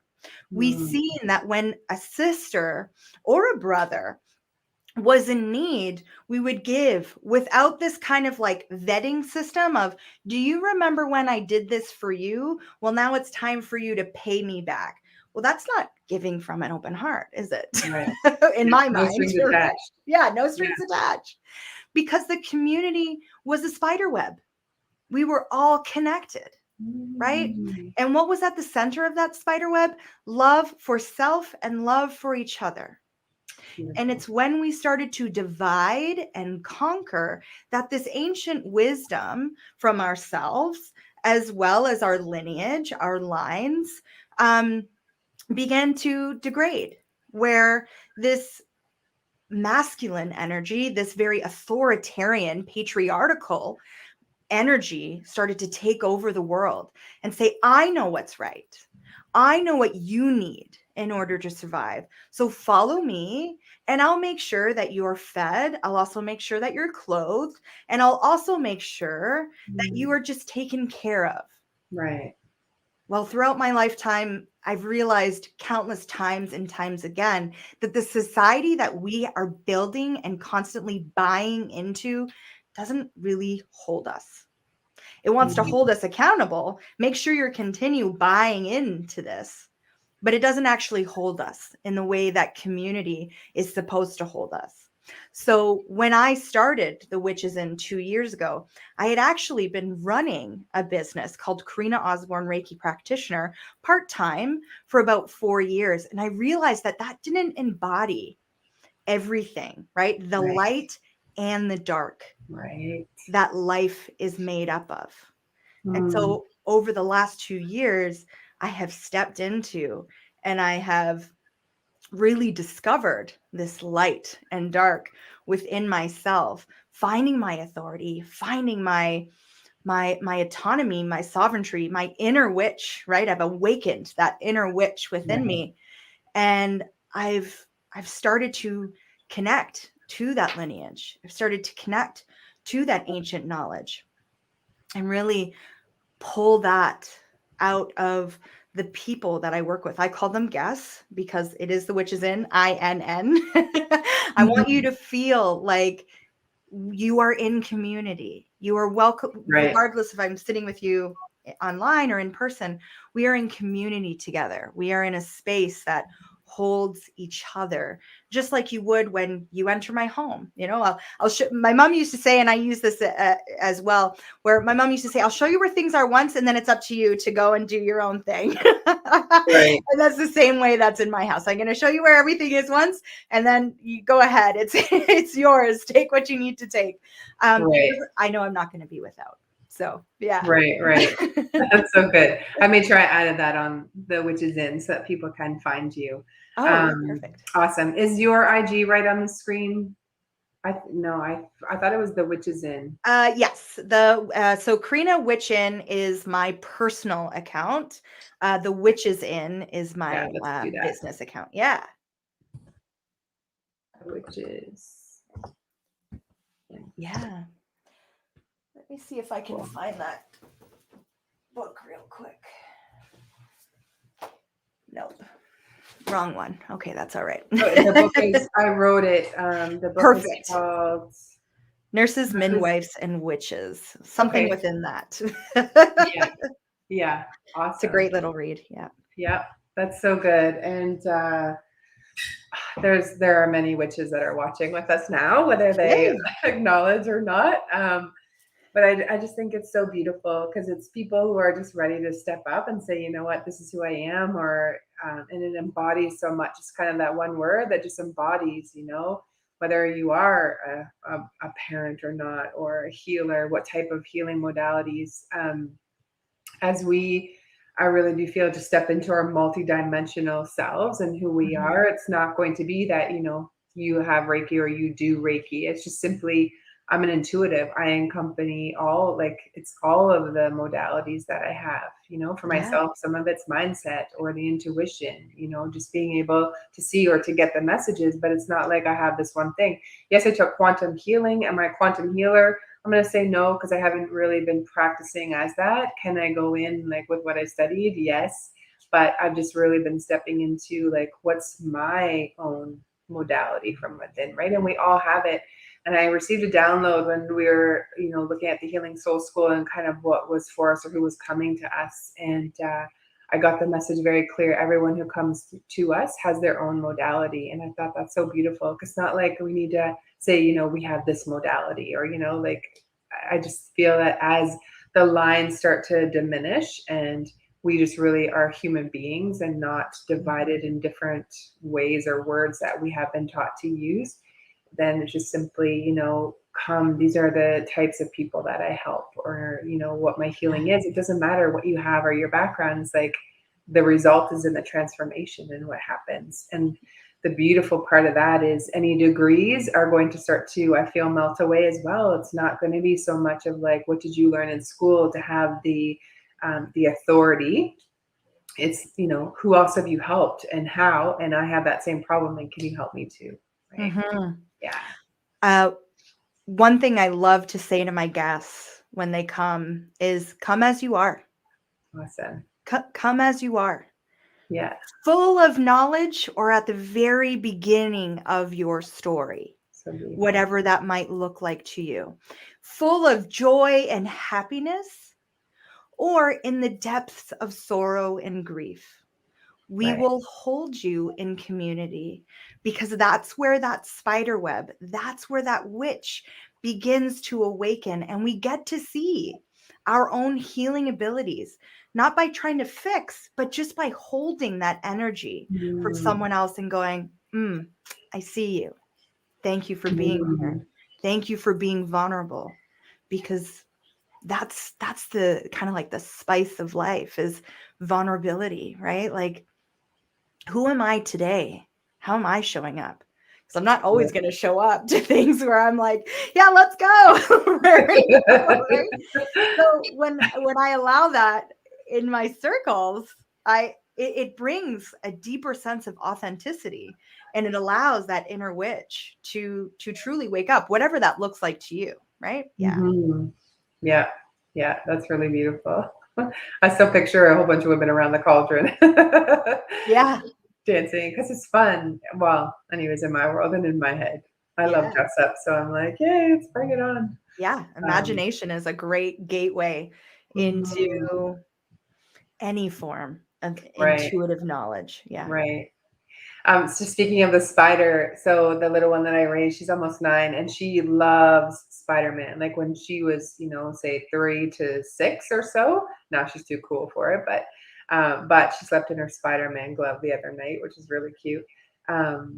It's really like she was in her power. You know, we would say, you know, Spider Woman. She'd be like, no, I'm Spider-Man. You know, it didn't matter. And I thought, you know what, good for her that she's just able to speak that, and she'll go and hang out in the window sills. Like she'll get up there and she's just, you know, exploring. And it just reminds me to have fun and to play and not be so serious with life.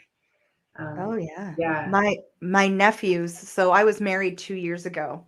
And when my nephew seen me in my wedding dress, he went, I want to be as beautiful as you. And so for his birthday's in September. So Halloween costumes were starting to come out.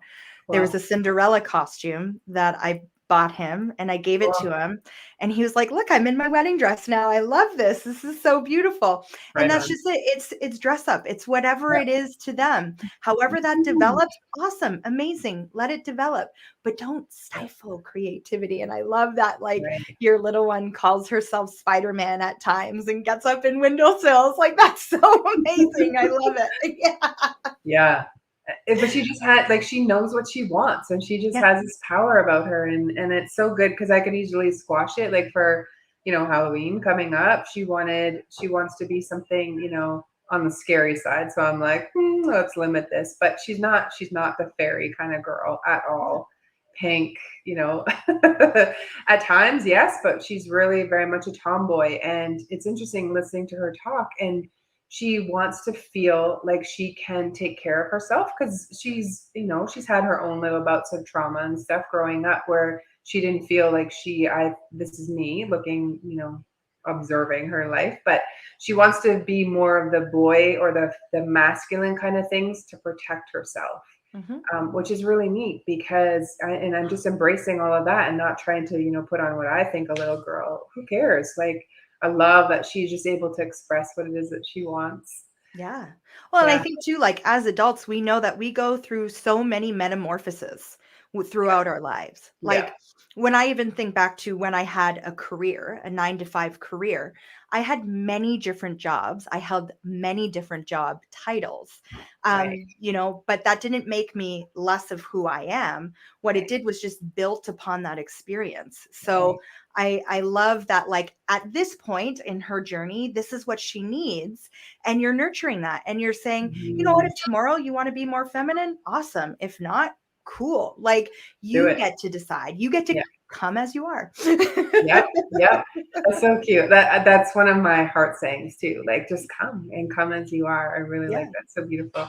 That's probably why we connected. I want to talk about spiders because this is something that interesting. I have had a fear of them. A lot of people do, and have always killed them in the past until, you know, my mom was putting in the ear of like Mother Nature, and she really loves the Native Indian culture, and, you know, spirit wouldn't want you to kill the spider, like take it outside. And at first I would like laugh, be like, whatever, I'm getting rid of it so it doesn't come and bite me, right? In the night was my thought. But then now I take the spiders outside, which is just such a 360 or 180 for me. Because one day there was a huge one in the spider.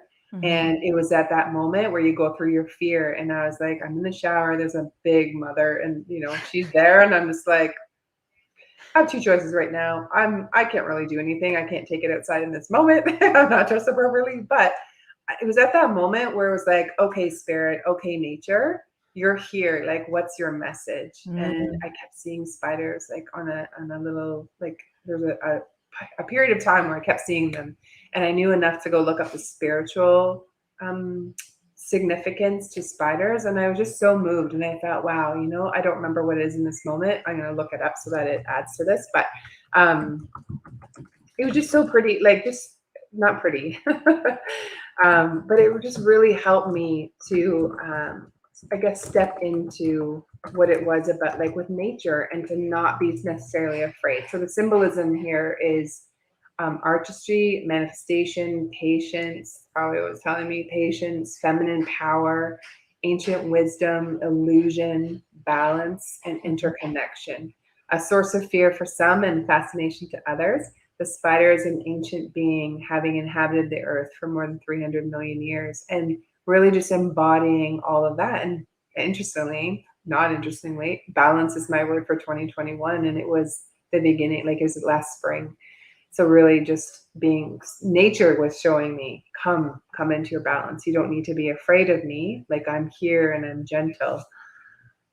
Oh, I love that. Spider has been a constant on my journey. I would say before I really started to awaken to this idea of the witch's inn. But she always pops up along my journey to be like, hey, where can we pull some more threads together? Where can we unravel this tapestry a little bit more? Right. And as you were telling your story, I was like thinking about how you kind of had no choice but to like see the light in that shadow side, in that fear that was presenting itself to you. So yeah, that's awesome. Yeah, spider. I had a dream about spider the other night. It was a wolf spider. So I was kind of thinking about wolf, what that means, right? They run in packs, but they also can stand alone. And then we also have this web that connects it. And the dream that I was having was like of different scenarios in my life. And then I would quickly kind of be in my garden and seeing this spider roam around and then be thrown into another dream. And when I woke up, I went, oh, okay, all my experiences within this are integrating now. And there, as you said, illusion, right? That illusion is no more. I'm ready to actually see past that, walk through the spider web, get a little sticky, and create the life that that's waiting for me on the other side. Yeah, get out of here. I'm laughing. Virginia used to live in Panama, and I used to live in Costa Rica. And I've traveled the world. Like, Australia has some scary ass spiders, and so does Taiwan. Like, it was like this size in our washing machine. This is before I had a spiritual awakening, so like that was not pretty. And just bugs are so funny. But then just look at, like, if they keep coming around, why? What's the spiritual significance? Even potato bugs has to do with children. You know, like everything. Nature's just so beautiful. Well, and what do spiders do? They eat other pests, right? We see them as pests, but they eat other pests. So like maybe you have a lot of energy vampires in your sphere right now, and spiders showing you, right? Like, hey, Yeah. eat those pests up. Start to really use that voice, start to connect how these patterns are all kind of creating and coming to you. Wow. I love looking up spiritual meetings for anything that kind of, if you're curious, looking it up, but going deeper into it too. Like, how does that relate right now? What's going on in my journey right now that I can go deeper into my intuition? I can go deeper into my own knowing, and really developing that sense of self that has a firmer foundation, if that makes sense. So yeah. You said the word tapestry that just Mhm. spoke to me in that moment, because if you think of a spider web, even so she's in the middle or like even off to the side, but just imagine like our lives are like that, the tapestry of our life is like we've got all of our experiences and they all play some kind of a purpose or whatever Yeah. in it, but just kind of taking all of the gifts, even the hard stuff, right, that we've come through, and making some kind of beautiful tapestry of your life, or so, I don't know, not getting Yeah. Hallmark card here, but something that can be beautiful, right, out of creating what it is. And I checked the spiritual significance, like, sorry, as I scroll down further when I was looking, and I popped it in the comments here. It's spiritually, spiders show us the importance of birth, growth, death, and rebirth. Spinning a web of evolution and spiritual transformation. And that's when I kept seeing the spiders. And that time when I saw her, the big mother in the shower, was my spiritual awakening. But like this deeper part, like you say, because I feel like I've connected to spirit or God, as I knew it as a younger person, but really now connecting to my spiritual side is just a whole different feeling, and getting that deeper connection. Oh, it's so delicious to get in there. Yeah. No, I love that. As you're talking, and that like birth, growth, death, and rebirth, the spinning of the wheel, it reminds me of the tarot card, the Wheel of Fortune, right? If we had to look at it from that point of view, it's like things are churning, things are changing. We're taking from our past experience, and we're allowing those to mold us and grow us into stronger, right, webbing. It's the tapestry that might have been woven thinly in certain areas of our lives is now kind of being pulled tighter and creating a deeper connection. And yeah, it's so beautiful. I love it. That's so cool. Christine is in the comments. She's saying that wolf spiders used to sleep with her and that she's terribly arachnophobic. We might heal that for you right now. Look it up, the wolf spider for you. But yeah, I feel that was a message for you from the spiritual realm, Christine. Just tapping in, and your spiritual awakening this year has been like no short of incredible. 3 months, basically. Bam, everything was like given to her in a really short span. Oh, wow. Yeah, that's neat. Perfect. Cool. So do you have something around, if I feel what I saw from your content that I was watching, something about the red tent? So I don't hold red tents, but I do talk a lot about menstruation. I also do talk a lot about the moon cycle, right? Wow. That's kind of where I got my start in really developing this like witch. I would definitely call myself like spiritual before, where like claiming this witch journey was all about that moon, coming into my inner cycle, connecting with my womb space and healing that line, that generational line. So when you are circling with me, when you are in a course with me, regardless if it's a tarot for beginners course, my upcoming Awaken the Witch Within course, or an intuition course, I'm really asking you to get in connection with your own inner cycles, with your own inner knowing. With people that have a womb or have had a womb, it's a lot easier to get into these cycles because we can track and notice, okay, When I'm ovulating, I have a lot more energy. I'm feeling a lot more optimistic about life. When I'm reaching that kind of like PMS stage, or what I would call that wild woman stage, leading into the crone, I don't have a lot of energy for, nonsense. I don't have a lot of energy where I may have tolerated this before. My boundaries really come forward during that phase and go, okay, you know what? Like, it's a no. So making sure that my maiden and my modern phases, I am saying, like, I want to make sure that future me, that wild woman and crone me, isn't going to end up biting off. I'm a Scorpio as well. So kind of slinging that tail. Can I ask you? Oh, sorry. Go ahead. Yeah. No, I was going to ask you. And that's so funny because I had like an hour argument with a 9-year-old yesterday, and she's Scorpio and I'm Aquarian. And so oil and water are ready. And I'm like, funny universe. Like, what is a Scorpio child here to teach me? And that's totally it. Is I'm in my, like, I'm familiar with the moon phases, and I'm in the fall, or like in the PMS week. And so like, I did not have any tolerance yesterday for it. Yeah. And so knowing that, right? Knowing that about our energy, and, she's 9, she has literally no control over that frontal lobe. Like, it's wide open. It's taking in experiences, and the experiences that they're getting, it's literally like, okay, this is fact now. And until a new fact comes in and can change that perspective. And so when I say to my sister a lot, I don't have children. My sister has 4. I say to her, like, they're children. Like, just let it go. Like, go, okay. And I mean, I don't know what the argument or what everything was about, but yeah, it is, when we're tuning into that, we can go, ooh, right. Why do I want to cry right now? Oh, it's because I'm PMSing. And so maybe it's best if I remove myself from this situation. So yeah.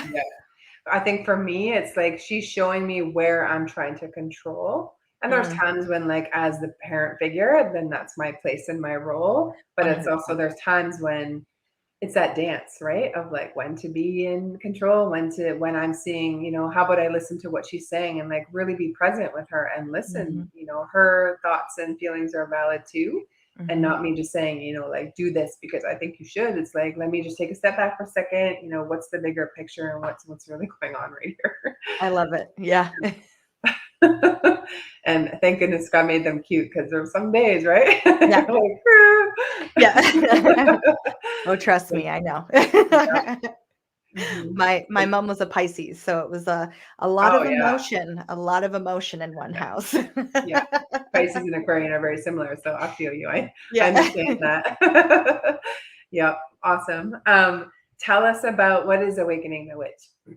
So Awakening a Witch is a journey back to that soul center. It's a journey back to community. So in the landing page, and the story that I'm telling is that story of Lilith and Eve. And Lilith, if you follow, you can call it folklore, you can call it religion, whatever you want to call it, right? Lilith is the original mate or partner to Adam. She was created out of the same clay in which God created Adam.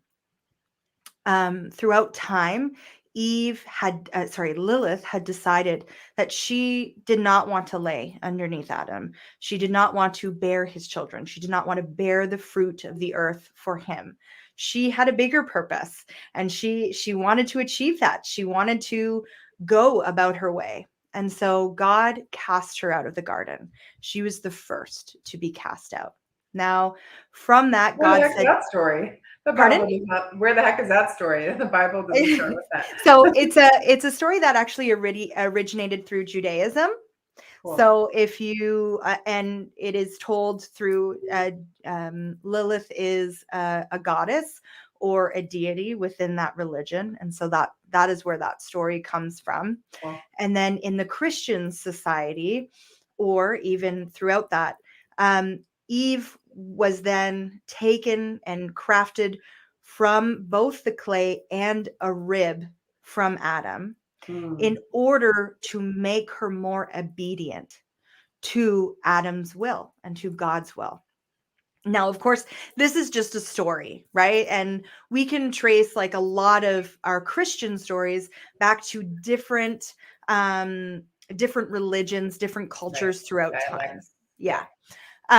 So Eve, of course, we are told that she was seduced by the devil, that snake that wrapped himself around a tree, and told her to bite that apple, that forbidden fruit of knowledge. Awaken your senses, awaken your knowing. And I have a beautiful green apple here that's connecting us throughout time. So what we are doing is we are coming into an understanding, and we are coming into a knowing of where we have bitten that fruit of knowledge and therefore been cast out of the Garden of Eden, right? This will manifest as too muchness. I've often been told, I mean, I'm a Scorpio. I'm extremely passionate, with your daughter. I'm extremely passionate about the things I like, the things I don't like, and everything in between. This is it. Passionate's a good word. Yeah.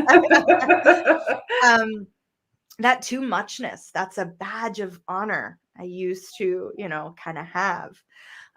We also may have been told within our femininity that like you need to be modest, right? What did Eve teach us? We need to be modest. We need to make sure that we aren't creating eyes that are gazing on us in a certain way. So again, as I said at the top of this, that like, which to me is coming back into that sovereignty. It's saying, I'm going to dress how I want to dress. I'm going to talk how I want to talk. And I'm going to be with whoever I want to be with, knowing that that's my choice. That's not someone else's choice. If someone is gazing in on me and creating a story in their own mind of what I want, what I desire, that's on them. That's not on me. So Awaken the Witch Within is a 5-week course where you will get a workbook. And we start at that garden. We start at Eve. We start with Apple and what she teaches us, how to flower and bloom. And throughout the 5 weeks, we use yoga, community, as well as it is online, but we will be sharing food as well at the end of each discussion, at the end of each 2 hours, in order to help us ground. But also, as many of us know, right? Why do we still celebrate Thanksgiving, Christmas, Easter, all these things, right? It's because it brings community together. Food brings community together. So like Awaken the Witch Within is a chance for you to find that inner witch, you to find that shadow aspect of self. Where have you been playing out a story of too muchness in your own life? No longer playing the victim, really starting to set into this like inner knowing of like survivor or witch, claiming your journey and going forward with that, embodying who you want to be, knowing that it's not always easy, right? Healing is not easy. It requires time. It requires patience, but it also requires a community to see and witness you. That is so beautiful. And like for me, it feels like just empowering is the first word that comes to mind, but it's almost like this opening up of the whomever is with you in that, from within. So beautiful. I love Virginia's comments, like, need more popcorn. This is so interesting. Yeah, very good. Cool. I just put it out there. Are there any questions for Karena if you would like to share? Yeah. Let me know if there's any questions. Yeah, very good. And then we have 10 more minutes. So what would you like to do? Is there anything like from intuitively that you're getting kind of as a community? So what I can do is I can maybe do like a quick little new moon reading, right? The new moon is happening, or Samhain reading. This is a very powerful time for transformation. As we know, the veil is thinning. The veil will continue to thin over these darker months, really allowing our ancestors to come through and speak to us. So I can do kind of like a generalized reading, or if they're like, if yourself or maybe one other person. Cool. Virginia's here too. Pardon? Virginia is here as well. Perfect. Yeah. So let's see. Christina, I'll do one for you first. Cool. Thank you. All right. So what is coming forward for Christina? The Star card. I love it. So stepping into what I'm really hearing is this like division between self of what is sacred work and what is deemed as entertainment in the world. Okay.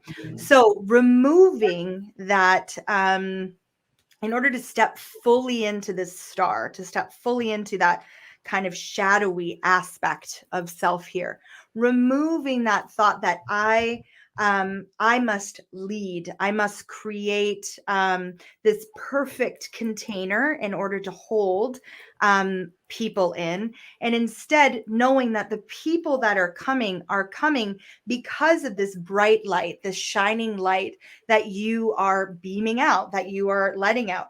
The star is the sign of the Aquarius. I always see it as that, right? So you have, and I believe we talked about this before, a great understanding of like new ways of being, innovative thoughts. So in the reason why I'm saying this entertainment and this sacredness, right, of either or, what we can take from that is going like, some people might come to circle to these showcases as a form of entertainment. I mean, Virginia, for instance, said, where's the popcorn? This is so entertaining. It's so interesting, right? Knowing that it's going to ignite that sacral chakra. It's going to ignite that womb space, that heart space, and allow them to open up to the sacredness. So not shying away from, because it's like what I'm seeing is like the sacredness is very serious. And then this entertainment is that lightheartedness. So blending both together and knowing that people are healing through the power of balancing both together. Okay. Yeah. That's so beautiful. And just quickly, like the Naked Alchemy that came as a download this weekend is all about like the fun, like how to go in and take off the masks, which can be scary, right, for people, but to do it in a fun way of like talking about, nakedness and kinky, and, I have pictures of butts on my Instagram and stuff, right? Just to make it fun and to really envelop that inner goddess, God within each of us, right? And what that looks like. From that sacred space. I love that. Thank you. Yeah. I am a multifaceted being. Good. Virginia is asking if she can have a reading, and I see a comment from June. Okay. So, Virginia, we have the Hierophant. It does not surprise me, but that both of you are getting major arcana influences here. So, Virginia, I'm really hearing to embrace, regardless of if you are in your crone phase or not, but embracing that inner crone, embracing that inner wisdom keeper. What I'm hearing too for Virginia, if you have a book or a vlog, right, some sort of like writing that you are wanting to kind of share with the world, really allow that out. Don't kind of backpedal on any experiences that, again, that too muchness that you might feel might not be palatable for your readers, for people to hear, see, or misconstrue in some way. Know that it's your story to tell, and that the wisdom that's going to come from it is going to land on the ears that need to hear it. It's going to land on the heart that needs to hear it. And that will pull in more people in order to bring them to this kind of authority of self. I'm also hearing that like our legacy, right? With Virginia, I'm hearing legacy. So within this, know that this legacy is going to ripple throughout time. So just like the Hierophant, you might not actually get the opportunity on this plane in order to see how this ripple effect has created such an impact in life. However, there will be a legacy that comes with this, that while you're in spirit, you're still going to be able to guide and talk about your openness. Beautiful. Beautiful. Thank you. And June wanted one as well. Okay.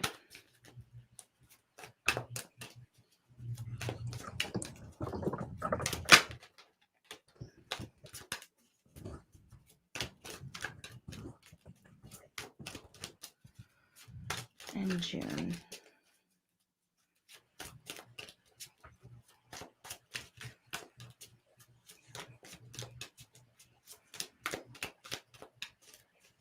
Virginia said, awesome. Love that. Thank you. You're very welcome.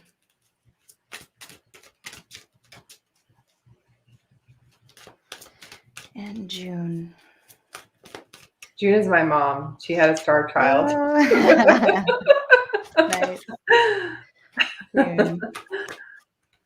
She had two, but. Okay. Well, we're going to go with this one. Ace of Swords. Cool.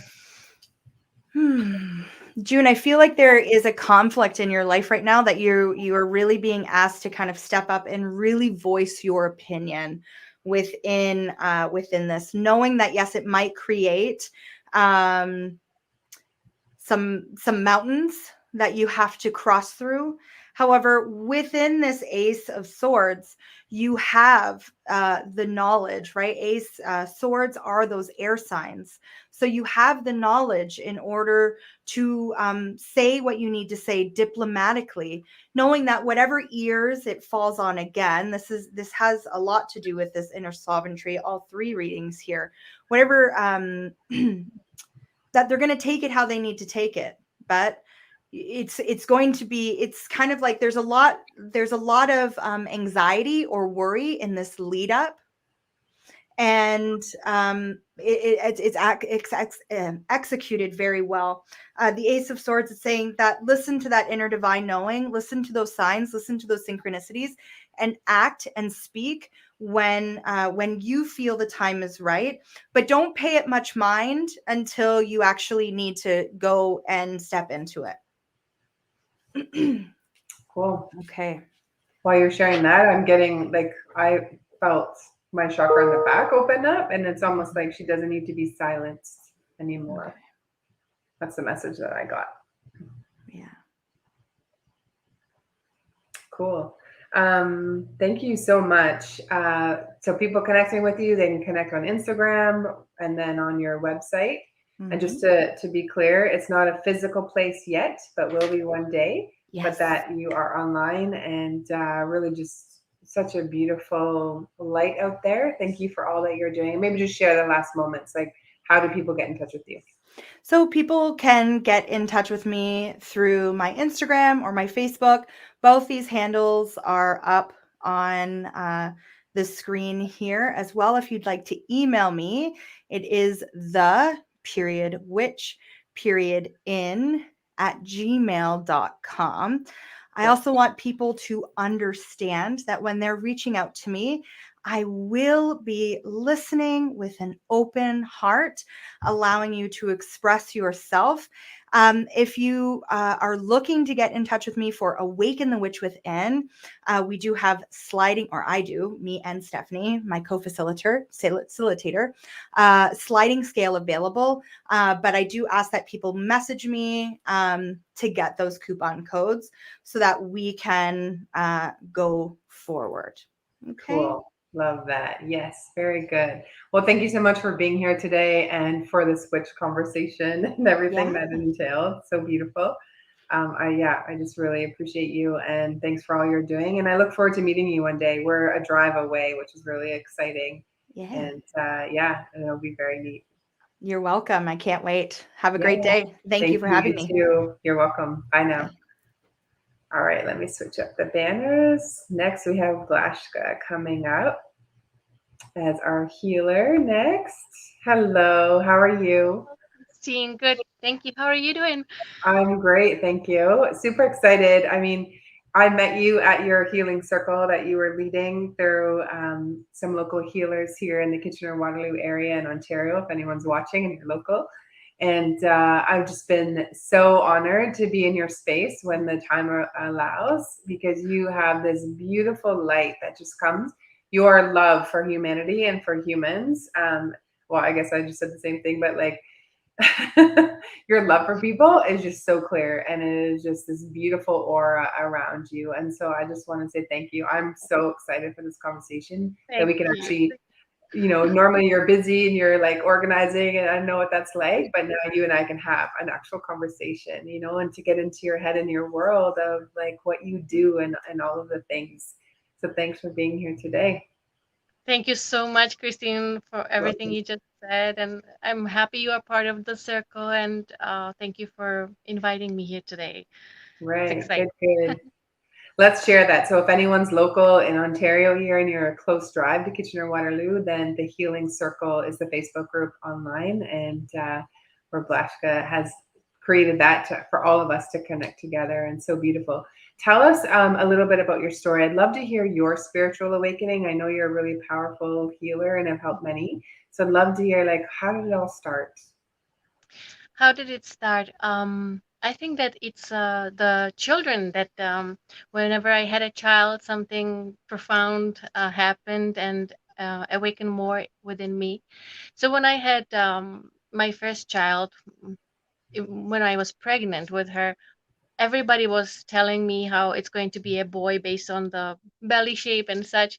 And one of my colleague said, no, it's going to be a girl. And I said, how do you know? And he said, I see a pink aura around your belly. And I said, what do you mean you see color around me? It was the first time I heard about aura, and it kind of opened the door of my like curiosity, and we spoke about seeing dead people and all that stuff. So that was just the opening when I was attracted to anything astrology, tarot, you name it, like whoever this any kind of healing or psychic, or I would be right there at the door for an appointment to see how this all works.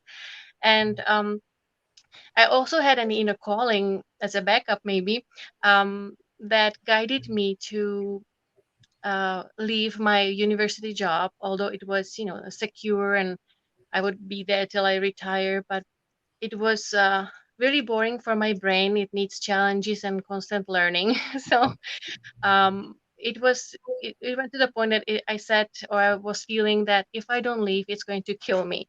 So I listened. I left the security and started to study to become a nutritionist, a registered holistic nutritionist. And while I had the baby, so after 2 years, when I was done and didn't know what to do with the degree, my daughter developed a reaction to a strawberry at the daycare. Her eye was like puffed up and swollen and red, and she couldn't see. And all these synchronicities that happen in our life, I don't call them coincidences anymore, of course. The wink, wink. Yeah, was meeting a woman who was able to actually test for allergens and eliminate the allergy. And I met her, I talked to her, I was fascinated, but I left it. I let it be. Then my daughter had this reaction, and the same day I got an email from her. So I put two and two together and I went to see her. And within 10 minutes, she cleared the allergy to a mold spore that was on the strawberry. And the eye was perfect in just a few minutes. And it fascinated me again, but it's like I didn't get the message that I was supposed to do it.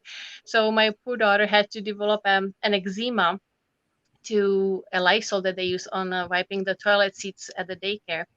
And at that time, I decided this time I'm going to clear it for you. And I went to the school, and it was like a week long course, very expensive one. And I did clear the sensitivities. The eczema is gone for 15 years now, so I don't think it's coming back. And so she put me on the path of becoming a registered holistic allergist. And that opened up a whole new world for me and my clients and the possibilities. So when 4 years later, I was wondering how come I'm not getting pregnant with another child. I finally tested myself too. You know how it is when you're a practitioner, you forget to work on you. Uh, and I just wanted to mention this because I think it's really interesting information that we can become sensitive not to only food or pollen or our pets, but also to minerals and vitamins and hormones, and which means the body's not recognizing it as what it is, and so it doesn't use it properly. So my case was I was sensitive to estrogen hormone, which then did not do its job, and when I balanced it, I got pregnant within a month. So that was something that I used for my clients who could not get pregnant as well. Um, so um, I've taken so many courses on energy healing and shamanic courses, until later with my third child, another huge modality came my way, kind of chasing me, because wherever I went, I saw body talk. I said, "What is body talk? Sounds so cool." Then I went to another place and there was the same lady, body talk. I said, "Okay, so I guess I have to pay attention to this." And at that time, I didn't want to ask, family for another amount of money for my courses.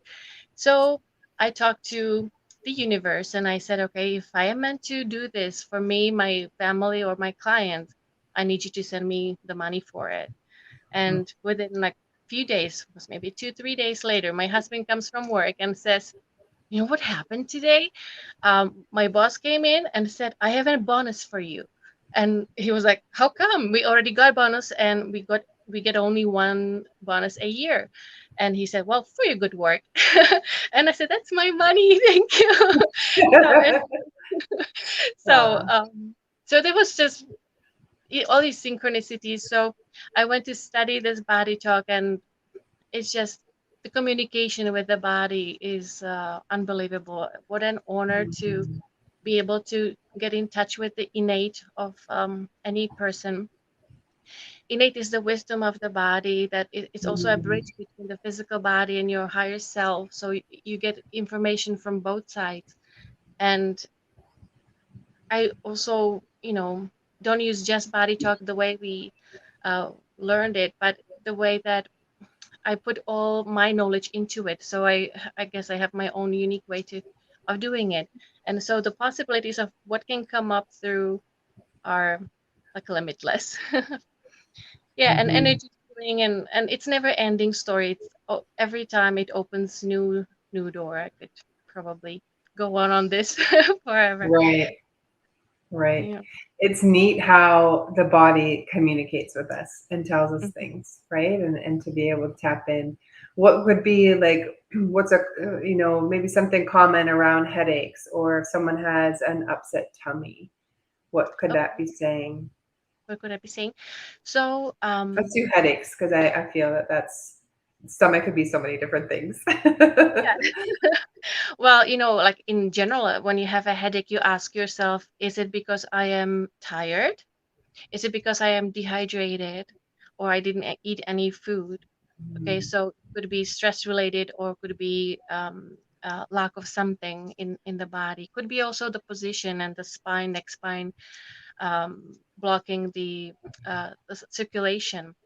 But from experience, I had somebody who was getting migraine, and she asked me if I could help her quickly. So we went somewhere aside, and I found out that her crown chakra and her third eye chakra were both closed, which probably creates some kind of a pressure in the head as there's no flow.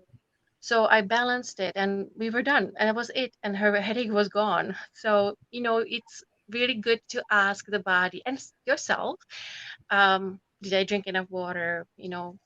am I tired? Did I sleep well? And all these things. Yeah.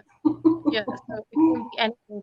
I figured out that the body always works on energy first. It wants to have chakras balanced first, your aura clean, do energy healing for the body, and then it's going to go into the emotional or physical issues later. So it's almost like a priority of the body is energy. So I teach my clients to how to balance their meridians and balancing chakras, and yeah, That's to help cool. themselves ground. Of course, these days we have to ground all the time. Yeah. Yeah. That's so beautiful. I love that. And for Thank the you. stomach, yeah, for the stomach, if you want to know, it could be emotional, of course. I believe that emotions are behind most, if not all, physical issues. So I am going after that as well, of course, in my sessions. But eating the food that triggers the stomach pain or reaction, what we would look into, like test for food sensitivities and food combinations as well. Sometimes you may be okay with, let's say, wheat, but when you combine it with certain thing like fruit, for some people that can cause a reaction. So knowing what your body can handle at the same time. Right. Oh, that's Yeah. so neat. Very good.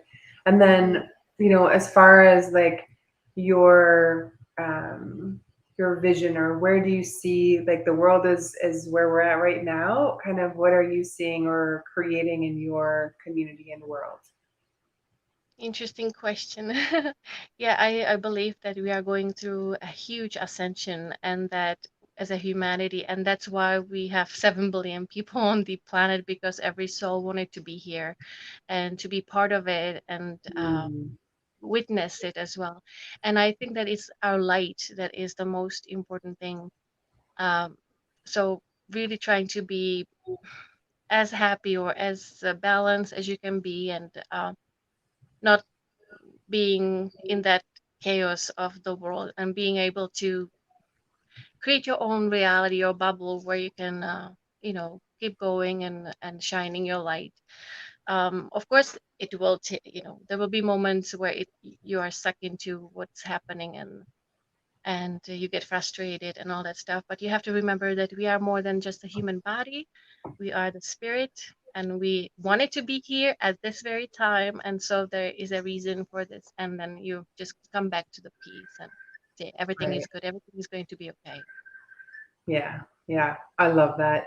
And even just like how cool is it that we're here, all of the things that we are experiencing. And I really do feel like our generation has, we understand what it was like to have, our grandparents with, whether they lived on farms or before the internet and before, things were so fast paced of what life was like before, small towns, and when people knew each other and they loved and cared, like the whole neighborhood thing, as opposed to now where, yes, we have some more conveniences, but it's just like everyone's on this like conveyor belt, it feels, it's just like going forward and so fast. And us as the bridge, I just from people I've been chatting with, and I'm very much like, I've always been that, let me observe everything that's going on and kind of like see what's happening. And just that we are this bridge to connect people to the spiritual and the physical realm, and really what that entails, and to embody that. Absolutely. Yeah. Helping people to wake up, or and that sometimes comes through the body talk as well, when it's asking for that connection, and for hearing the voice of the divine or your own higher self, or really changing the beliefs about who you are, and loving yourself and knowing you're worthy and deserving abundance, that you are the creator of your reality, and absolutely beautiful master, working on earth. Right. People don't believe that. Not many do now, but still, with every client we have to touch on that and change the beliefs about I love myself. We Yeah. have love. Yeah. That's a very powerful one. So on that, let's talk about that, because so many people are carrying that. I was too, definitely, and work on it. You know, that feeling of not feeling worthy. Where in the body is that something that you can help someone who isn't feeling worthy to detach from that lie and untruth? And then the second piece of it would be like, is there a way to connect that through the chakras? Oh, okay. The We'll way do the I body talk first. So someone who's not worthy, is that their feeling of their personal identity or power in the Mhm. stomach area? Well, I think it's very individual for everybody, but it is most the way we live our life. So I found people who have lack of self-love or worthiness being in two groups. One group can become bullies, you know, people who need to control others, and bullying, it doesn't happen only in schools but also in workplaces.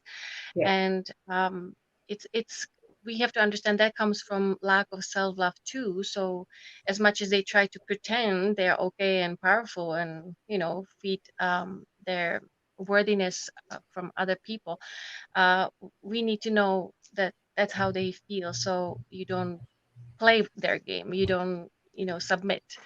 uh, so the other group is mostly common, or at least the people I meet, and it's people pleasers, the trouble to say no to others, and Right.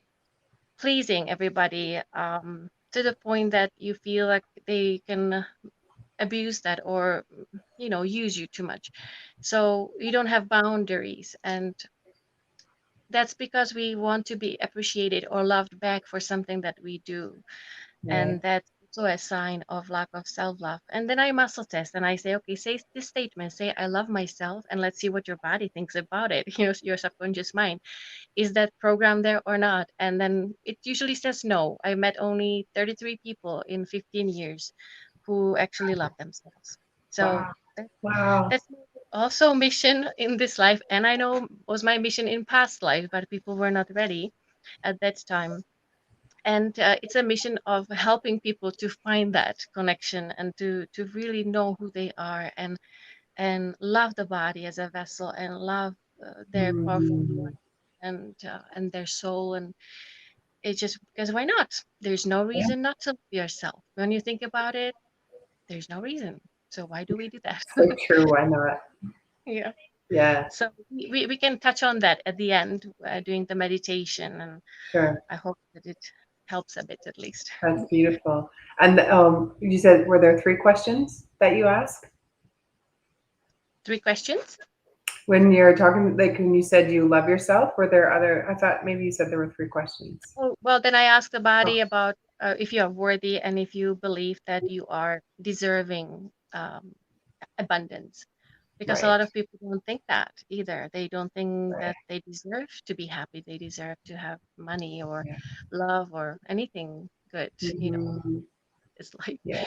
so, so we have to change those beliefs. Yeah, the Yeah. programs that run our life. Yeah. Right. Right. So That true. can be such a life-changing experience. I had clients who stopped taking pills for anxiety because I said, "This is amazing," and she said, "That's because I love myself," and she was so happy. So it's like it changes everything. Yeah. Yeah. Yeah. It really shifts a lot, doesn't it? Mm-hmm. Yeah. Mhm. Love is the highest vibration. So how could it not? Mhm. Yeah. Yeah. Yeah. So beautiful.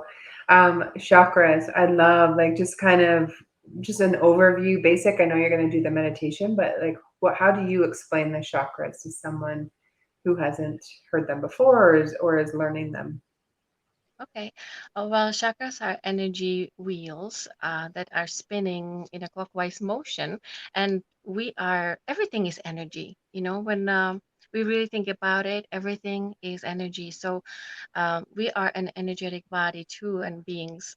So we have these 7 main the centers, but there are way more of Right. minor chakras as well. And sometimes through body talk, I get to chakra number 23, and I said, okay, where's that?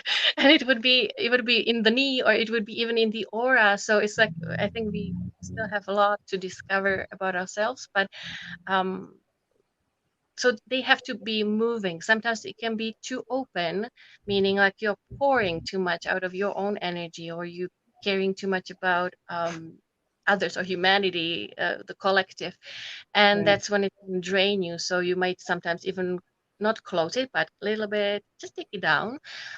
Sometimes it's blocked, which of course causes physical issues in the area, and we can open it. And there's many ways of how to do it, but I believe that our hand is very powerful tool, and just going around above the chakra. Usually I ask how many times, and if I need to flush it first, so going the opposite way. But usually you go 3 times above each chakra in the clockwise motion, and that's enough to open it. You can use tools like crystals or saging and whatever you feel calls you, but this is easy enough. People can feel it, like something is felt physically as well. Right. So, and then you double check and it's done. And people feel better. That's And so the mic, beautiful. yeah. I feel like you're a fairy. Like it's just when you talk, it's just like it's just so light, and it's like there is no weight or like heaviness. You know, I don't know. It just seems so easy with you. I love this. I didn't know that there was a chakra in the knee. So this is very interesting, and I'm just gonna ask because I have trouble with my left knee, and then lately it's been my right knee as well. And so going to energy, which I'm familiar with that, it's like, okay, is there judgment? I immediately ask, am I judging myself in this moment? Am I judging others? And usually it's a yes. But I didn't know that there was a chakra there too. Yes, yes. And of course, emotionally, it's also about moving forward, all the legs, feet, and this would be about moving forward and being afraid of what the future will bring. And so, yeah, to be non-judgmental, it's a hard thing to learn. But once you see you and others as these souls having a beautiful journey on earth, and they have to do whatever they need to do for their lessons and expansion, then you don't judge it, because it's like, yeah, it's perfect for you. It's what you chose. It's what you have created. If you need help, and because you don't like it, then okay, we can work on that. But it's like everybody has a choice. Everybody has a free will, and if the universe or God does not touch that, then we have to also allow free will of everybody, right? As much as for human mind, it's sometimes hard. It's not easy. But with the knees, another thing I would like to mention is when you can become sensitive to a mineral, for example, calcium, and it's a thing that I've seen many times when women have low bone density because of lack of calcium, but they take it and still it does not rebuild the bone. So what the body does when it's sensitive, it usually puts it somewhere in the body, somewhere where you can deal with later. So one of the spots could be the knees, could be the kidneys. And so that happened to my mom when calcium was going into her knees, creating a deposit that started to be hurting her on when she was walking. So she was actually scheduled for a knee replacement. And I wanted to mention this one. It's called castor oil, which is wonderful oil from beautiful plant I have in my garden, and it's something that dissolves the calcium deposits. And so doing this every day for, I think she did it for a month or two, and till today she has her own knees and walking without pain. So Wow. sometimes the solution can be so easy, sometimes we too complicated That's solutions. so beautiful. Like to not have to go through the pain of surgery and then after the healing, and just to be able to heal her own body and putting that castor oil like that. I love the body, and I love, healers like yourself who know that kind of magic. Yeah, I always was interested in magic, so thank you for using Me too. I think the body is magical, the soul and everything together. And when you connect with it, it tells you exactly what's going on, why is it going on, and what can you do about it. So Right. if the people are ready. So I love Right. that. Well, thank you. I'm going to try the castor oil, and I'll let you know if that releases. Okay. Yeah. So thank you Sounds for that. good. You're Yeah, welcome. cool. If anyone in the audience has anything or an ailment in the body and would like to ask a question for Blashka, please do. She's going to do a meditation for us soon, just to connect to ourselves. And Virginia had written a comment about it really just comes back to loving ourselves. I know that was what we were talking about earlier, but it's so true. And finding the way home, right, back to us. Yes, exactly. I think that's what the ascension is about. Find your way back home. So Mhm. to Yeah. truly who you are. Yeah.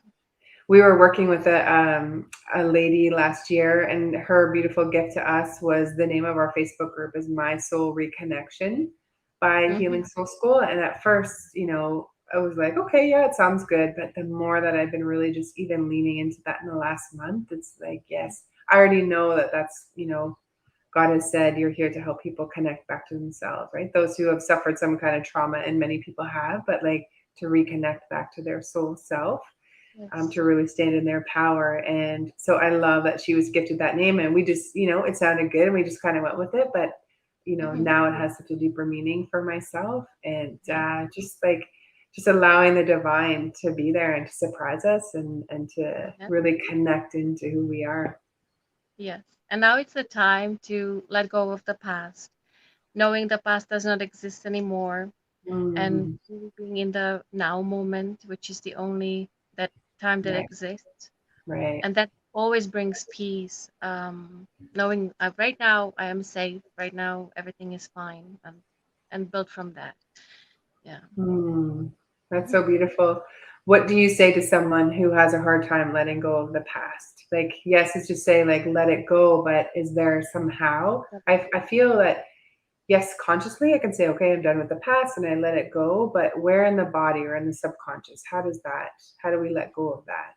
Yeah, it's in the subconscious. So what I usually do, if that's the way the body agrees that the person is ready, we'll go back in time into the very moment when anything traumatic happened, and as an observer, and we bring that child or where how old you were at that moment out of the situation and explain, Mm, you are here, you are fine, look at me, I made it, I love you, and kind of help this person to get out of it, and knowing that everything is going to be fine, and it is, or she's loved, and that it has nothing to do with her usually, right? It's if yeah. it's something from the childhood, it's not you, it's nothing to do with you, it's the parents issues.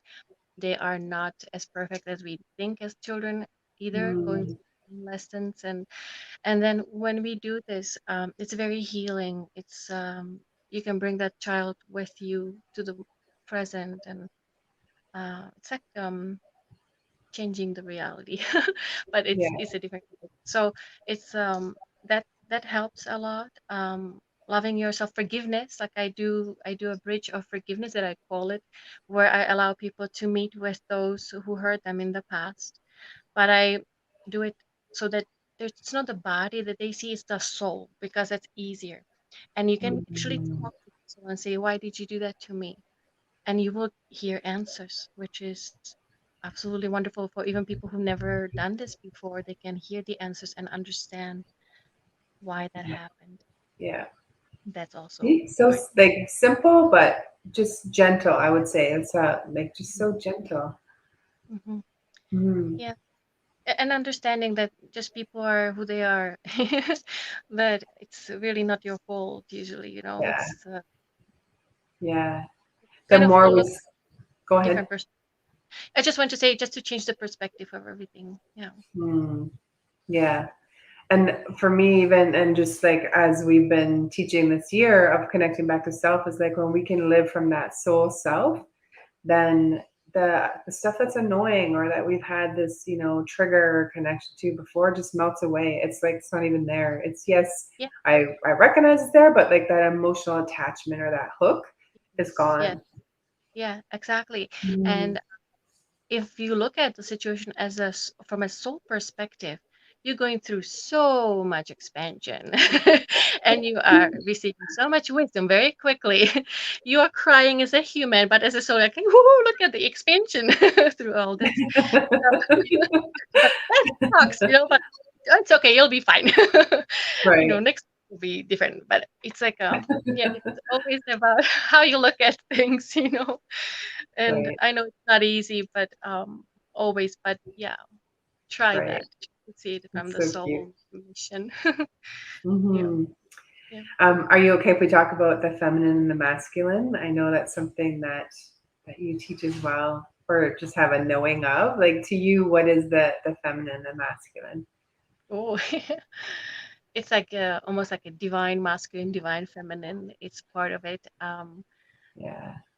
I think people need to label everything. That's not really necessary, right? But we have the understanding the feminine is on the left side of the body, the masculine on the right. The masculine is about doing an action, helping you to overcome all these obstacles and let go of the past. And hey, let's just do, you know, why we came here. Let's not have anything in the way from the past. Let's be clean and let's do it. You know, that's like, let's do it. Feminine, I see as more the calm one, you know, like females, like with the sixth sense, where it's like you also need to rest. You also need to go within and use your intuition. And so I think we need to have that connected. They have to work as a team and not being separated or you know using only one at a time. So that's Right. what I would say about it. Yeah, The it's just balance. finding the balance. The you know um, do and rest, do and be. So finding the balance in everything you do, Hmm.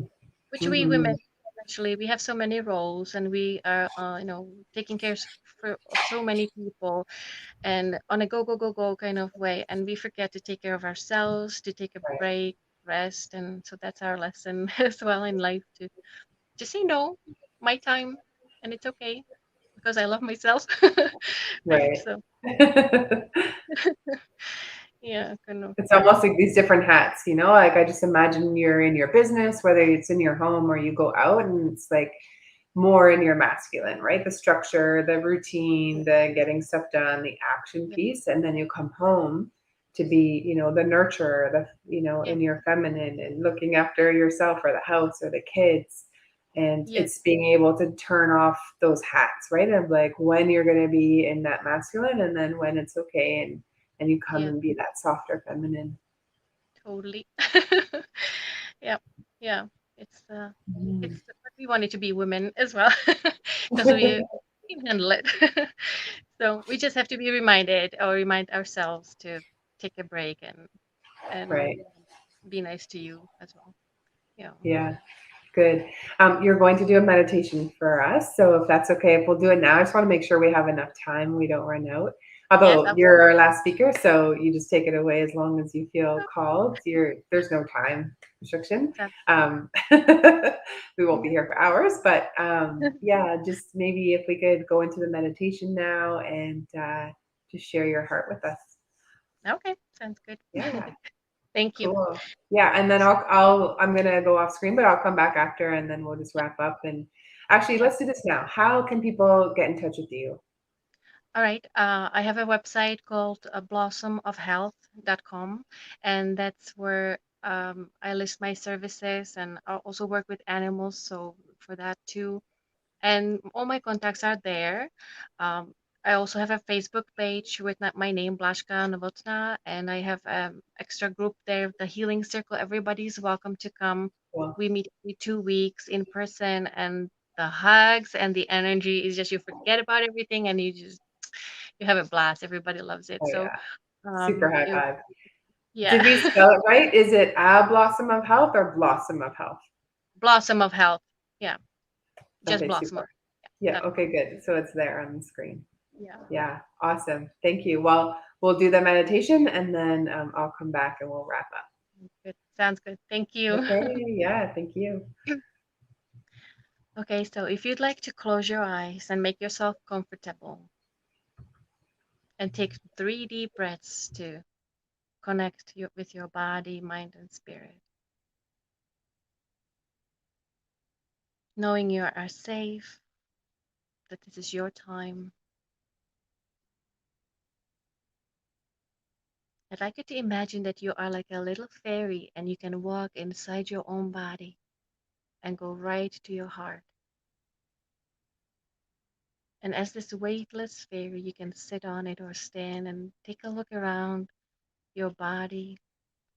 See it as a temple, as a vessel of your divine part of you, like of your soul. And this vessel is absolutely amazing. It will be with you from the beginning to the end. It does everything for you 100%. I would like you to look at how peaceful the breathing, your heart is working, digestion is going on, the blood is moving nutrients in, eliminates waste out. It's like everything is in perfect harmony. And now imagine that this body of yours is built of trillions of cells. I'd like you to see them separately looking at you. Give them eyes, give them mouth. And understand that each of these cells is like a being that is an individual, because every cell breathes, every cell eats, every cell eliminates waste, communicates with each other. Every cell has a job to do, something for you to keep you going. They also have this DNA, which has about 3% of genes, but the rest scientists call junk.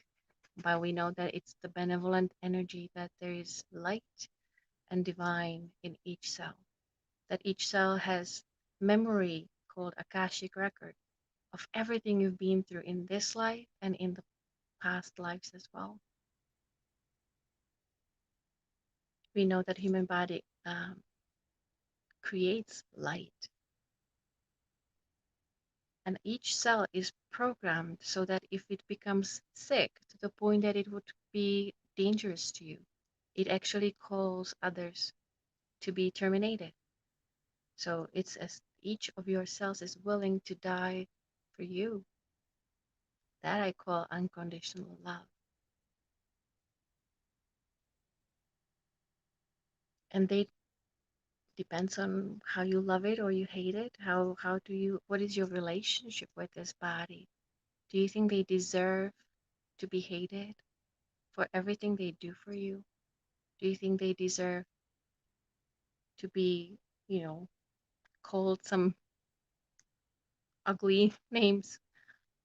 No, of course not. They deserve your love and gratitude and thank you, which you can say now in your head. Just, body, thank you so much for everything you're doing for me. No matter how stressed I am, how I'm not exercising, how I'm not eating well, and all these things I'm doing, and you still keep going on. I'm so grateful. And I can guarantee you, your body hears that. And your body may be responding to you through tingling or some interesting feelings. Because when we are in stress, the body cannot work 100%. It's ready for flight and fight.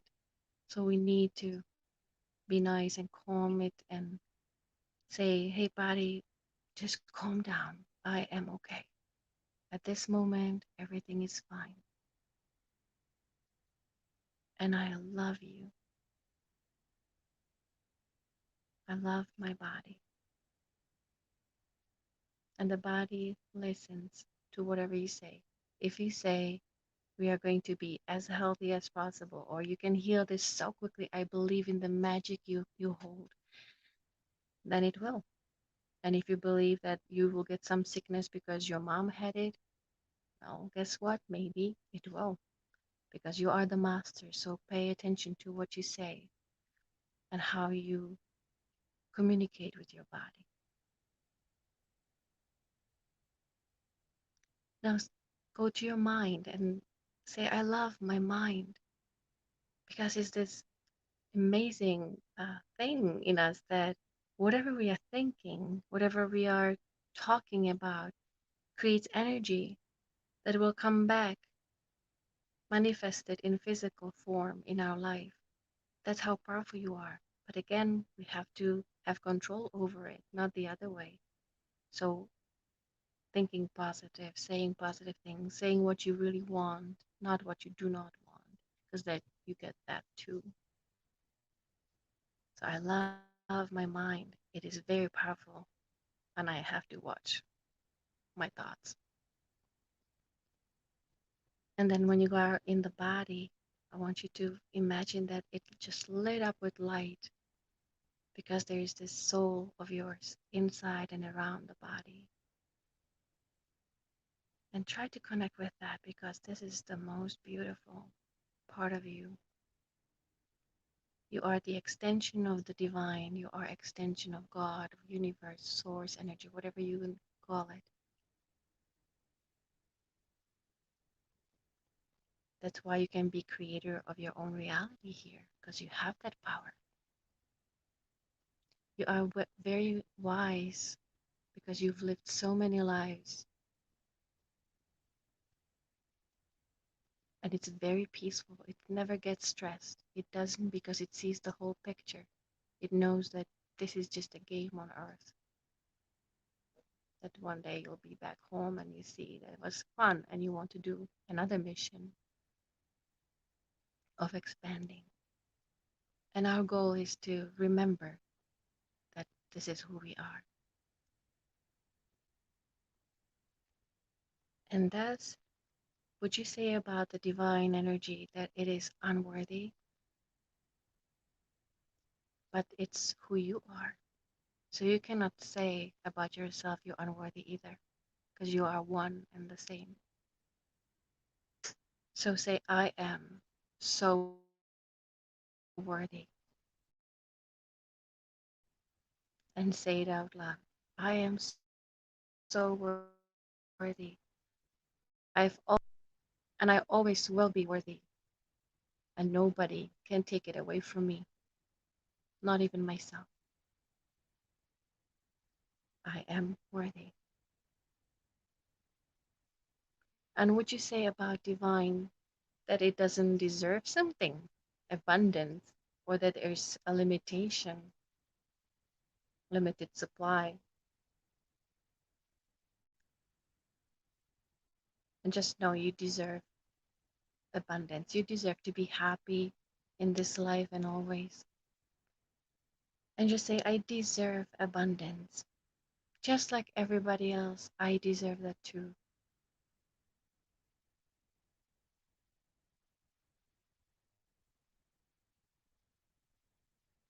And I have a question. Is there a reason why you should not love yourself?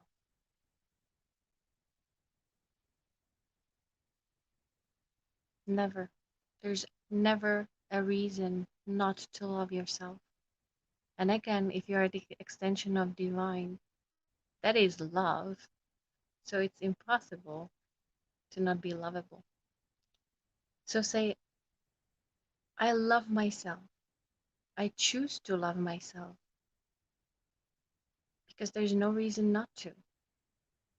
So why not? It will make my life so much easier, so much happier. I give myself permission to heal. I give myself permission to love myself.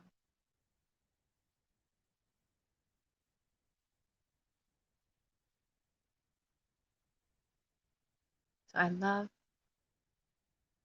myself. I am worthy and I deserve abundance. And so it is. And when you get into this place in your heart, in your life, everything you wish for will just magically appear in your life, and you'll be blown away how easy it is.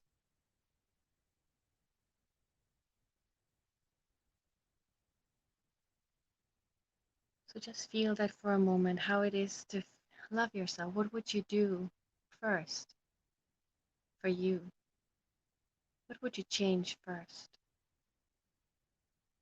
What would you do for yourself that makes you happy, and you know you want to do it but you did not? So maybe set up a goal to will you show love for yourself. I have one suggestion when you look at yourself in the mirror, at least for a few days or forever, it's up to you. Just say, I love you when you see you. Just to remind yourself that you are amazing, beautiful, magnificent being. And you are the creator of your life. So you're very powerful, unlimited. So let's use that for ourselves and for the humanity. So take a deep breath again and come back to feeling your body and be present. And thank you. That was beautiful. Thank you. My cat joined me and I got up to come back and she's crying. She's like, meow, get back here. Yeah. So peaceful. Thank you. This divine love and connecting with your own love and everything, it's something that if I can share one story, how I deeply connected with this divine love, I call it. Cool. And when it comes through body talk that the person needs it, I connect with that, knowing that that is an energy in me, in the person, in every plant and animal and rock and everything around me and in between the spaces. I bring it in. And I had a boy that was feeling very lonely because not only the lockdowns, but also because the group of children from the street that he used to play with didn't want to play with him anymore. Started to be kind of bullying and saying not nice things to him, and he was sad. And I said, okay, that energy came through, so can I do this for you, the divine love, and see what happens? And he said, sure. So I did this and said, did you feel anything? He said, no. And then he went home and his mom texted me half an hour later and she said, you would not believe what happened when we got home. She said that a few minutes after they got home, the doorbell rang and these children from the street came to the door asking if this boy wants to play with them. And he was like shocked because that was first time after a year. And so he went, hesitating, but he went. And then he ran back home in 5 minutes and he said, Mom, you know what happened? Everyone apologized to me, everyone, including the parents on the street. And they said how sorry they are for mistreating me and bullying me and saying bad things. And they were playing together. So it's the love that was around him that touched the whole street. Anyway, it was just beautiful, and these stories, could go on. What love can do. Aw, that's so beautiful. I put a comment in there that your massage, a brain massage, the meditation started around hour 5:28 in there. And so I recommend come back and listen. If you're having a stressful moment or you're in your fight or flight or you're being triggered, come back and listen to this meditation. I think it was so peaceful. I feel like you're a delicate flower, right? And sharing that love with us, or before bed would be a good time to listen to it, because just the words that you spoke into us, this feeling of, we are very special and worthy, but also this feeling of like you can do the things that you want to do, or whatever your desires are, they're there for a reason. And just this feeling of empowerment. Yeah. What a beautiful way to go to sleep, where you're, even if you're in a garden or wherever your mind's taking you, but like to be in that special place and then go into your dream state. Your subconscious will continue that through there, as opposed to worrying about whatever it is you're worrying about. That's right. Yeah. Thank you. Yeah. So beautiful. Wonderful. Thank you. You're Any welcome. last words that you'd like to share? just Your meditation said a lot of good stuff. Yeah. yeah, know that you have a body that always wants to talk to you. It tries to through different symptoms like the headache. It's telling you, hey, you need a rest, Christine. If it's your Right. now after a long day, Yeah.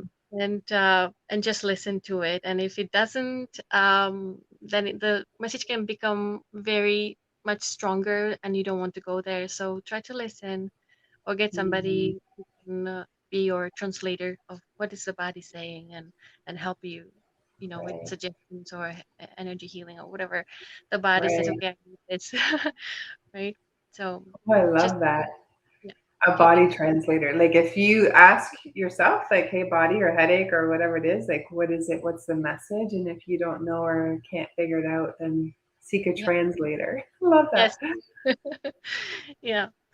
So that's what I see myself as I'm the middleman. I'm the communicator and translator of the symptoms and or of the messages, and it's an honor Right.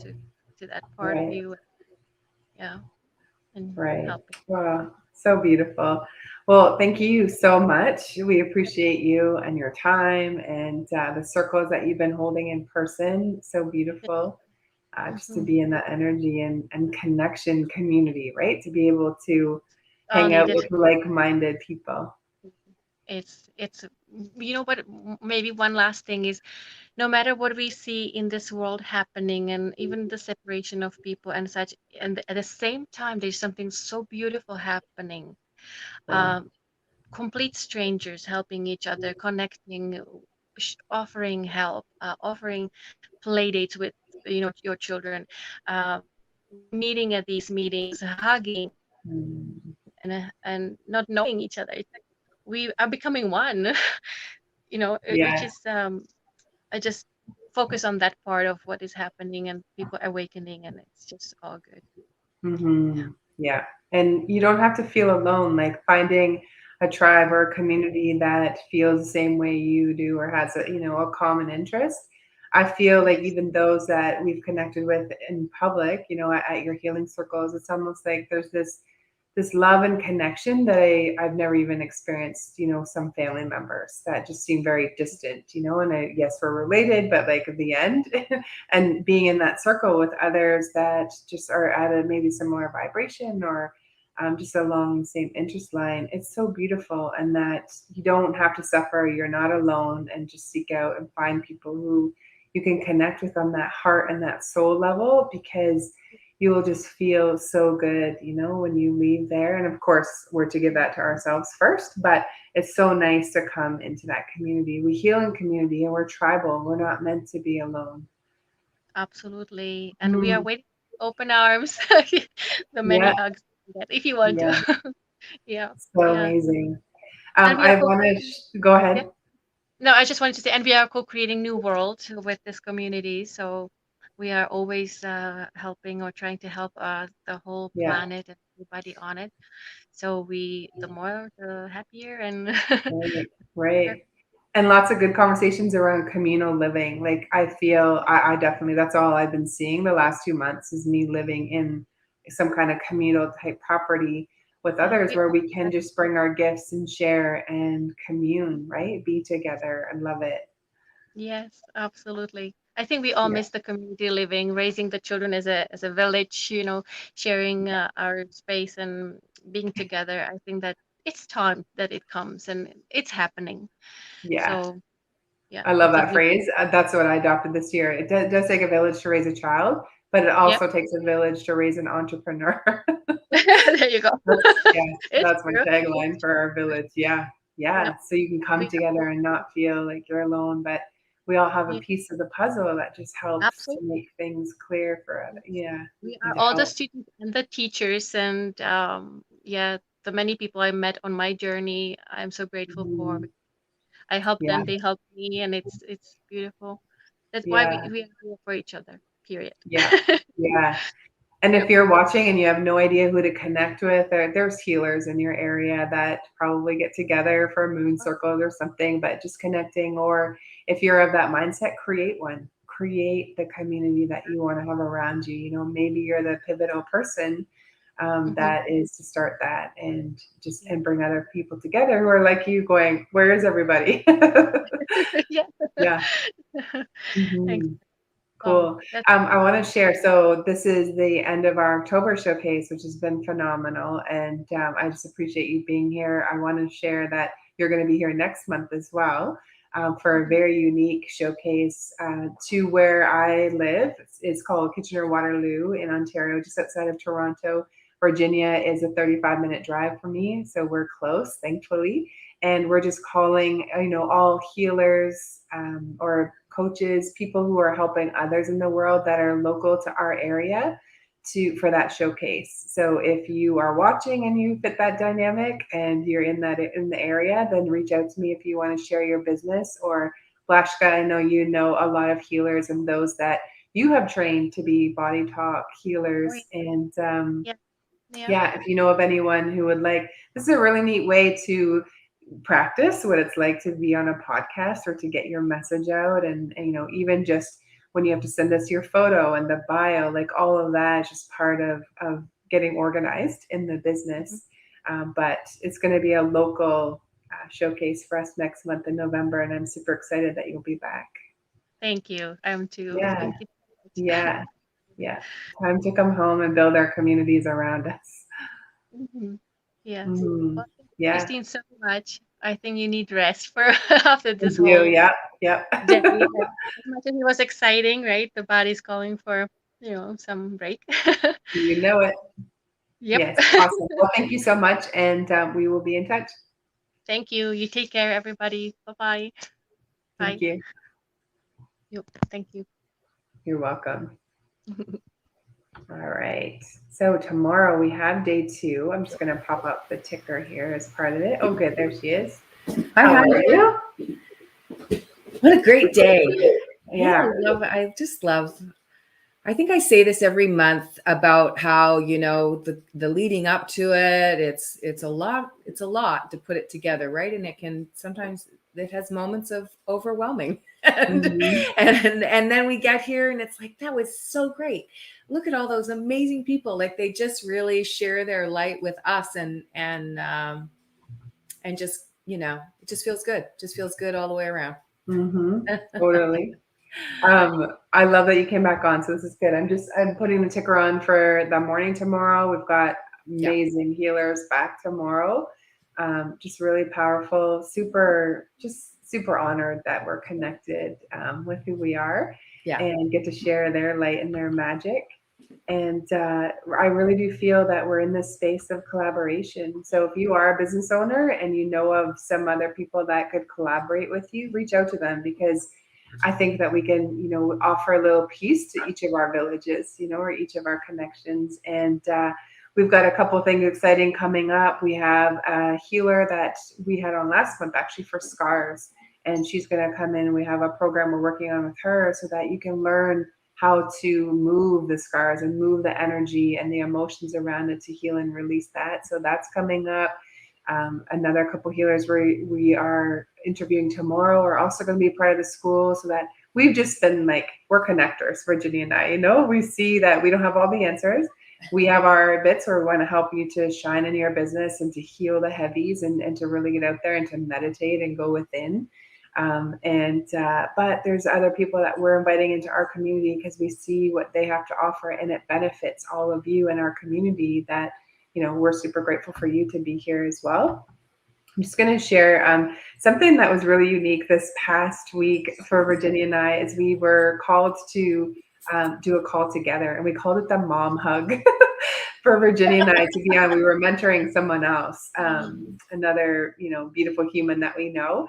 And it was so powerful because Virginia and I bring a very different energy, very much, maybe even the masculine and feminine, but your experience and mine are a little bit different, even though they've kind of been a silhouette, I guess, all of our lives for what you and I have gone through. But I just thought it was such a beautiful experience because we could listen to that person's heart. And then you and I offered, what we were getting as the vessel or the downloads or just the message of love to that person. And so much was transformed in that session, for that person quickly, where it doesn't have to take a lot of time to go through the stuff that maybe you're struggling through. And so we do have offerings. You know, if you do want a session with us, reach out. We'll give you the mom hug. Yeah. Both of us will just It listen. was a lot of fun. Yeah, it was. I really enjoyed it too, because I felt like it gave me the time and space to work with the energy of it all, right? And while you were kind of picking up on stuff, I was clearing, or I don't even know. It was just so beautiful and awesome. And yeah, I really felt honored to be a part of that. Yeah. We're translators, you know, we're just listening. What's the vibration coming in and what's your heart and your subconscious saying? That's how I feel for me when it comes in. And then it's like, oh, it's here, or try this, or, you know, this is the message I'm getting. And just super beautiful. So if you want the mom hug, you can reach out to us and book a session with us. Right now we're offering them for $111 as a session. If you want to do that, then feel free to reach out.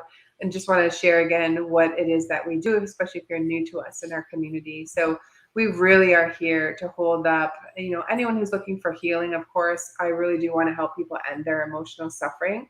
You're hanging on to stories and beliefs that we don't really need to hang on. We don't need to hang on to anymore. And so for me, I see patterns, and I just listen again, and then source is like, there it is, you know, for you to heal and unpack or unhook is what it feels like from that energy. And then there's other offerings, you know, with the school. For us, what we're doing is this naked alchemy, and it's all about like opening you up from within. I have an intro video that I've done if you want to have a listen to that and what it's like. It's all about safe vulnerability.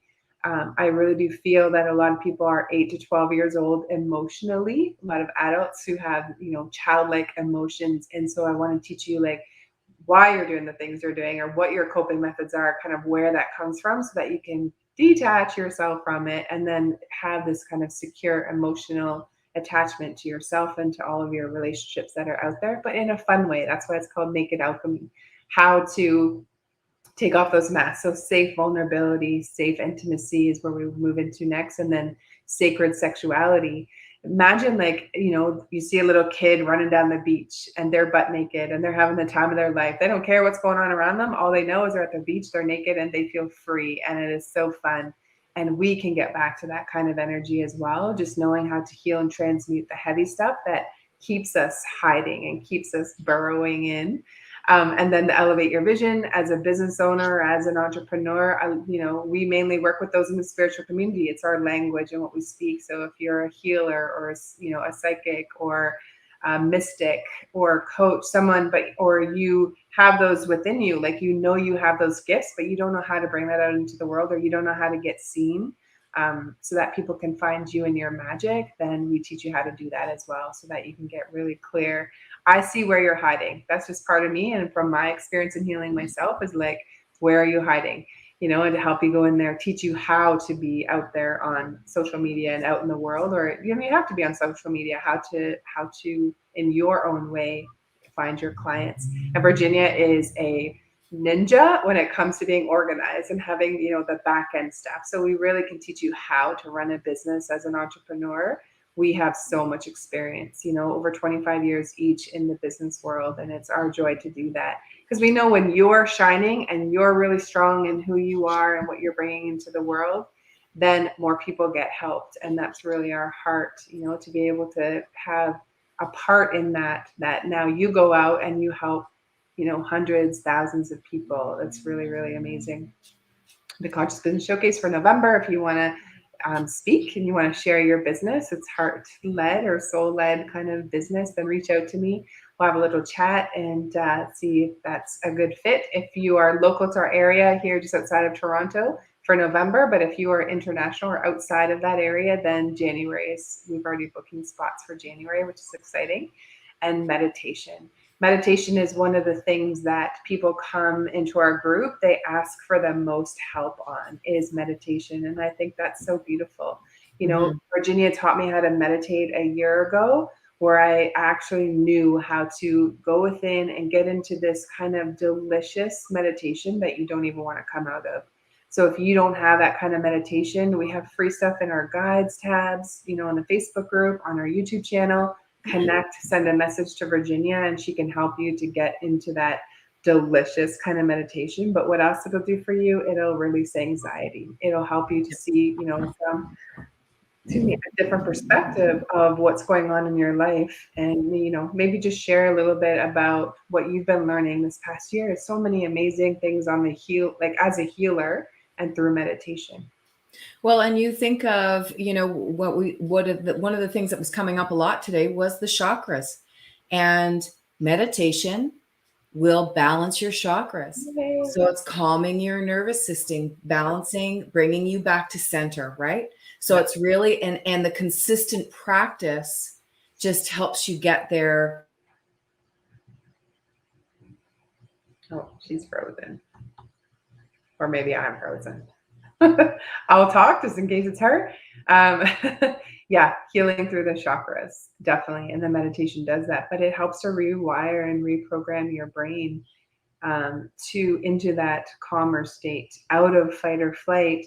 And from there, you're like, the world just opens up for you, because now you're seeing the opportunities. Now you're in a place of rest and digest, and the universe can say, okay, like, she's ready for the next level, or you're ready for those manifestations that you've been calling in. And before, this is how it feels to me, is that people are so wrapped up in barbed wire, where you're your own worst enemy because you're in your way. It's like, let's cut that barbed wire off so that you can really stand in your power and who it is that you're here to be. And I would say, like, the world needs you. The world needs whatever your magic is. So if you've got some kind of modalities, or you've been taking programs like Reiki or massage therapy, or you're a nurse, or, all of those things, connect with us, because I can teach you, if this resonates, like how to take all your pieces, all the training, even your traumas or the harder things that you went through, and how to turn this into a business. I'll give you an example. There's a beautiful woman that we met in another group that we're a part of, who was adopted. And she's been, like, it's part of her family and the history of her family. And so imagine, like, her creating a business for people who've been adopted to connect and heal their base chakra, right? If you're adopted, you don't know where you belong. You are not connected. You don't have the safety and the security of feeling held and supported, because you're like, I don't even know where I come from, right? So her being able to help in that manner, it was just something that I saw for her, and like being able to step into that, what a beautiful way to bring help and healing. It's very direct. Her people will see her and be like, oh, I have that and I need that kind of help. It's those sorts of pieces and parts of the puzzle that we can help to put together. And then back to your meditation. I know, right? Everything stopped. I was like, am I frozen? Is she frozen? I'm so I did the same thing. That's so funny. Oh dear. But well, yeah, I just want to say, sorry, go ahead, back to meditation. Yeah, no, I was going to say meditation, that's the whole point, right? Balancing, rebalancing our system, rebalancing our chakras, and getting back into that state, centeredness and stillness. So, and you'll continually do that more and more, and release all of the old stuff, the old emotions, the old everything, with a continual practice, right? So again, learning how to do that. Yeah, it's just so worth it. There are so many benefits for you, so yeah, there's a bunch of stuff in the guides tab that helps with that. We have, I do a free meditation circle once a month. So you can watch for that. Do you have the date for the next one? You know what? I've been kind of just rolling with it, right? But I somehow think the 19th of November. And I'm just going to throw that out there. It's nothing in stone, but it's a Friday. Okay. Yeah, I haven't really actually looked at a calendar, but I'm kind of thinking the 19th of November, because it's eclipse. There's an eclipse, and eclipse is often our portal opening. So, maybe we can kind of use it as a creation night or something. Yeah. So I don't know. We'll see. I'm just starting to play with that right now. So cool. So yeah, stay tuned. Like a little party, Friday night party. Right. Exactly. Yeah. And I wanted to mention too, because we had up the courses that we have going in the Healing Soul School right now. but those are live classes, you know, the community, the business community, and that kind of stuff. But we do have some self-study stuff as well that we didn't have on that list, which was the moon cycles. We have the moon cycle course. And can you just share a little about that one? So like the moon cycles is all about like how to take the moon cycles and connect it to your life and to your business. It is really incredible, because when you know the cycle and where you are in the week, and this can go for seasons, but also in the month, where you are, you know when to plan to go within, you know when to, you know, tap more into your intuition. It would be for women who have their menstrual period. It's when you're menstruating, right? Your moon, when you're on your moon, you're super highly intuitive. That's the time when you're going to look at your business and say like, okay, what needs to change and stuff. So there's 3 classes on that. It will change your life. So if you're interested in moon circles, please reach out to us. And then I'll just continue, Virginia, because I don't know if you're going to cut out. I know. So I, not a secret, but I grew up Jehovah's Witness, which I feel is a cult, like so much mind control, very narcissistic, lots of manipulation and judgment. And it was a part of my experience, and I enjoy the gifts that I did get out of that. And so there was, over the summer, we did a program all about deprogramming from any heavy type of religious upbringing, or narcissistic kind of parenting, where you were really heavily controlled, anywhere where you were heavily controlled. And we actually, I did the program with Wendy Jensen, who we had speak with us in May. Really beautiful, powerful healer. And so her and I did it together. She's an ex-Mormon, and that's been part of her her programs that she has, is how to deprogram. But she also knows the chakras. And for anyone who is a healer, she wrote a book on questions to ask your clients that is like really, really incredible. She went through all of the body stuff. Like think of Louise Hayes, but she like went deep down, like even to your fingers or your fingernails, on like what could be the connection, because she saw a lot of people leaving the Mormon church were having very similar kind of reactions. And it had to do with self-worth and the judgment and leaving the community and all of that. So she wrote this book from the light of, you're a healer, here are some questions if someone's got some ailments and stuff. It's really just like a support tool for yourself to do your magic as a healer. So she has that available. That's just a side. But our do-it-yourself or self-led program is this deprogramming, and how to deprogram, how to heal through the chakras. What I'll offer for that, I feel, is a call with me. So like after, because if you've come through something that's really heavy, there could be more stuff that you're wanting to heal or transmute, and we can't see it ourselves. You cannot see your own blind spots.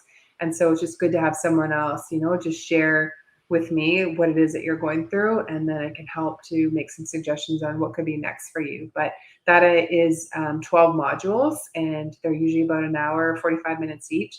So then after you're done, you know, then you can book a call with me, and then I could just help unpiece any of the other parts that maybe are hanging on inside that are being asked to let go, and just really help you. So if you know of anyone that was raised in a cult, in some kind of strict religion, or you had abuse, could be one as well, or narcissistic kind of parenting.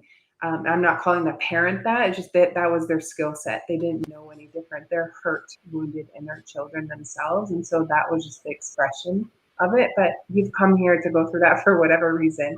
And I can help piece through, you know, some of that and the patterns as well.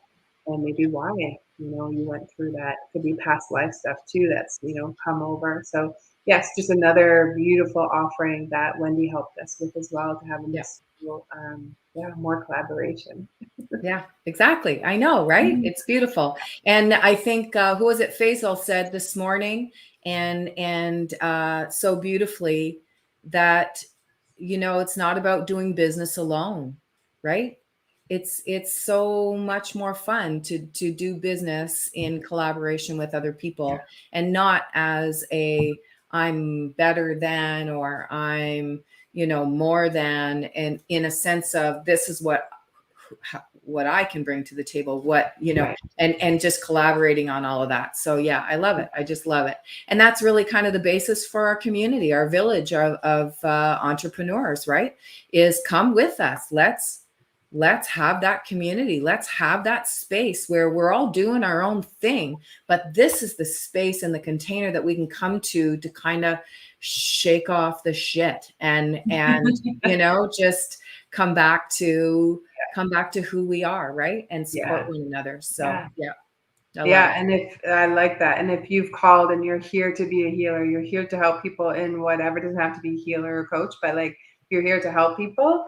Let's have a conversation if you don't know how, or maybe something's not working in it, because it's time for all of us to like wake up, like to be that person that you've come here. Your soul has come here, not for a specific purpose. I don't believe in that. I feel whatever lights you up is what you're here for.